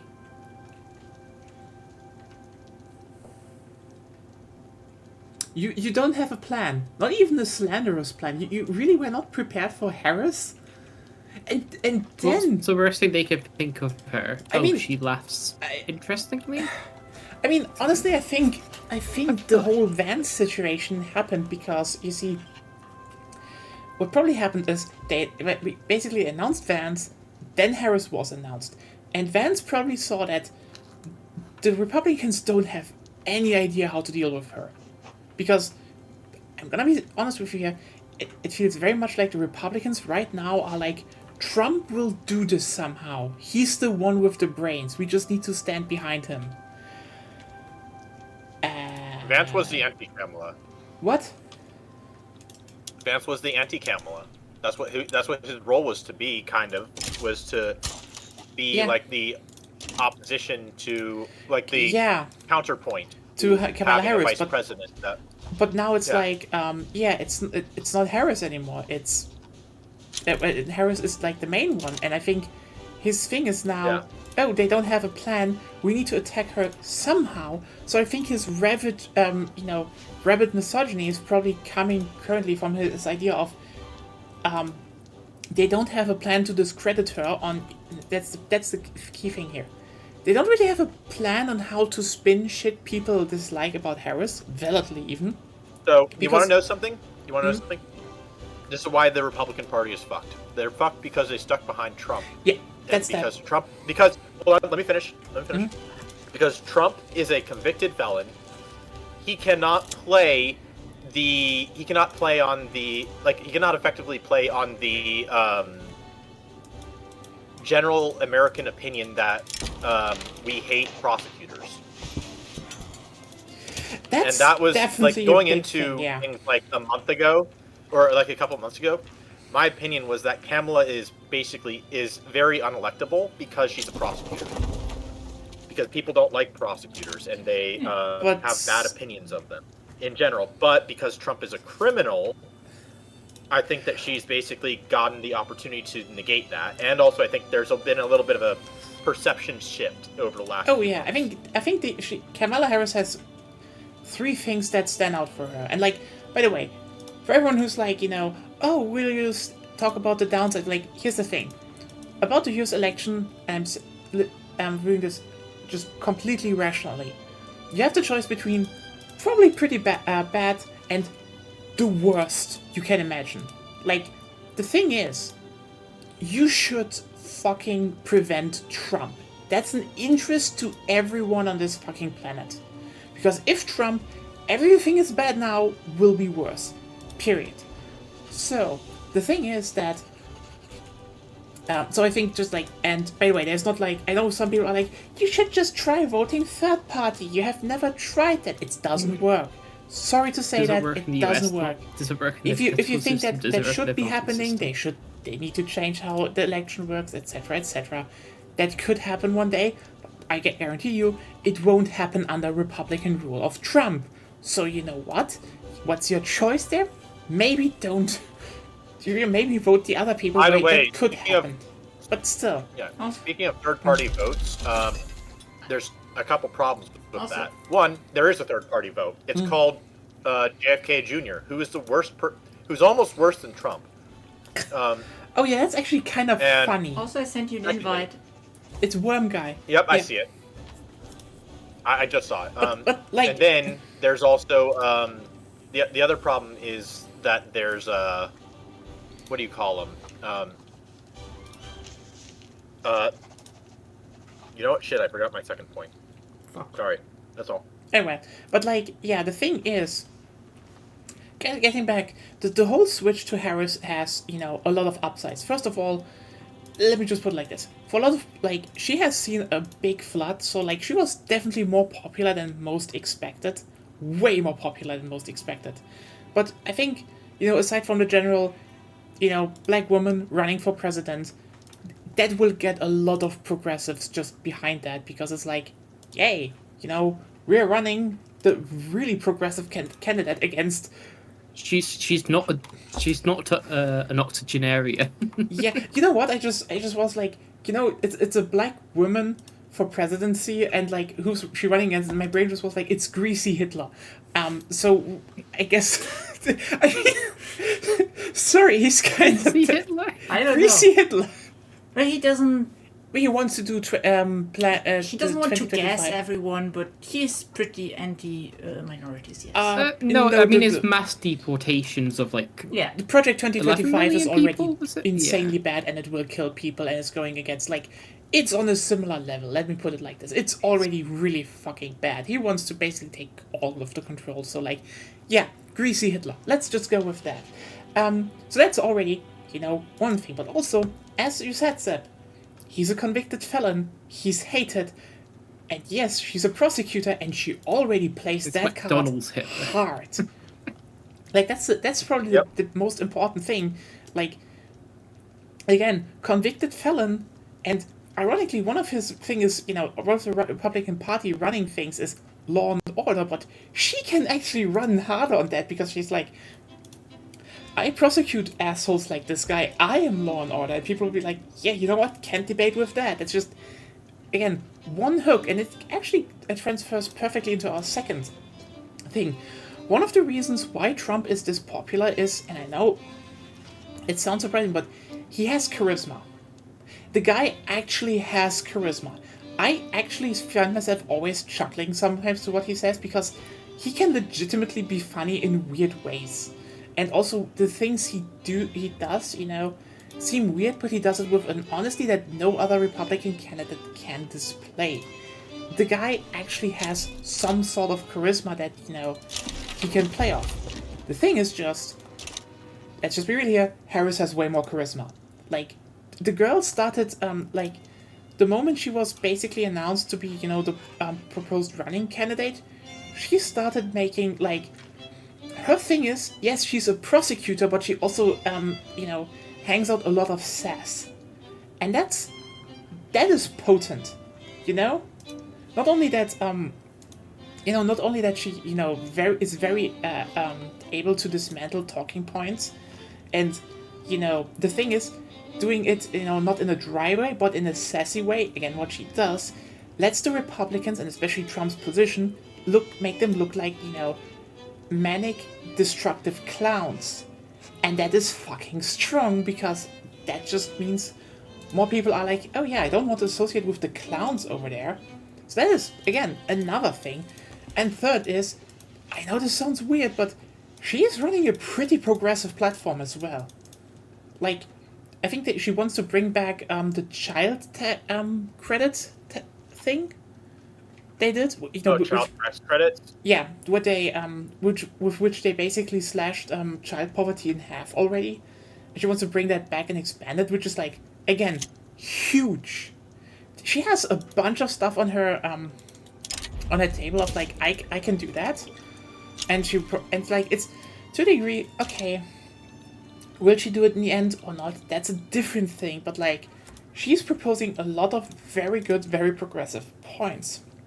Some that, the Biden administration already is working on. For example, Biden administration has currently a plan of, funding and looking to fund more and build more railway lines across the United States. This is good. This is actually really fucking good. And she can... Rome is gone. Rome is gone. Oh, Rome is gone, yeah. That's sad. And the thing is, the stuff like that, especially in the infrastructure sphere and such, a lot of people are like, hey, Trump wants cars, Harris will continue the things Biden set up. Our choice is very, very simple. Again, she has three things really going for her in that regard. How they pan out in the end? I don't know, but holy shit, I'm happy she actually got the candidacy, because it is such a turnaround from basically just let's hope Biden is doing things to Trump needs something, or he will be dismantled actually this election, and that's good. Imagine if Harris wins with a landslide, then Trump will be done. I don't think Trump will be like Le Pen, who just keeps taking L's in France, because yes, everyone's saying Le Pen will win this time, but remember, she already lost 3 to 4 times in major elections where people said Le Pen will win this time.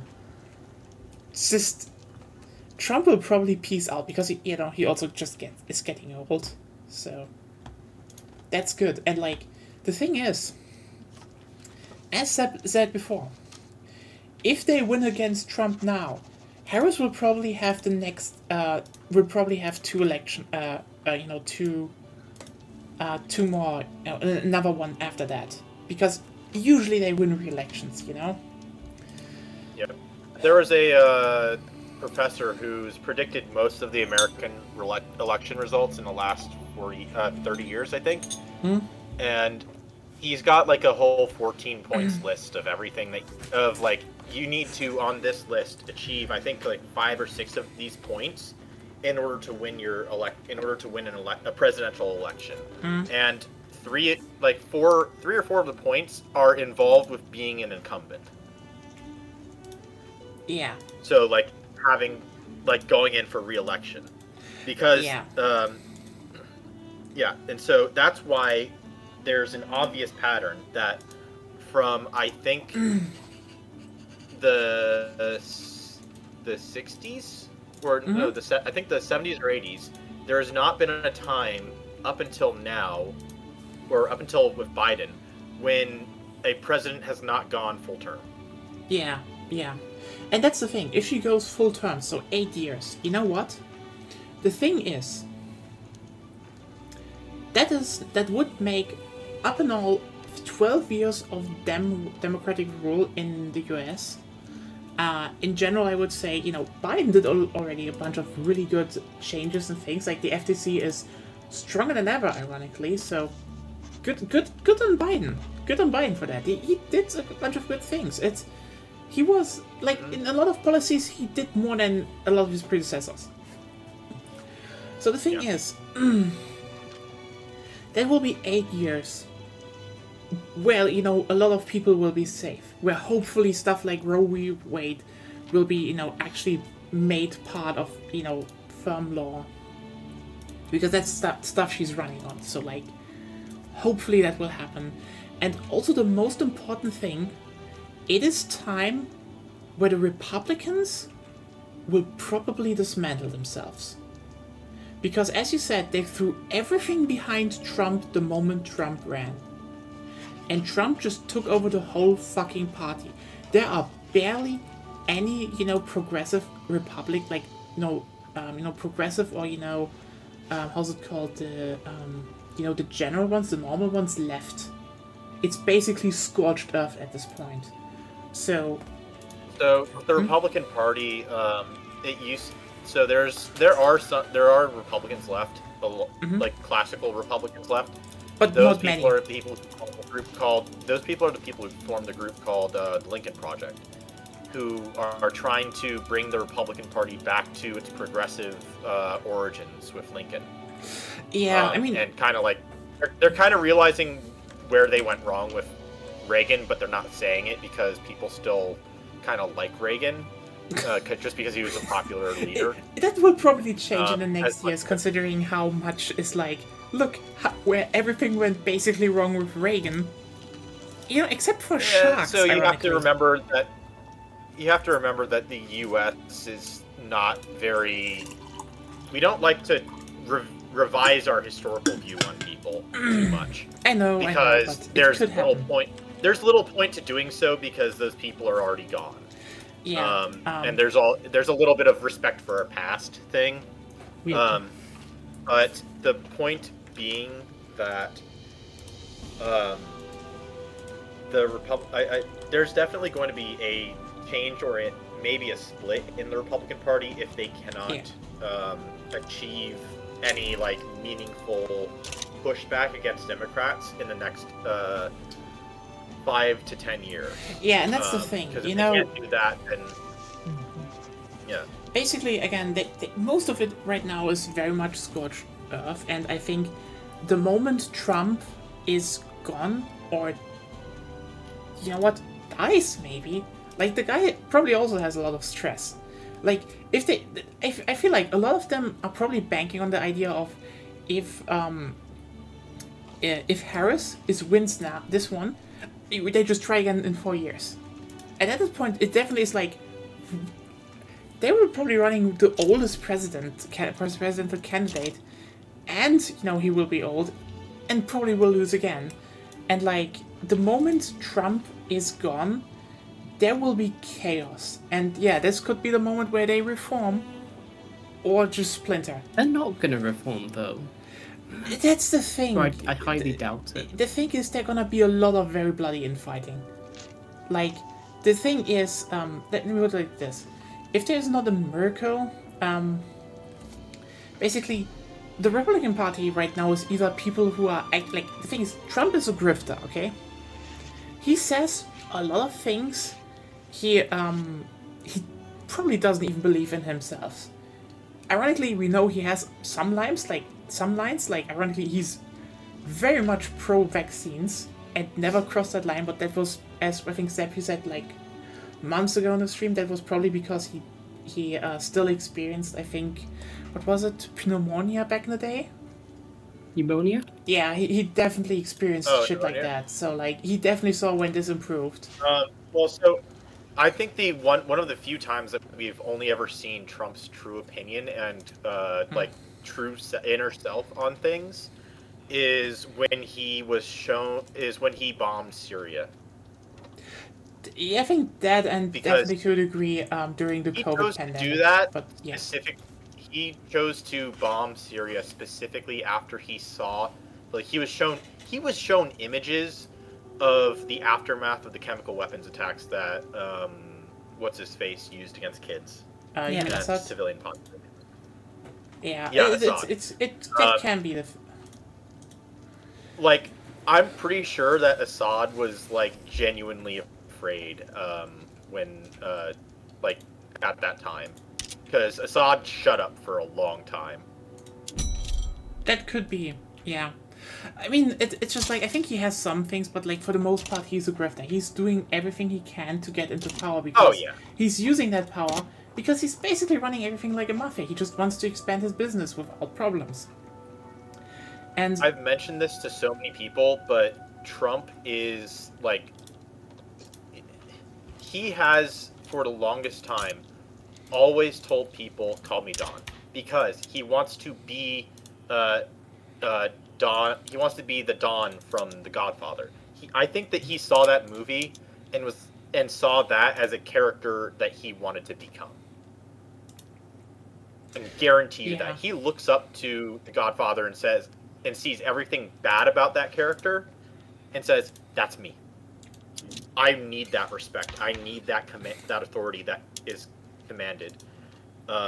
And you can see that in how he treats his people, how he treats his inner circle, his outer circle, everything. He wants to be a mafia boss. That's what he wants. Yep. He looks up to the concept. Side note. And I think part of that is that, yeah. Side note, I think I found a new bug. What? My first army has one open slot, but when I click on it, it grays every recruit button out and says I already have 4 generals. ooh, Yes, I think I've seen that as well. I think it has something to do with how the game, like, I think it has something to do with the way that the game separates those things. Probably. It's hard. I'm unsure. Could yeah. also be the several versions we went through in the safe state. Could be, yeah. But yeah, I think the thing is right now, the problem is that with his extremely hardline grifting stance, it led to a lot of, to basically Republican Party become either people that's, also grift, but do it with in a very cold, calculated way. See, for example, Mike Pence. Mike Pence was just like, let's hide all his evil behind a cold face and just do things. And you saw he basically bailed. The moment he bailed out, he was labeled, A traitor. a traitor. Yeah, but he was calculating. I mean, he was kind of already labeled that before he bailed completely, because he was essentially threatened with murder by Trump's followers, and Trump was basically, that's fine. There's a part of me that feels sorry for, as much as I despise his political, I mean, it sucks. perspective, Let me just. there's a part of me that feels sorry for him. I mean, He should not have gone through what he went through, yeah, despite all of his Yeah. stuff. Yeah. But also, it's like, the thing is, what shifted from back then to now is that a lot more people have become the smaller part of those who actually believe what Trump says have become more. And you see that in Major Taylor Greene, I think is her name. She's fucking It's a cult. nuts. Marjorie Taylor Greene. It's a cult. It's a cult, yeah. He has made a mafia cult, and his whole thing is right now is that most people are just try to do that. They try to So it looks like that a lot more on the from the outside, but it's actually worse than that because You mean more Um, grifting? so there's been shifts in the political allegiances in landscapes. Not everybody is as loyal to Trump as like people think they are. Like Marjorie Taylor Greene and her 10 other Republicans that are in helped get rid of what's his face from the Senate, from the House. They are kind of in an anti-Trump phase because they don't like the moderate stuff that he's leaning towards. And so they end up with and so they are rather opposed to him. But then there's even worse people, like fucking Boebert. Oh my god, she is so bad that Marjorie Taylor Greene could not stand her. Yeah, She the lady who shot her dog. Yes, that's the lady. Oh, Boebert is God. the lady that shot her dog and bragged about it. Sorry, not shot, executed her dog. Yep. Yeah, Oh. it like You would think Properly if you have a executed problem dog. with the dog, you could just give it to a shelter or something, but no. Yeah. No. She's just. But yeah, so Even dogs hate her. Oh, she's Yeah. that bad. God. Crazy. Witch. Not even witch, like in a good way. Yeah. But like, I think they will definitely implode a lot because like there will be infighting because a lot of people want to be the new Trump then. That's part one. But none of them probably have like, again, the charisma None of them have the charisma. Yeah. to actually, be the next Trump. And I think that is probably gonna be like the biggest thing that, I mean, I don't know if the Republicans will go away. It could be that, if they actually, splinter, become insignificant, that might actually lead to, Oh no, they will be around, but yeah, I they'll mean, be maybe fractious. there will be They'll different, be like the Tories right now. yeah, maybe, like, maybe again the Lincoln infighting. Project will pick up the scraps, who knows.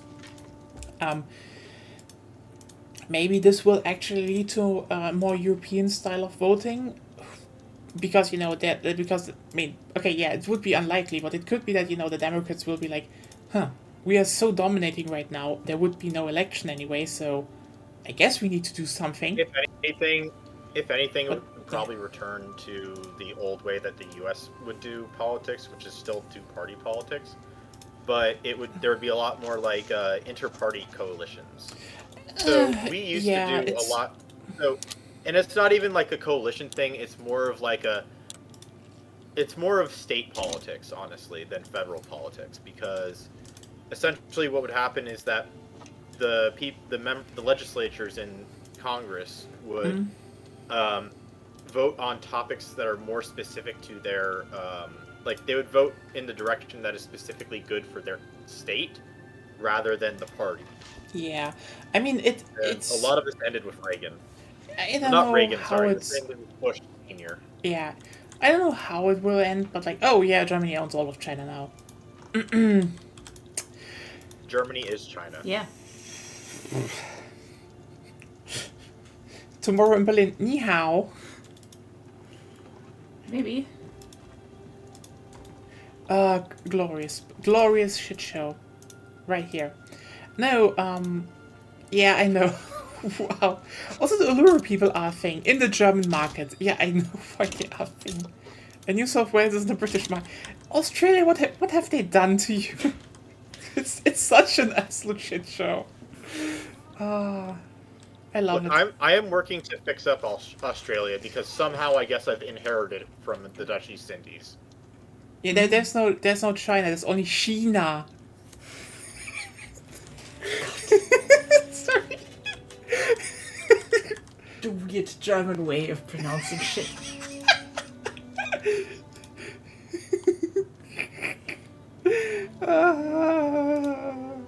I'm sorry. It was such a low hanging fruit.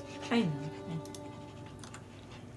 But yeah, I think that is probably the one thing that will be the upside because again, um,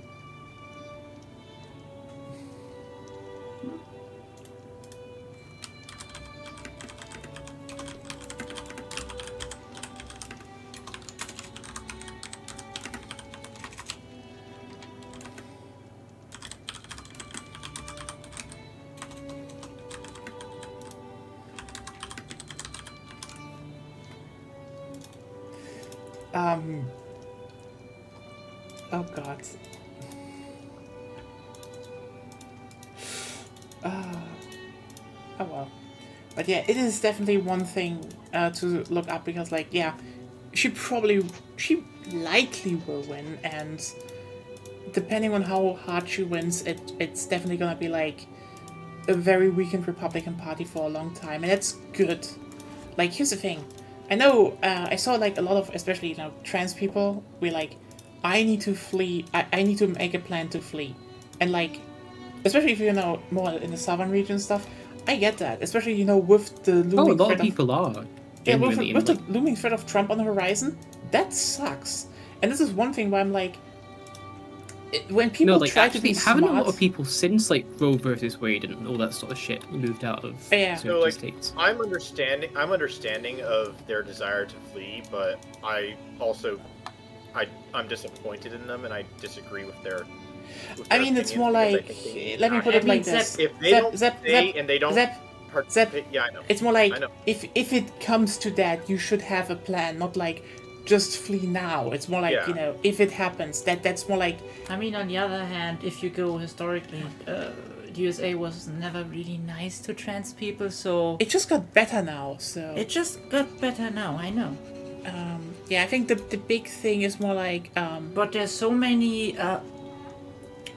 laws always being debated in the first place, and some even got through where people get their medicine taken away. Yeah. You can't really say, oh, why are you fleeing? The country wants to fuck them up. yeah, it's just So more like, why would you stay? I think if, you know, having a plan is understandable. Like, I think the biggest thing why I say I see this election completely rationally is like everyone who's like, oh, it's immoral to vote for the cop or do anything like that. You're like, fuck you. There are millions of trans people, you know, people of color, and immigrants and other people and other minorities who will be at fucking, like, they will be in harm. They will just fucking die, maybe, if Trump gets to power. Period. And if you're like, why don't you try voting the third party? Again, as Zeb said, the third vote is one guy, as far as I remember. And also, Yeah. fuck you. This isn't about you. This is not about some moral shitty high ground. This is about make an informed decision and make a rational one. And if Harris is simply enough the safest choice to guarantee that the least amount of people get harmed, you should take that choice. Yeah. Period. That's my point. This is harm prevention. Nothing more. I know it maybe sucks, but like, try doing it. Because that's the thing. I don't yeah. think trans people or other minorities should need to make plans to flee if the worst case is coming. There should not be a worst case. They should not wake up and think, will I be prosecuted in this country for existing? If, you know, some greasy Hitler wins. That's the thing. You can prevent greasy Hitler, you fucking should do it. And that's, yeah, like, oh, but it won't change everything overall. Again, the thing is, with harm prevention, you think you need to change the system, then at least keep the system livable for as many people as possible, for as long as possible. Period. Yeah, and that's part of why I'm upset is because a lot of these people were not active participants. I don't know that. They would And I don't still think do you know like that. the, oh, I'm not gonna vote. I talk to a lot of people about politics stuff. It's inevitable here. There are in a bunch DC, of, sadly. Yeah. But there's a bunch of people that are of the mind, oh, I don't like what Biden's doing, so I'm not going to vote for him. Yeah, it's stupid. But I'm still That's- not going to vote for the other guy, so I'm just going to abstain.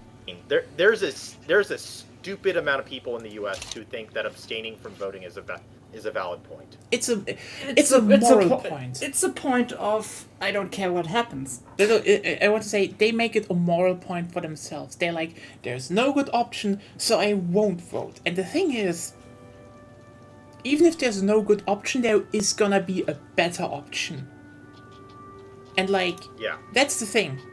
I maybe also don't like everything the Greens are doing in Germany.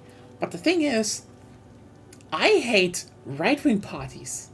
And so I will make a fucking list which party right now has the most choice of doing things positively, keeping things positively, and have enough influence after the vote to actually do what they promise.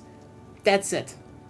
You don't need to like it to still accept the reality that this is part of the life of millions of people, and voting will affect millions of lives of people. Abstaining does nothing. Making at least just a rational choice for the least, for preventing the most harm, that will help people. Period. Getting fired up, getting fired up here about. But yeah, I really hate that. I know. Like, here's the thing. I know a lot of people, at least online I saw, and queer spheres are like, they made plans of fleeing, but where like, yeah, if push comes to shove, they would still vote Democrats, because again, it's better than Trump. That is the whole line. But like, yeah, there are a lot of, especially think, you know what angers me the most? That there are a lot of people who are like, I'm progressive, I'm totally for a lot of things, but then they make like, yeah, again, this moral standpoint of like, oh, I'm still not voting Democrats because, they're not perfect.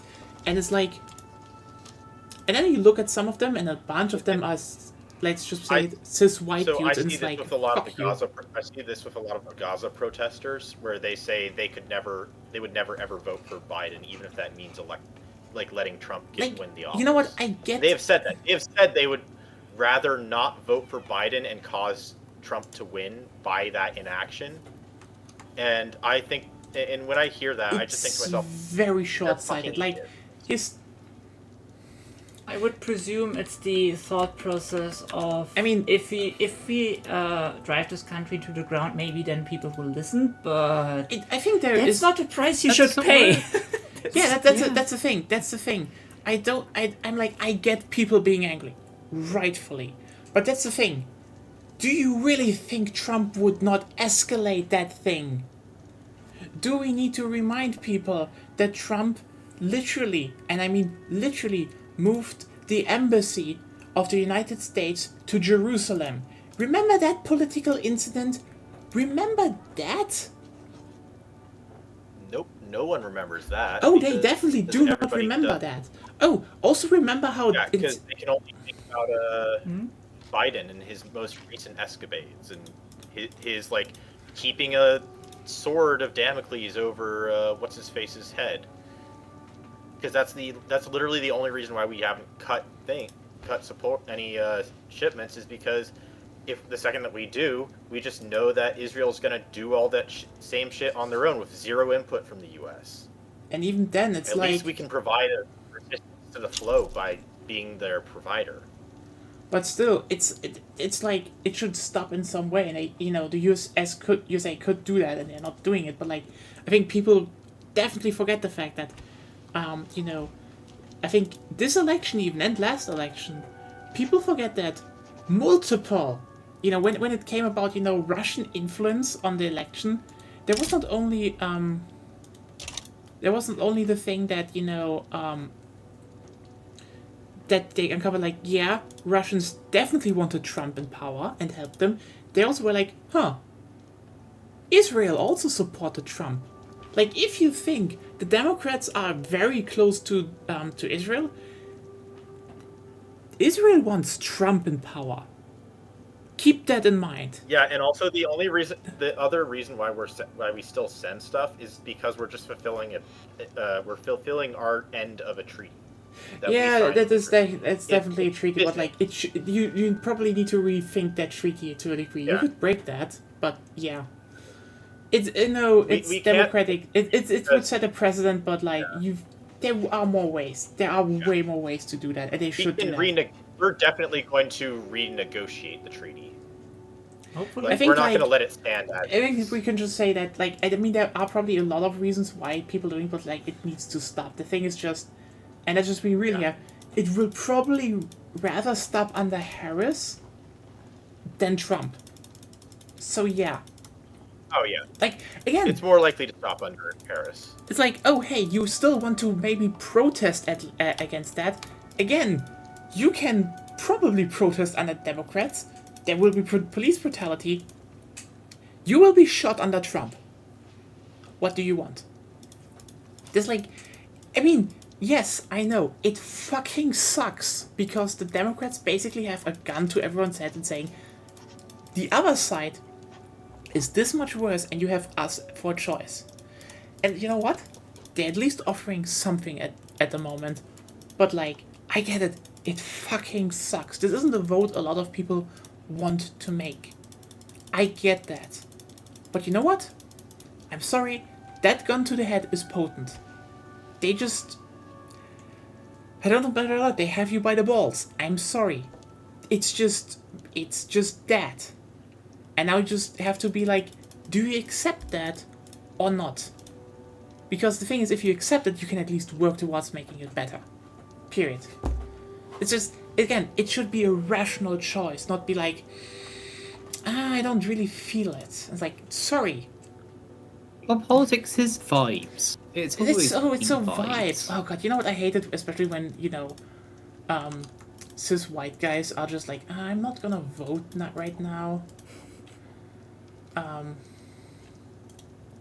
it's like, that's it's very actually fucking full of the most that I hear that from actually is white women. Yeah, You know what? fair. You know what? Yeah. It's probably. highly prevalent in the female population of the U.S. It's probably the also concept there, of but not like, voting at all. again, they're white women. Probably a lot of them just don't need to think about what would happen if Trump wins.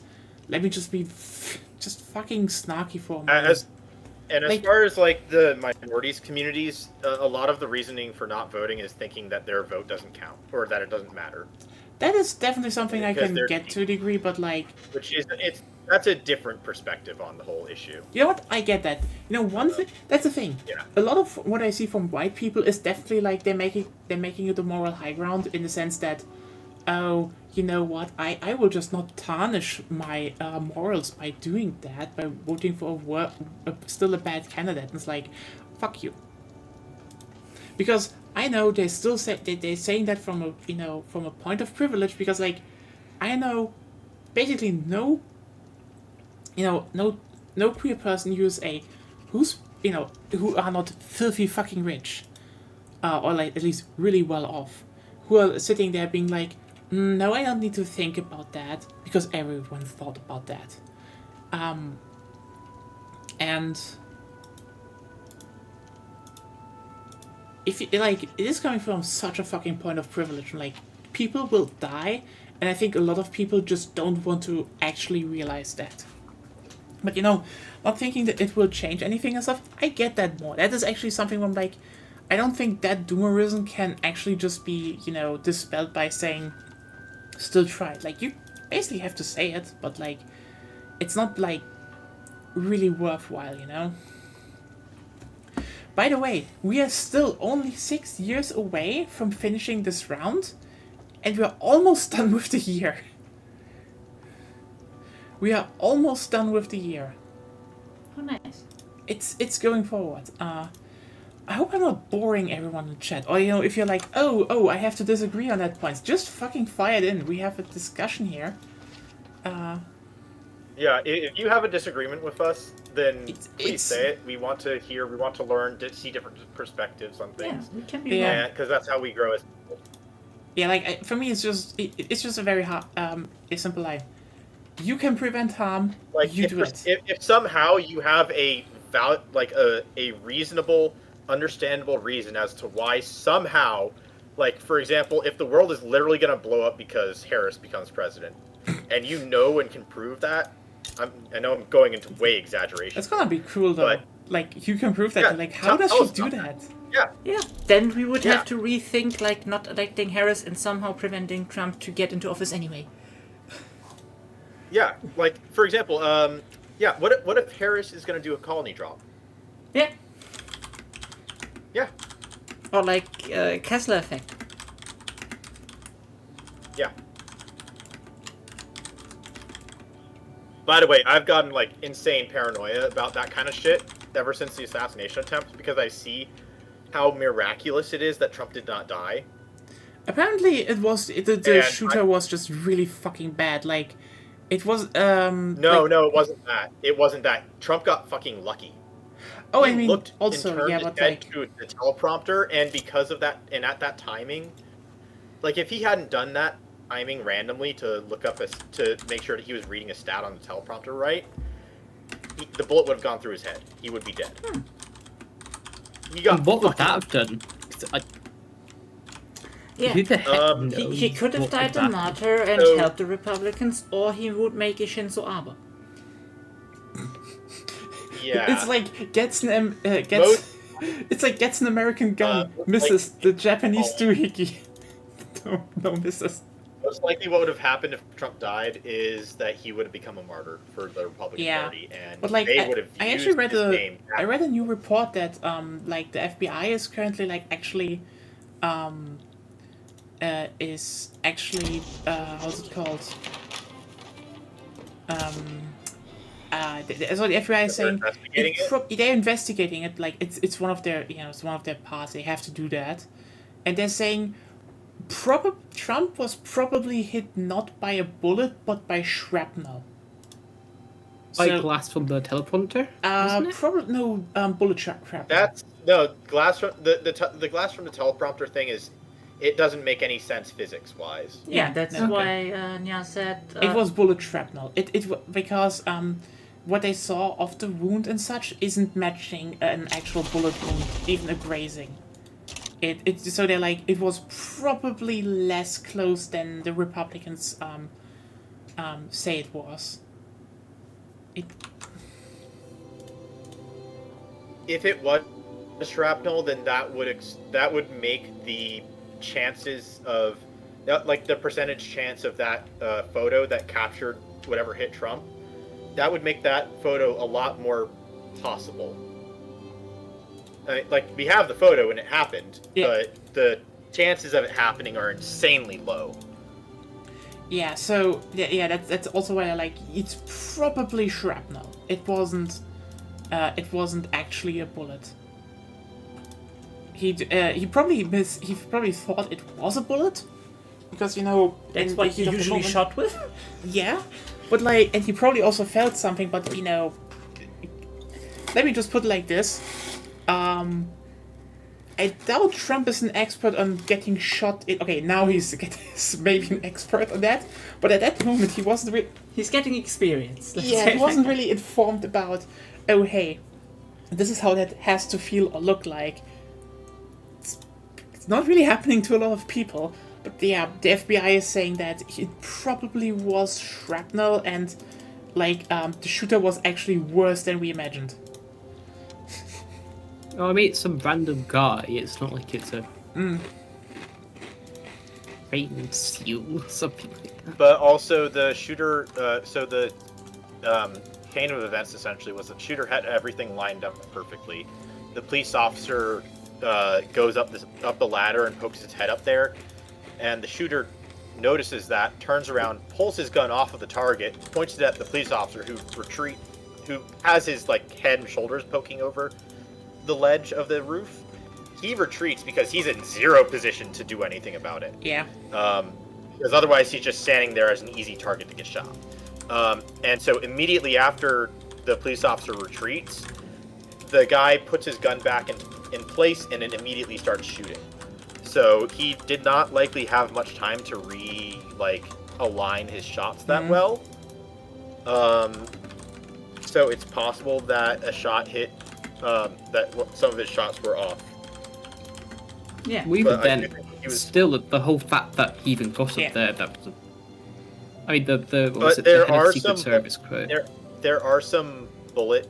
I'll mention about how he got up, like the Secret Service side of things in a bit, because I've talked to some people who have worked with Secret Service on presidential presidential protection details. But from what I've seen, there does seem to have been bullets that landed in the correct trajectory to have passed in a spot where it would have killed Trump. So there definitely were some on-target shots that just happened to miss by luck. But so for the Secret Service, the way that their protection details work is they do a 3-layer protection detail. I forget what the third outermost layer is run as. I think that's just like surveillance type stuff. So like drones and security camera stuff. But so you have the inner layer, which would be like the stage, the keeping an eye on the crowd, that kind of stuff. That's run by both a combination of Secret Service and private security, of which there's probably a decent amount of private security that's running the show for Trump's campaign rallies. And the Secret Service has no say in where the rallies are held. Yeah. They just kind of have to ask, please don't do this, please don't do this. That's our request, and Trump can decide to ignore it, which he does a lot. But that middle zone, the second zone, is basically the wider range area where it's local law enforcement that actually manages that. Which is why you end up hearing about the police officer that was going to address that was retreating from the building, because that building was in the middle. It was in the middle zone, and so that zone is run almost the police are given instructions on how to run it by the Secret Service, and the Secret Service just kind of have to leave it to the police to deal with that, because they don't want to step on too many toes, because if they do, then you get into conflicts within the different branches of protection, which ends up devolving into worse protection. So basically, And the point is they don't have the resources necessarily to cover all of that, despite everything else that they're covering. So basically, I think the main weakness of this was a combination of Secret Service policy and a local law enforcement doing a shitty job of communicating to the Secret Service. But Secret Service also did a shitty job of listening to local law enforcement.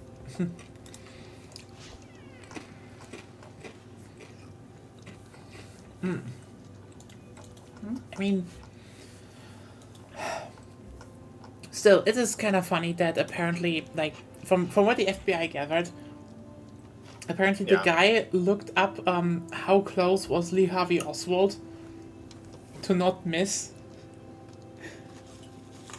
And you're like, So okay. I want to mention something about that. How many people in the U.S. do you think actually look that up? It's a lot larger than you'd think. Yeah. Yeah, I know. Yeah. That's a fairly common search, I'd say, in regards when you're talking about It's learning it's about inno- presidential It's assassinations. innocuous, basically. Any have happened. Yeah, I mean, you Yeah. just have to be on a binge oh, I want to know more about assassinations. Yeah. Then you look that up. I mean, true crime. I mean, honestly- Yeah, that's the for thing. all they know, the kid could have been an autistic kid who was oh, I've got a hyperfixation on, say, map games, and then I hear about Franz Ferdinand's assassination. Okay, now I'm thinking about So all the he's different just assassinations how against to a major world leader. Yeah. just how to assassinate Yeah. Kennedy, and everyone's FBI's how to assassinate Franz Ferdinand. Oh. Yeah, pretty much. Then again, So you know what? So there's a limit to privacy and protections, and that also causes problems with investigating that kind of stuff. The thing is just, I know attempts will be prevented if they, obvious, not similar. Yeah. There But was again- probably more that ticked them off than yeah. they actually say. No, they it didn't take them off. They just looked through that and like, yeah, there were signs, and yeah, Yeah, I'm just saying. Besides the, I googled yeah. the But distance still, you know what? from It an is. assassination. I think there was probably more. You know, at least to a degree, you can say it is kind of funny that in the U.S., the gun nation, someone with a gun misses. Meanwhile, again, the contraption from the fucking weirdo in Japan blow. Like, the thing is, you need to keep in mind, the guy didn't just build one gun who assassinated Shinzo Abe. The guy built multiple guns, multiple monsters. Like, there was a full-on shotgun he built.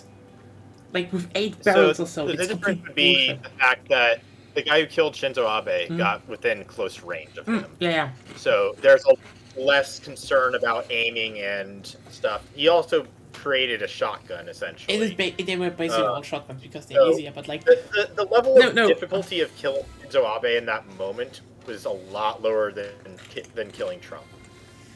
True.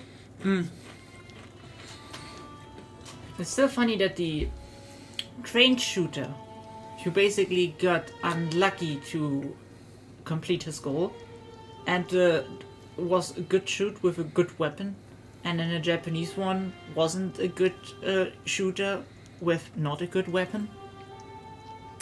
I mean, Yeah, one the definitely planned irony it way there is better. kind of funny. Yeah, the irony is. Also, let's just be... You know what? Also, it's very funny because, again, they found multiple contraptions the guy built. And to some they were like, the fuck?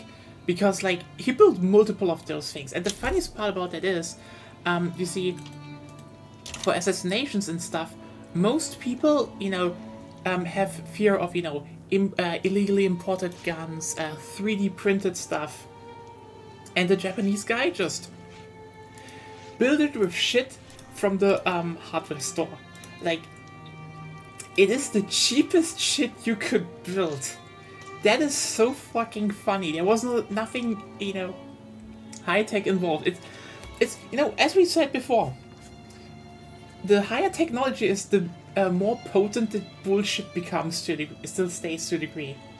It's like, yeah, you expect that, but then also like, it's just like, yeah, here's some pipes, here's some metal pipes on wood. I built like easy triggers. There's like, a battery and linked up, and I just do some electricity to fire them. The rest is fucking duct tape, and it works. It's like,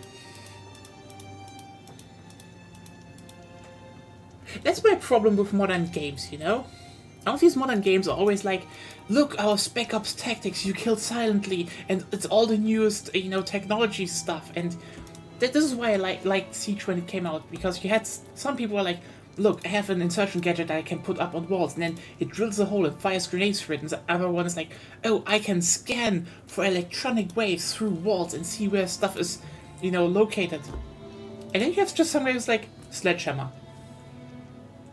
And then you also have a lady who puts bear traps on the ground. Yeah. It's a Canadian woman, bear traps. The German guy, car battery. I love shit when it's like the most simple thing possible. Like, When they make it a little bit like, the game Rust. Yeah, I know, Russ. I've heard about it, never played Stuff it. like that, basically. So everything looks kind of homemade, and For some reason, I'm weirdly into RL Craft again. I'm thinking about maybe doing a single player world in that one. oh, trying it again. That's the only Minecraft mod that ever really interested me. It's pain. It's not To a pain. degree, it's pain. Yeah, no. I miss... sorry. We had another topic, and you just threw in RL Craft. Sorry. Thought we were done. No! I wanted to still We're talk always about that. switching topics. Ah. I'm sorry. Just wrap it up. Like, I just want to see more, simple shit in future titles. Like, yeah, here's Sledgehammer, here's barbed wire, fuck you. The small thing wins at the end. well, it's something Okay, something by the way, made something this is like also- Doom can I just- Eternal, but you had to like handmade or craft produced weapons or something like that. Yeah, I mean, I just want to say, this is also why I like. Oh yeah, good night, Claire. We will definitely. It's it's in 31. It's going strong actually. Like, I really want to see more low tech stuff because I hate it when games are like, look, it's the flammable grenade. I'm like, you know what? Fuck you. Make it a Molotov cocktail. If you have vehicles, make it do some damage to the smaller, lighter armed vehicles, because that's what it was designed for. If you're gonna make it, so that's my opinion on this. I actually I agree with you on this because I think you need to separate them. You need to have something that's like a thermite grenade and then something that's a Molotov cocktail. Oh.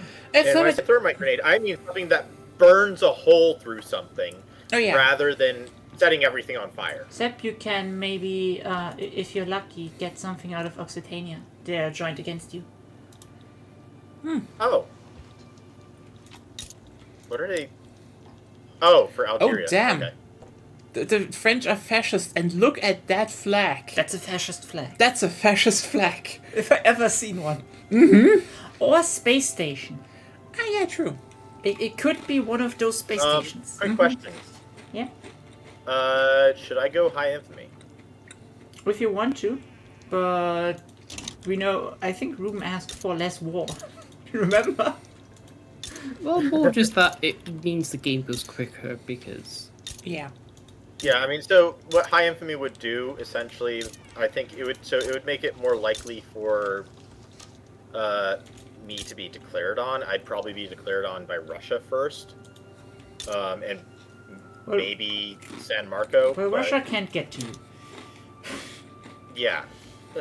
The only one that I'd be concerned about is if the French declare on me, which they could. Well, I'm still here. Yeah, so... Unless... I'm gonna do it. I'm gonna get us to tank. So I guess maybe just you go full infamy as well if you feel up for it. It's just a test game, so I don't overdo it. Yeah. You know what? I don't care about Occitania that much. Yeah. I think I'll just nationalize. So I will still be going high infamy. It's just because my subjects are not gonna. They don't care about. They don't like me anymore, so I'll just nationalize my buildings. Yeah, that's fair. Well, but yeah, I like the idea of low tech shit doing stuff and just being effective because it's just a nice middle finger, in especially settings that have drones and stuff. It's always fun. Yeah. RLCraft, really fucking fun mod pack. So for everyone who thought that, Minecraft wasn't hard enough. Which it's not designed to be hard. It's not designed to be hard, but if you want Minecraft to be hard, let's just start at that. A bit more horizontal progression. Yeah. There is now, you actually invest in skills with your XP. Okay. Trees are not individual blocks. You cut them, they fall over, and if they fall onto you, fuck you, you die. Also, your spawn point is random. If you die and you have not set it, fuck you. You're in a different part of the world. You need also different levels and different things to even use them. Yeah. You know how you get to your first tools in RLCraft? How you get to the workbench? Well, the workbench you can find. You can find a workbench. How do you craft? If you don't find one, how do you craft one? Well, you go around and you dig up gravel. Then you get flint from the gravel. Then you go and find a stone. You find a stone and you right-click the flint on the stone, aka slamming it onto the stone to break it into flint, pieces, the broken flint.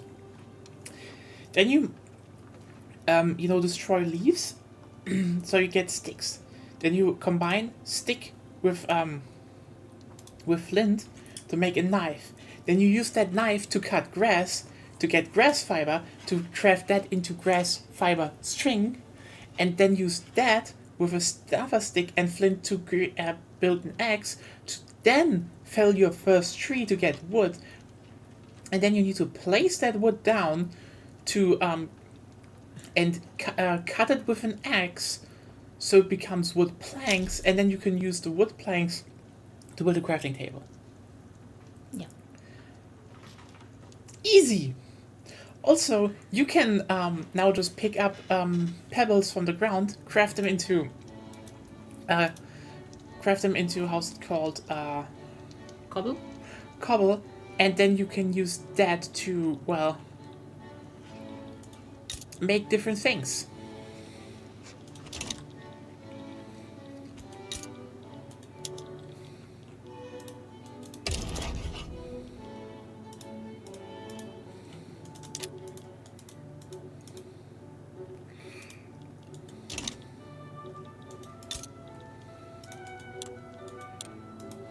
Also, there are dragons. Oh yeah. They kill you. Yep.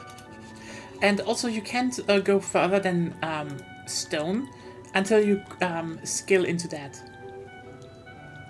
So fuck you, I guess. Yeah. For example, like chainmail armor needs defense 4 and iron needs defense 8. So you have actually reason to get XP.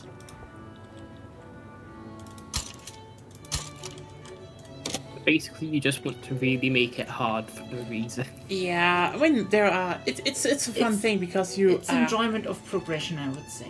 Yeah. If you I wanted a guess. bit more RPG. Mhm. If that's your thing, then Aerocraft is probably for you.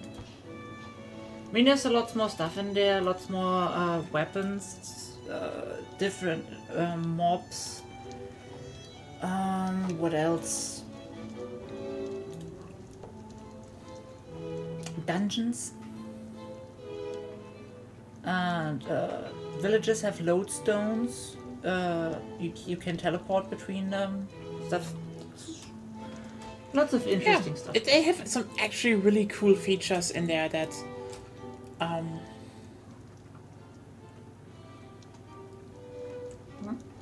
Yeah, it definitely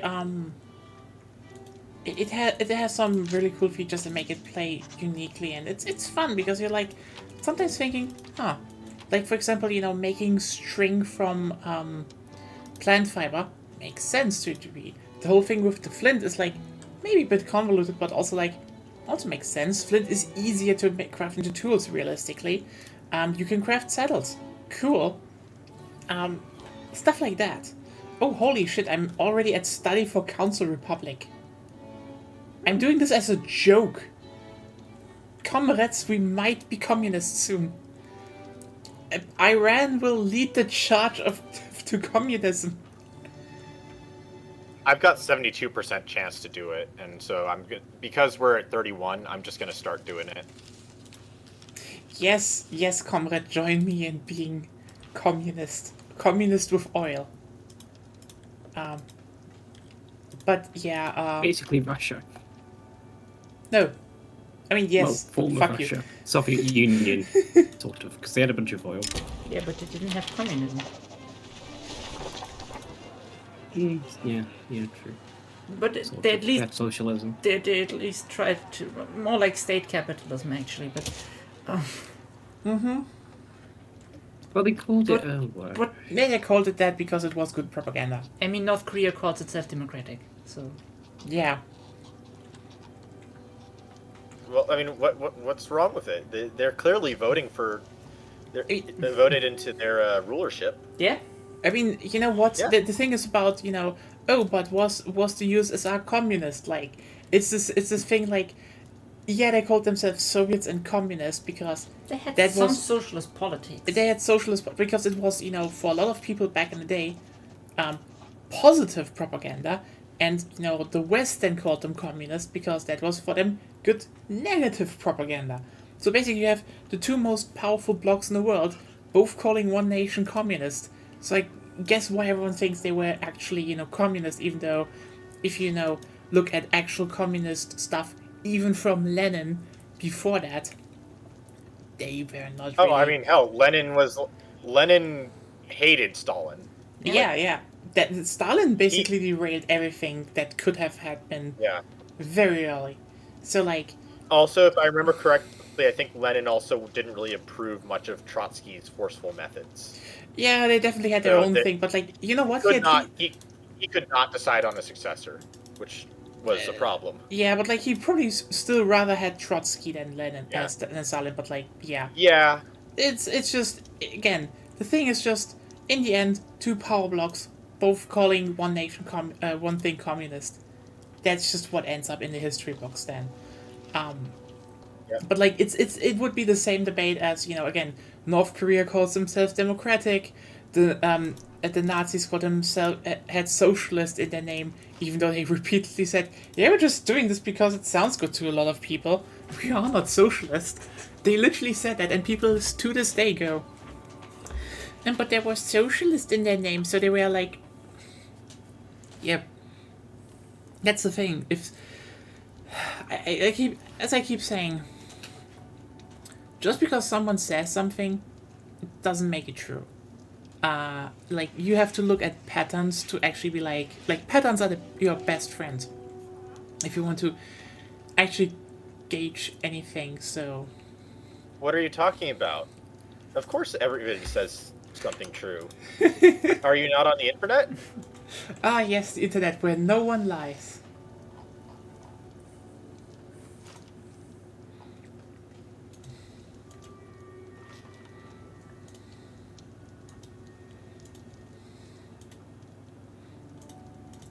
Also, I may have opened a very, very, very cursed thing to happen. Oops. What? No. I'm not talking about that. Should we be concerned? Not for me. Should we be concerned for ourselves? No. Okay. Good. Then I will just ignore it for now. Hey, we are halfway through 31. Woo! We can actually finish this normally. And we need to plan for the next time. I'm still not a great power. How? I still need 3,000 more. I'm still. Yeah, I'm waiting. Just keep building. Just keep building. I'm building in you, so... Or I have been building in you. I don't think I've got anything in the queue right now. I lost lots of soul, sadly. But that's what happens when you integrate all of China. I think. China just not working out that well. Yeah, I think I started integrating too much at once. I even haven't switched integrated my bureaucrats to the petty bourgeoisie one to make it cheaper. Oh.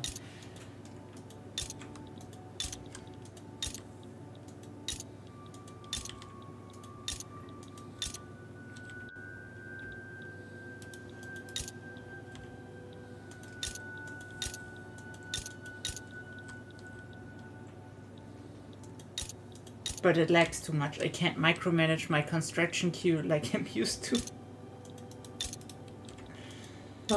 Endgame Vicky. Yeah. It still is kind of the same. Just playable.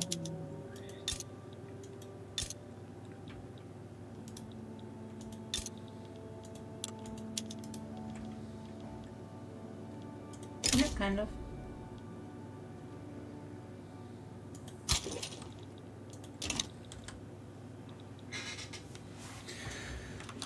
Oh, I've ended the flu pandemic. Oh, nice. I was warned about Yeah. that. Funny how we call it American flu. Yeah, so it was the American flu, and I think I've just... oh, by the way, I'm using chemical warfare, so I think I killed all the flu people. I think I am doing a justice for the world right now. I am cleansing America of the flu. By Ice cleansing cream, it of Halloween Americans. Oh. everywhere. Yeah, you did that too. Okay, I cannot go Council Republic, sadly. Nah. because there was going to be a revolution for Presidential Republic. Because the PB is a little bit too strong.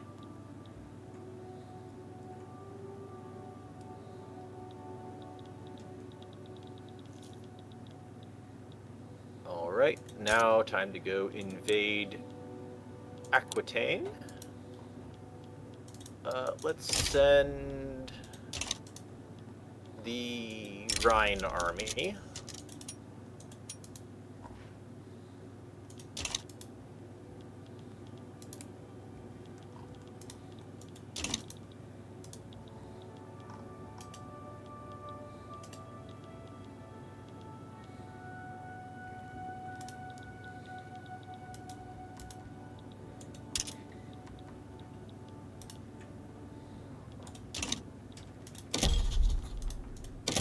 And then let's also send the French army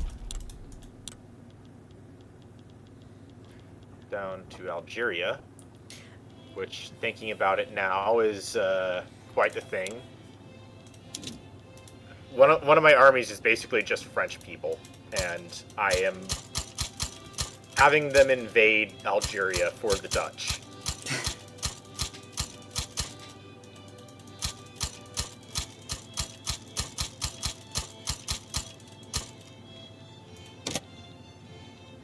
Time to build up rubber in Ethiopia. Tibet sides with Chitral.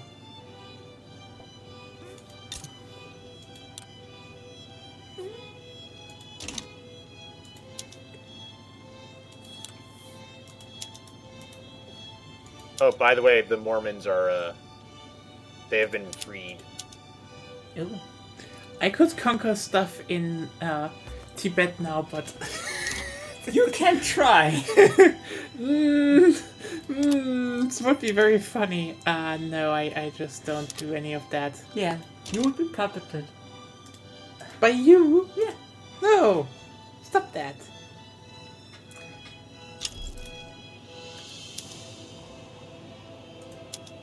Or instead of puppeting her, you could muppet her. Time to get mupped.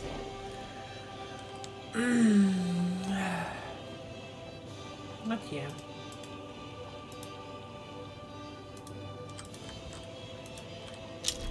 Okay, they're back down.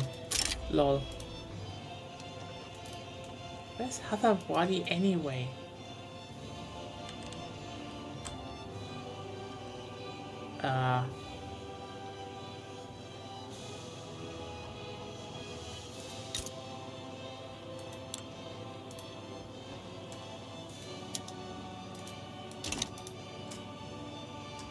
You know, it'd be nice if I could see, like, where most of my unemployed people are.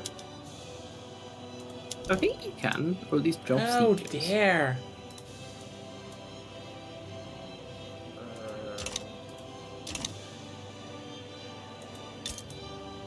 Huh? Really? Oh, there. Yeah, I can look at the inside the construct. I can look at it inside the construction queue, but there's a limit to that. Flanders, Friesland, and French Low Countries.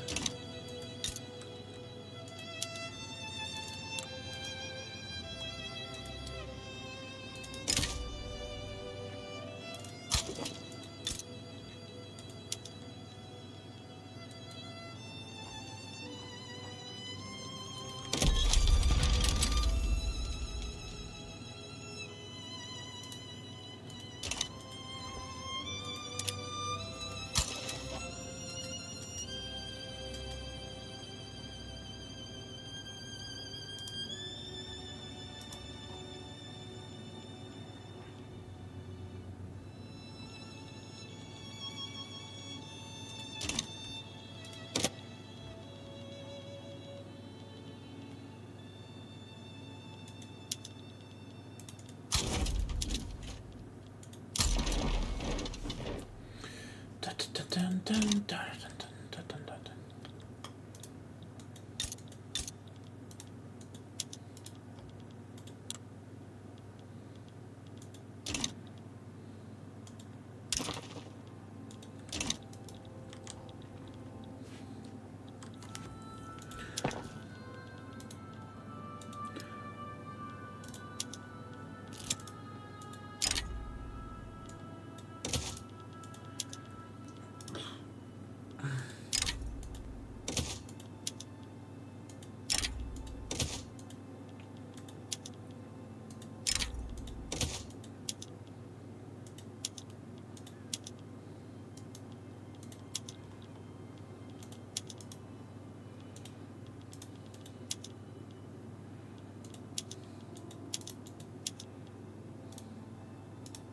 lags so much I can't. Whenever I do something, I do it multiple times sometimes, and so it deactivates itself after taking like 2 days to activate itself. Amazing. Is it Yeah, the CPU? Or is it your CPU, GPU? So I had that happen when trying to do declaring interests. My CPU is not even 50%. It's just probably the game itself, and the RAM is now also. I'm at 52% RAM. Nothing is really over 60. Maybe it's just single thread performance. Okay, so in order to nationalize buildings, you need to have landed on. It seems like you need to have landed on incorporated territory, which I think is stupid. I think that nationalizing buildings should require you just to hold on to the territory that the buildings are located in. Oh, wait. Anyone wants to join a war against Russia? No. I No. need to stomach the Chinese first. What would you be willing to offer me? I'm looking at what we can split out of Russia. Maybe I have a lot of stuff in Russia. I would probably only take actual territorial gains. Let me just check then. You want Finland, maybe? Finland's not that big, and it's also not that good. I don't want more oh, okay. subjects. We can liberate actually a lot. Yeah. Wait. I would like to conquer state war goal. Yeah, let me just first sway country, sway Netherlands with Mongols. So, what do you want, Sepp?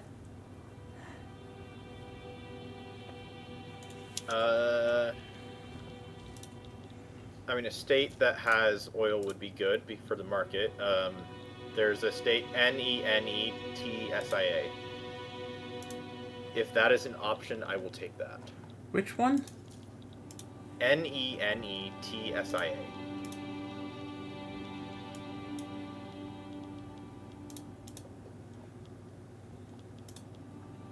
I'm not seeing it. Where is it?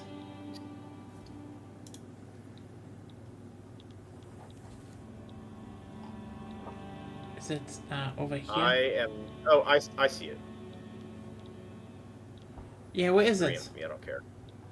I sent an offer. Oh. It's in the northernmost bit of Russia. Okay, yeah, sure. Let's do this, and then, you know what? Let's add some funny war goals, like liberate country, liberate subject. Should we liberate Finland? Sure. Finns, be happy. Scandinavia can get it, I guess. The last part. Probably. What should we split out? So, okay, everyone, let's do the big looking. So we have Georgia, we have Dagestan, Idel Ural, okay. But there are not many. Mountain Republic. Why is it called Mountain Republic? Don Cossack host. Oh, Kosaken. Mountain Republic, if I recall correctly, is that the Urals or is that the Caucasus? It's Caucasus. Okay, then what that is, it's supposed to be a unified cultural releasable for like the Armenians, the Azerbaijanians, and no, it's like just those people. it's showing something very much smaller, and I think that's. Well, that's because we've already eaten them up. We could do Don Cossack host though. That would be in Siberia. Yeah. Right, that's fine. that and how about let me just check. Well, really. make sure you accept my thing first. I did. Oh, you did? Okay. Then Don Cossack game is taking host, I guess, and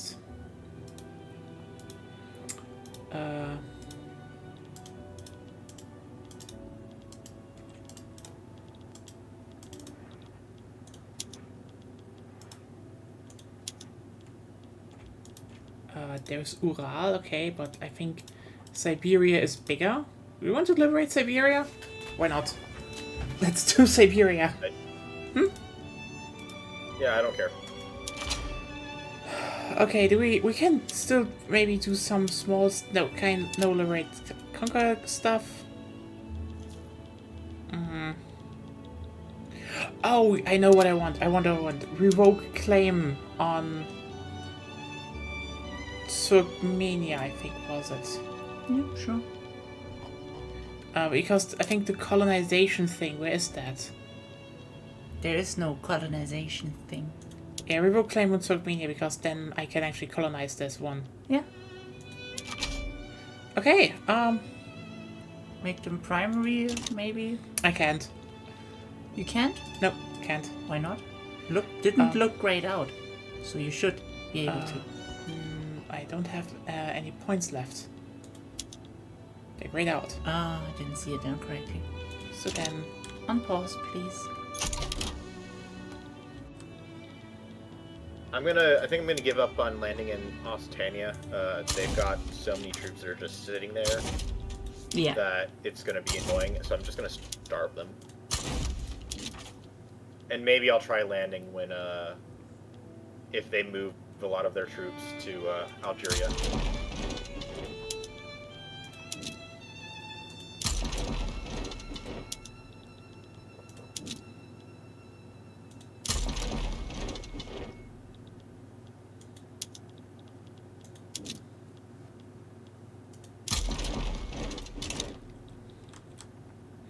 oh yeah, Russia's getting fucked. Russia's getting fucked. Russia's already fucked. You know what? Okay. What? I mean, they're already fucked, but they're getting fucked more. We finally finished what we tried before the update. I think even this update, they are extraordinarily resilient. Like, Honestly, I think the biggest problem is just like there are not a lot of ways to cut things out of Russia, which is weird. There should be way more. well, there are lots of ways you can cut, but since Russia has so many small strategic regions, I think just like there were bigger ones during Crusader Kings, so I'm like, it's weird that we can't cut stuff out here. yeah, fair.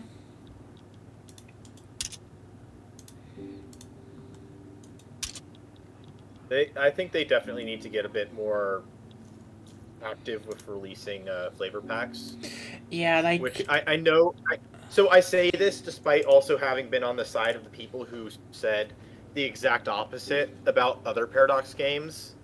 And even I've also said this about CA, where like releasing flavor pack type stuff is terrible. Like it's a cash grab in a lot of cases. It tends to be a cash grab in a lot of cases. But I think with the way that Victoria 3 runs, given it runs around journal entries a lot, I think that it's acceptable because flavor packs also include things like unique ideologies, like with the Napoleonist and the Orleanist stuff. and if they France. focus on stuff like, again, Russia is too big and Russia should have a lot more inner conflict, honestly. Like, Same with Austria. yeah. Like, it took us a lot of, like, detailed work. It took us a lot of, like, intentional focus to dismantle Austria in the way we did. Yeah, and When Austria in real life dismantles itself, realistically. Yeah. Yeah. I mean, to be fair, if I would have played optimally, I would have just befriended them and made big Germany, but Yeah. that's a weird interaction anyway. It's like you, Yeah. you force war reps on them and then you use that war reps to bankroll them. They're like, oh, you're so nice. And you're like, yeah, cut German power block. They're like, totally boom, big Germany. That said, they did do some slight adjustments on like how big Germany forms since not the most recent patch, but the patch before it, I think. because people were forming it a little too quickly and easily. Yeah, I mean, that kind of makes sense. I can still. Last time was, I think, before the last patch or so, I still could do it without any problems. If I'm lucky, even in the 40s. Mm-hmm. It's gonna be interesting who wins. Like, what kind of infantry does the Russians have? Still skirmish. Yeah, they're pretty. Oh. Yeah, a lot of people. Boy. A lot of people are still on skirmish. Mm-hmm. I mean, I am currently trying to get to military aviation. I probably should still. Yeah, but I'm getting to squad infantry soonish, and then mobile armor. Mobile armor. Yes.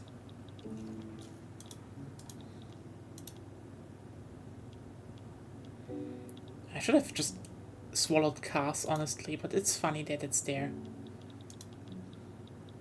Maybe in like literally the last year, I would just say Russia, give it to me, and they're like, yes, big Persia.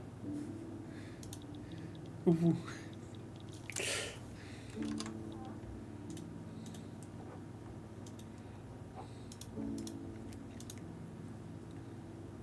Military.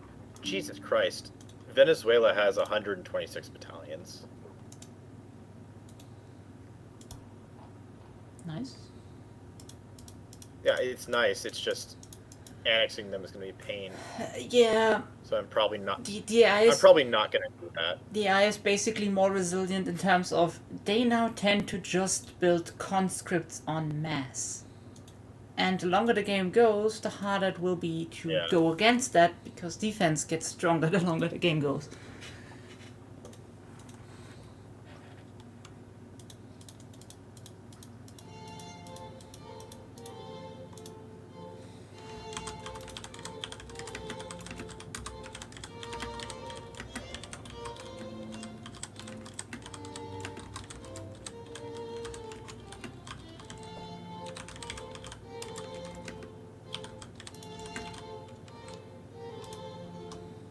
Okay, so a lot of my subjects are asking for increased autonomy.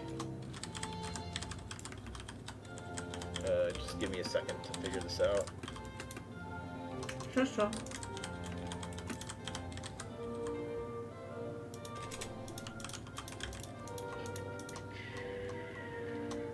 Doesn't look like anyone else will join.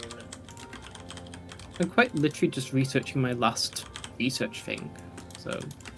I would, but I only have useless society tech left, so I used lots of it to share knowledge with my subjects to make them more loyal.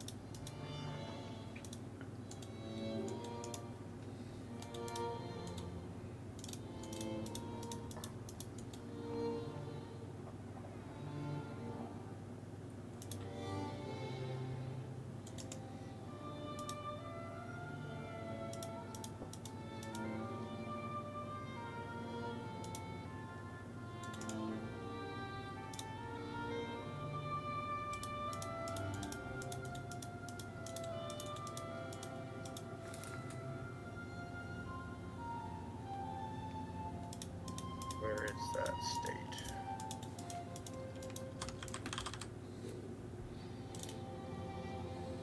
Okay, let's do that. Okay.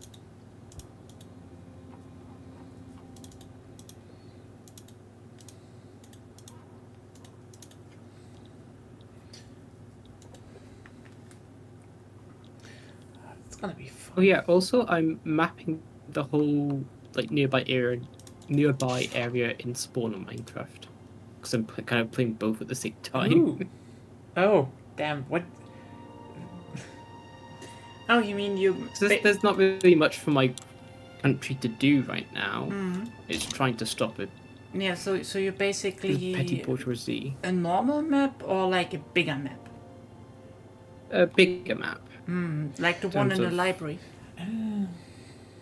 Sort of, I think.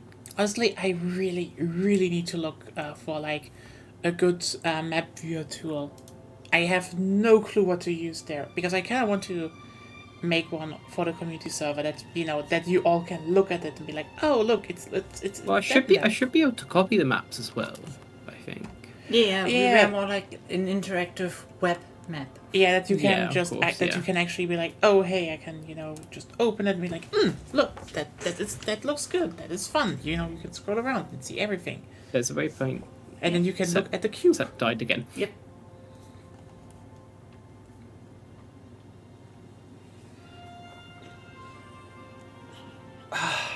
Sepp is undead again. I am back.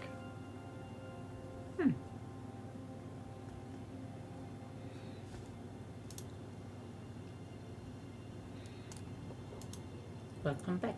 Back, back.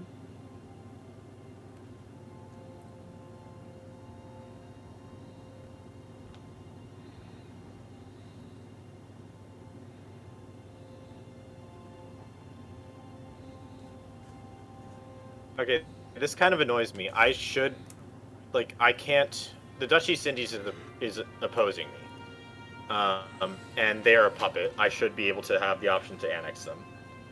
Yeah. But I can't annex them in this Diplo play. Weird.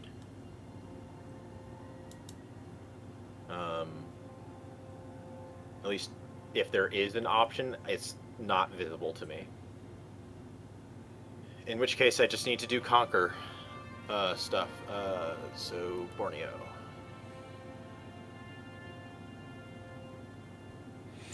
The troops are marching. Didn't we say we don't want war anymore? But it's fucking up Russia more. They have to. It's funny because Siberia will be a long noodle. Just saying. It's still 1931. It is almost 1932. Be more positive, Ruben. It'll be 7 a.m. by the time it's 1935. Who cares? This is gonna be a monster. It will, but Yeah. Ruben can't.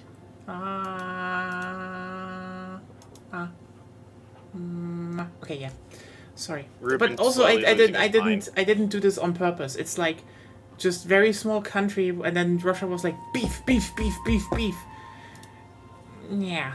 Also, I just lost the country due to I guess I couldn't do anything, which is funny. Because this is like yeah. the usual So I time we conquered finish Chitral, stream. then Yeah. I had a revolt, and a I could revolt or a secession? a revolt. A revolt you should be able to unless the front line is bugged. No frontline never showed up, and then they were like, they just gave into the revolt. They left my power block. Oh, was the revolt like on the other side so you couldn't? No, it was there, on the and right I was side? there.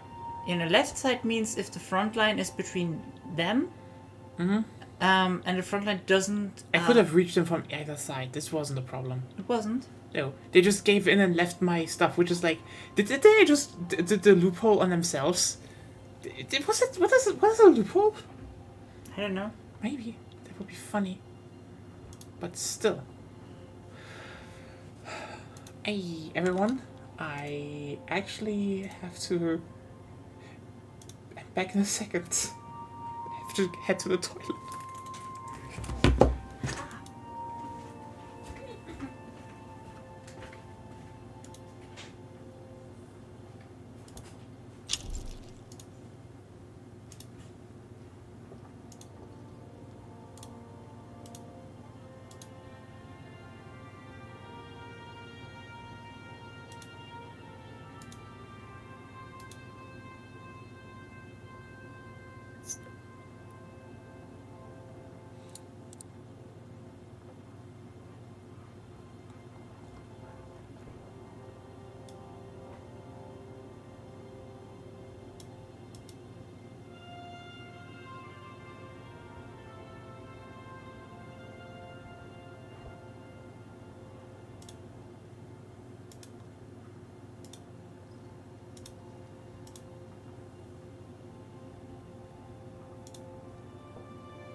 don't think we need colonial officers anymore. I mean, I'm still making use of it, kind of, but it's not necessary. Question is, what do we get?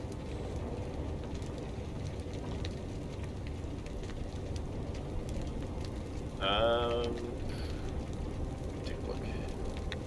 We've got transportation, we've got food, we've got external trade. Yeah, external trade is There's on. no- Yeah. Well, no, I'm just trying to think of what we already have. We don't want foreign investment because even though that's strong, it's not useful to us right now. Internal trade? It wouldn't be the worst thing. I mean, I can handle it. I can handle the convoy situation right now. Mm-hmm. It's not necessary though. We could go. No use going for construction because we've already got so much that we don't know what to do with it. Basically, yeah. We don't need to. We could go militarized industry in order to make our military cost less. But that's not like that's not a necessity. That's like a fall. That's like a backup in case we can't think of anything else, I guess. We could go. I'm trying to think of what are the good ones. It's hard when I can't see the list of them. There isn't anything anymore, basically. Like, creative legislator and sacred civics aren't good. I could get police coordination. That would help me with China, at least. Yeah, I'd be fine with that. Okay.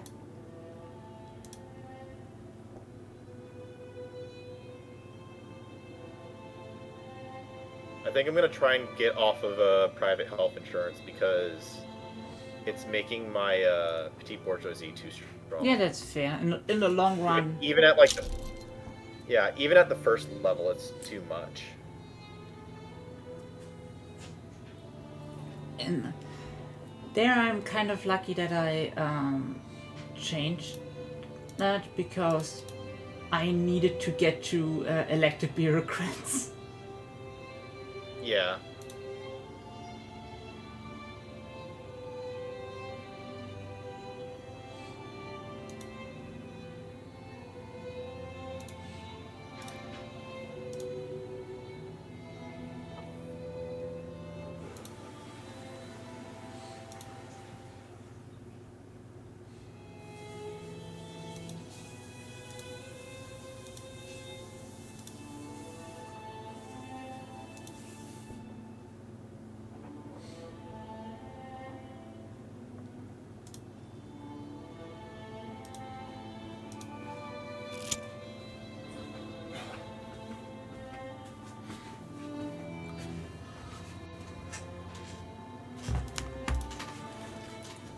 Okay.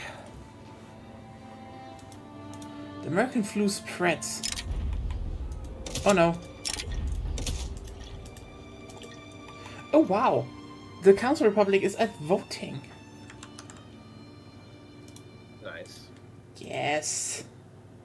Hello everyone, we're back. So the war is still... But the war is ongoing. I see.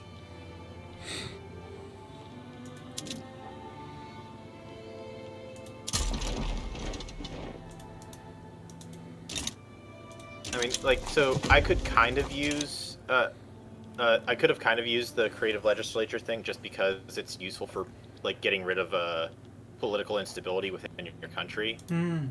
But it's not that, like, it's actually really good at lowering your political instability, especially if you pair it with guaranteed liberties. Yeah, you don't have that yet? No, I have guaranteed liberties.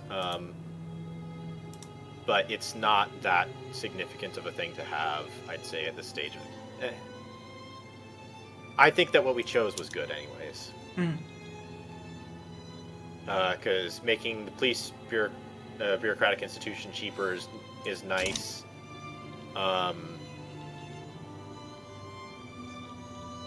And in fact, because of that, I actually have so much more of everything. That actually got me a lot of authority. Yeah, that's what I was thinking. I actually didn't think about the authority. If you go with that, and I think the vessel thing that they give you authority, you can basically decrease your whole taxes and then just tax all the rich goods. Yeah. But now I can actually start like incorporating things en masse. Mm-hmm. Especially also since I've completed my I've basically completed the tech tree. Yeah, I So think. it doesn't really matter. What's the rest? What I'm missing? Oh yeah, analytical philosophy. Are you doing a landing somewhere? What, me? Yeah. I think. I'm not too sure. Yeah, because I'm currently just alone on the front and grinding away. I don't think you're Oh, alone. on Russia? No, not yet. I am currently dealing with a lot of fighting right now. So I'm a Okay. little bit spread thin. Algeria, I see, and otherwise...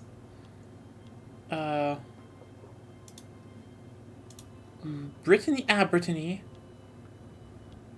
And Southern Africa. Okay, I see.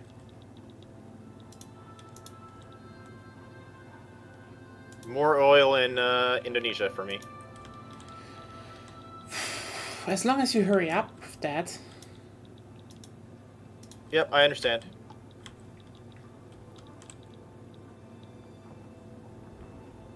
Anyone wants to build some government administration in my Chinese states? Can't even do that. Is that something that we can do? I don't think so. I don't know. Let's try some.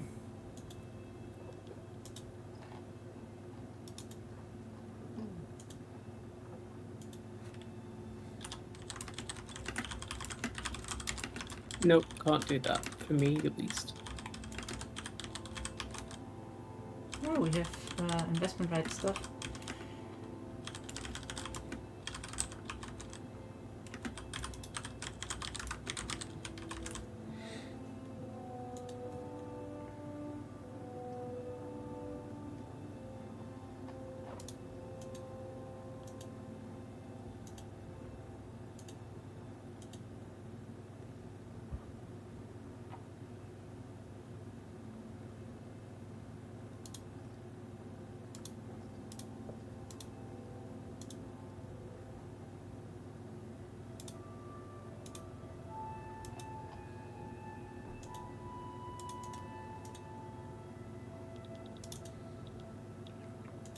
Oh, you are doing an invasion.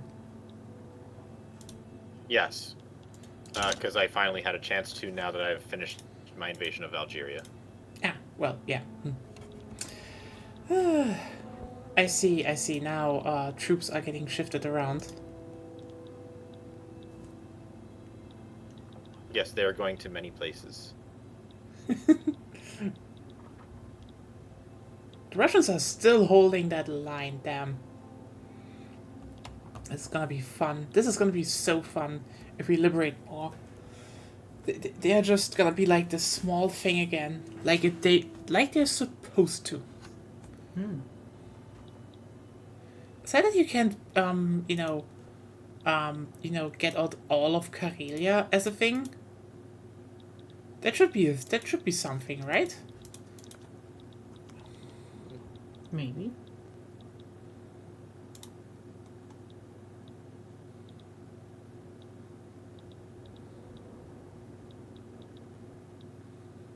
Oh, San Marco is joining the bandwagon. Not that I think they can do anything about that front in South Africa. I'm fairly certain that they cannot reach it.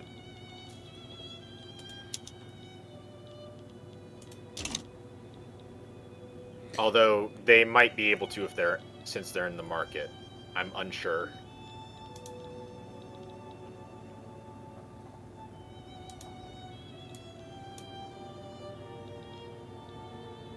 I know if you're sending some troops up here, but I'm not sending any troops to the. I haven't been sending any troops to the main front line that you have. I don't know if you can, but maybe you could need some I help. need to deal with. Yeah, I know. I need to deal with the shit in Indonesia first. Geledi tried to do something in... the Geledi fleet attacked Russia? What are you doing, Geledi?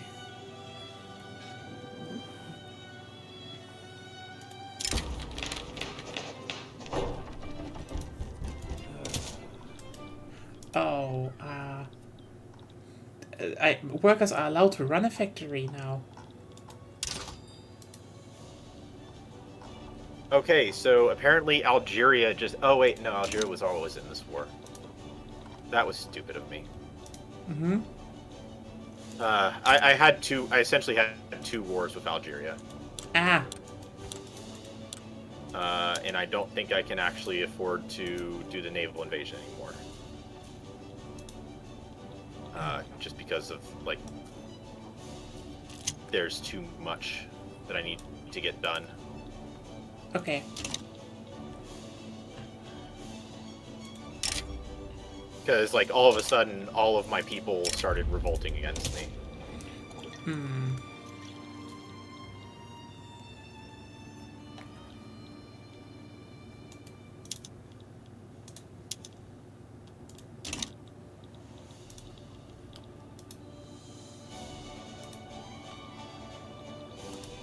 Okay.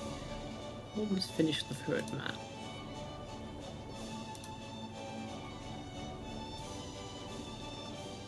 No, Transvaal, I won't support your independence. You are there to make the way to the gold and the good stuff. Why am I losing power prestige this much? Oh, look. Because, oh god, Russia is... Yep. Russia is getting their conscripts. This is why I'm losing. Yeah. Have you lots of defensive experts recruited already? Yeah. Apparently not, and your fleet is overstacked and... I actually... Wait a second, maybe... wait a second, yes. I recommend not going through the left military tree in the first place. Takes way too long. Okay, I am building an army, which should be sent to you as backup, just to hold the line.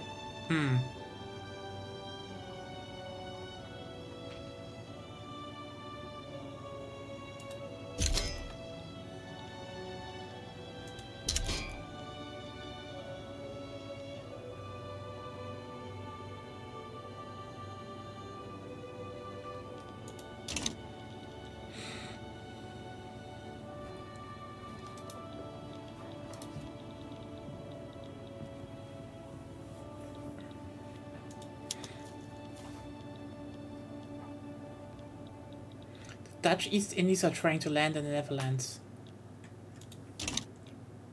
Yep, I see it. I think I still need to declare bankruptcy. Oh god. I mean, I guess. They won't be able to land anyway, so it's not that big of a problem. Brittany really wants to do shit. And they're getting, I guess, kicked around. Oh, this is the first time I've seen this ongoing power struggle.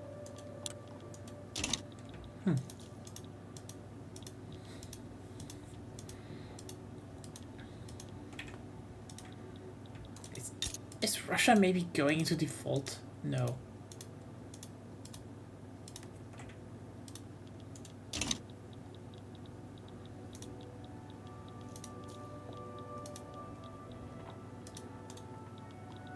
You still need to probably land in Brittany, I suppose. Yeah, I need to land in Brittany, I need to land in Denmark, I need to finish taking over Algeria again, I need to take over the Dutch East Indies again. There's just so many fronts that I need to deal with. Right, you need to... Algiers should definitely get kicked out of all wars if they lose, if they're both against you. So Algeria, I kicked them out of one war, and they were, but I also kicked them out. But like as that war was ongoing, they were in a different war as well, which is the revolution. The war where a lot of my subjects were rebelling against me, and I put in saying, hey, I'm going to reduce your autonomy even more because they were protectorate at the start of this. Now they're Dominion. They will soon be a puppet.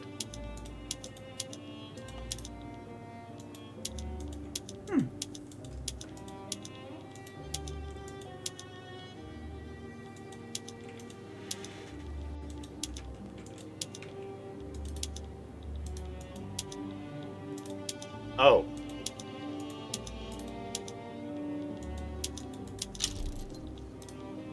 You know, I don't think I've ever seen... I've never seen this UI before. For the power struggle.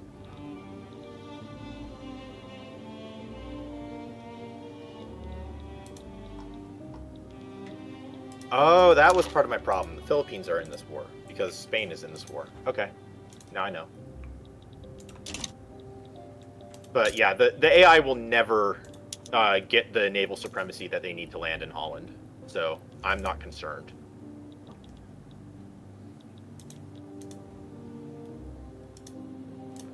And yeah, it does look like San Marco probably doesn't have the access to get to my front in Africa. So soon that will be taken care of. And by the way, I just shot up. I mean, I need some tanks here. Oh yeah, you're number one now. Yep, Because Germany they are dropped. on their way. Yeah, because I declared bankruptcy. I that's know, all. I know. Because I'm currently holding the line against too many Russians, but I didn't want to originally, but if you go over your cap, basically, yeah. you get progressively less throughput. Eh, So I couldn't build myself out of it, sadly. that sucks. Yeah.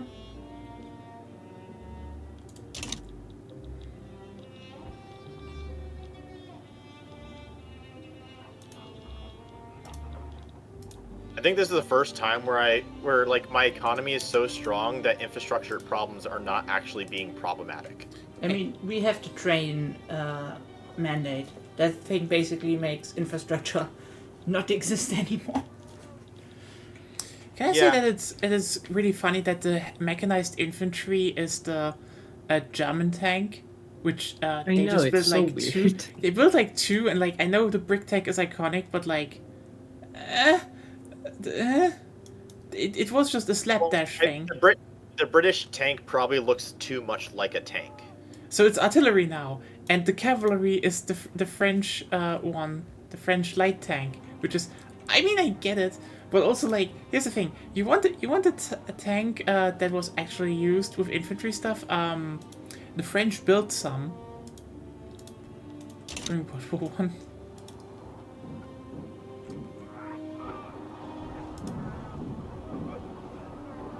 Wait, are they using Tommy guns?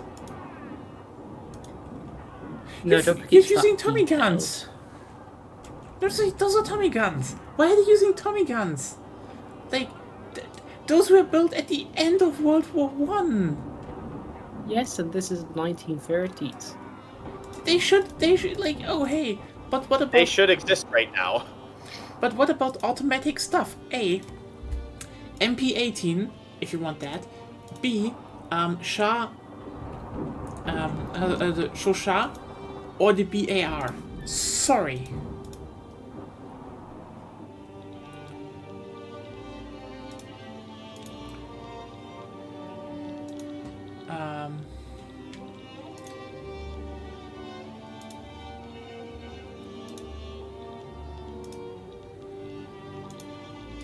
Well, then my bankruptcy even has a good thing to it.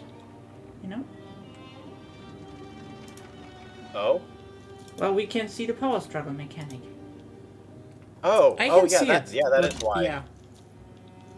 I mean, I can see it, but yeah. I mean, I think we would have seen it anyways, because my power projection just like shot up massively. With all of the I was above that already. yeah. And depending on how I will build now, I may even overtake you again.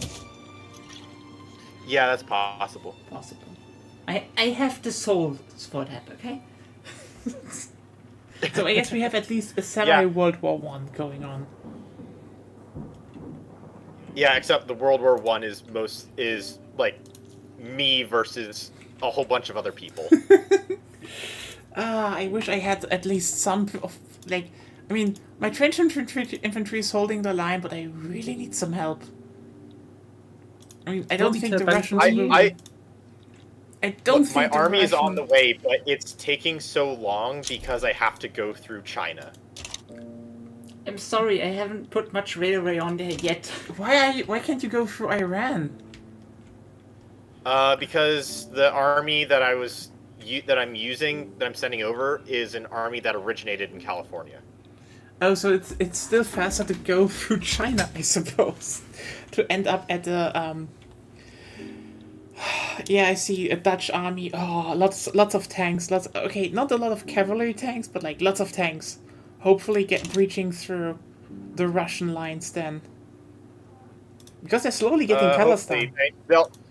They're gonna have to hang out for a little while before they go on the attack because they don't have very much in the way of organization right now. So they'll have to build that up first. Yeah. What's Russia's war goal? Huh? Russia doesn't have a war goal. That sucks, really. Yeah, I know. Yeah, you will be thrown probably out before you can get anything. Yep, and that sucks. So. Is the game stuck No. No. for anybody yet? No, it's just taking a minute. So. Waiting on God news. No, this time I'm pretty much there. Maybe 4 days behind, but that's about it. There we go, you caught up. Okay, yeah, because it said you were stuck like a week behind for Solid. 30 Yeah, seconds. I can correct it. Like I know you were why. behind by a little Some bit. trade routes just got cancelled. I don't know which ones, but that's probably why it got stuck. Probably. Honestly, Transvaal should be like absolutely dying down there because they shouldn't get support, any support really. Yeah, they don't have any allies.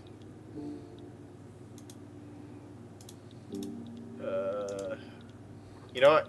I'm going to turn chemical warfare on everything.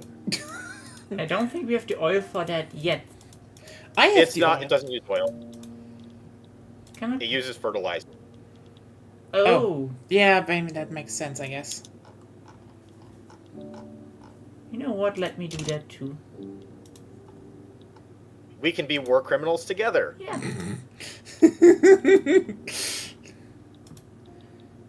No, one of my generals is he's got the war criminal trait. Ew. Mine has Oh, very trade dash, Uh, as usual. I'd have to find him in like my whole list of generals. But yeah, one of them does have the war criminal trait. Yeah. He got it back in the war against France, I think.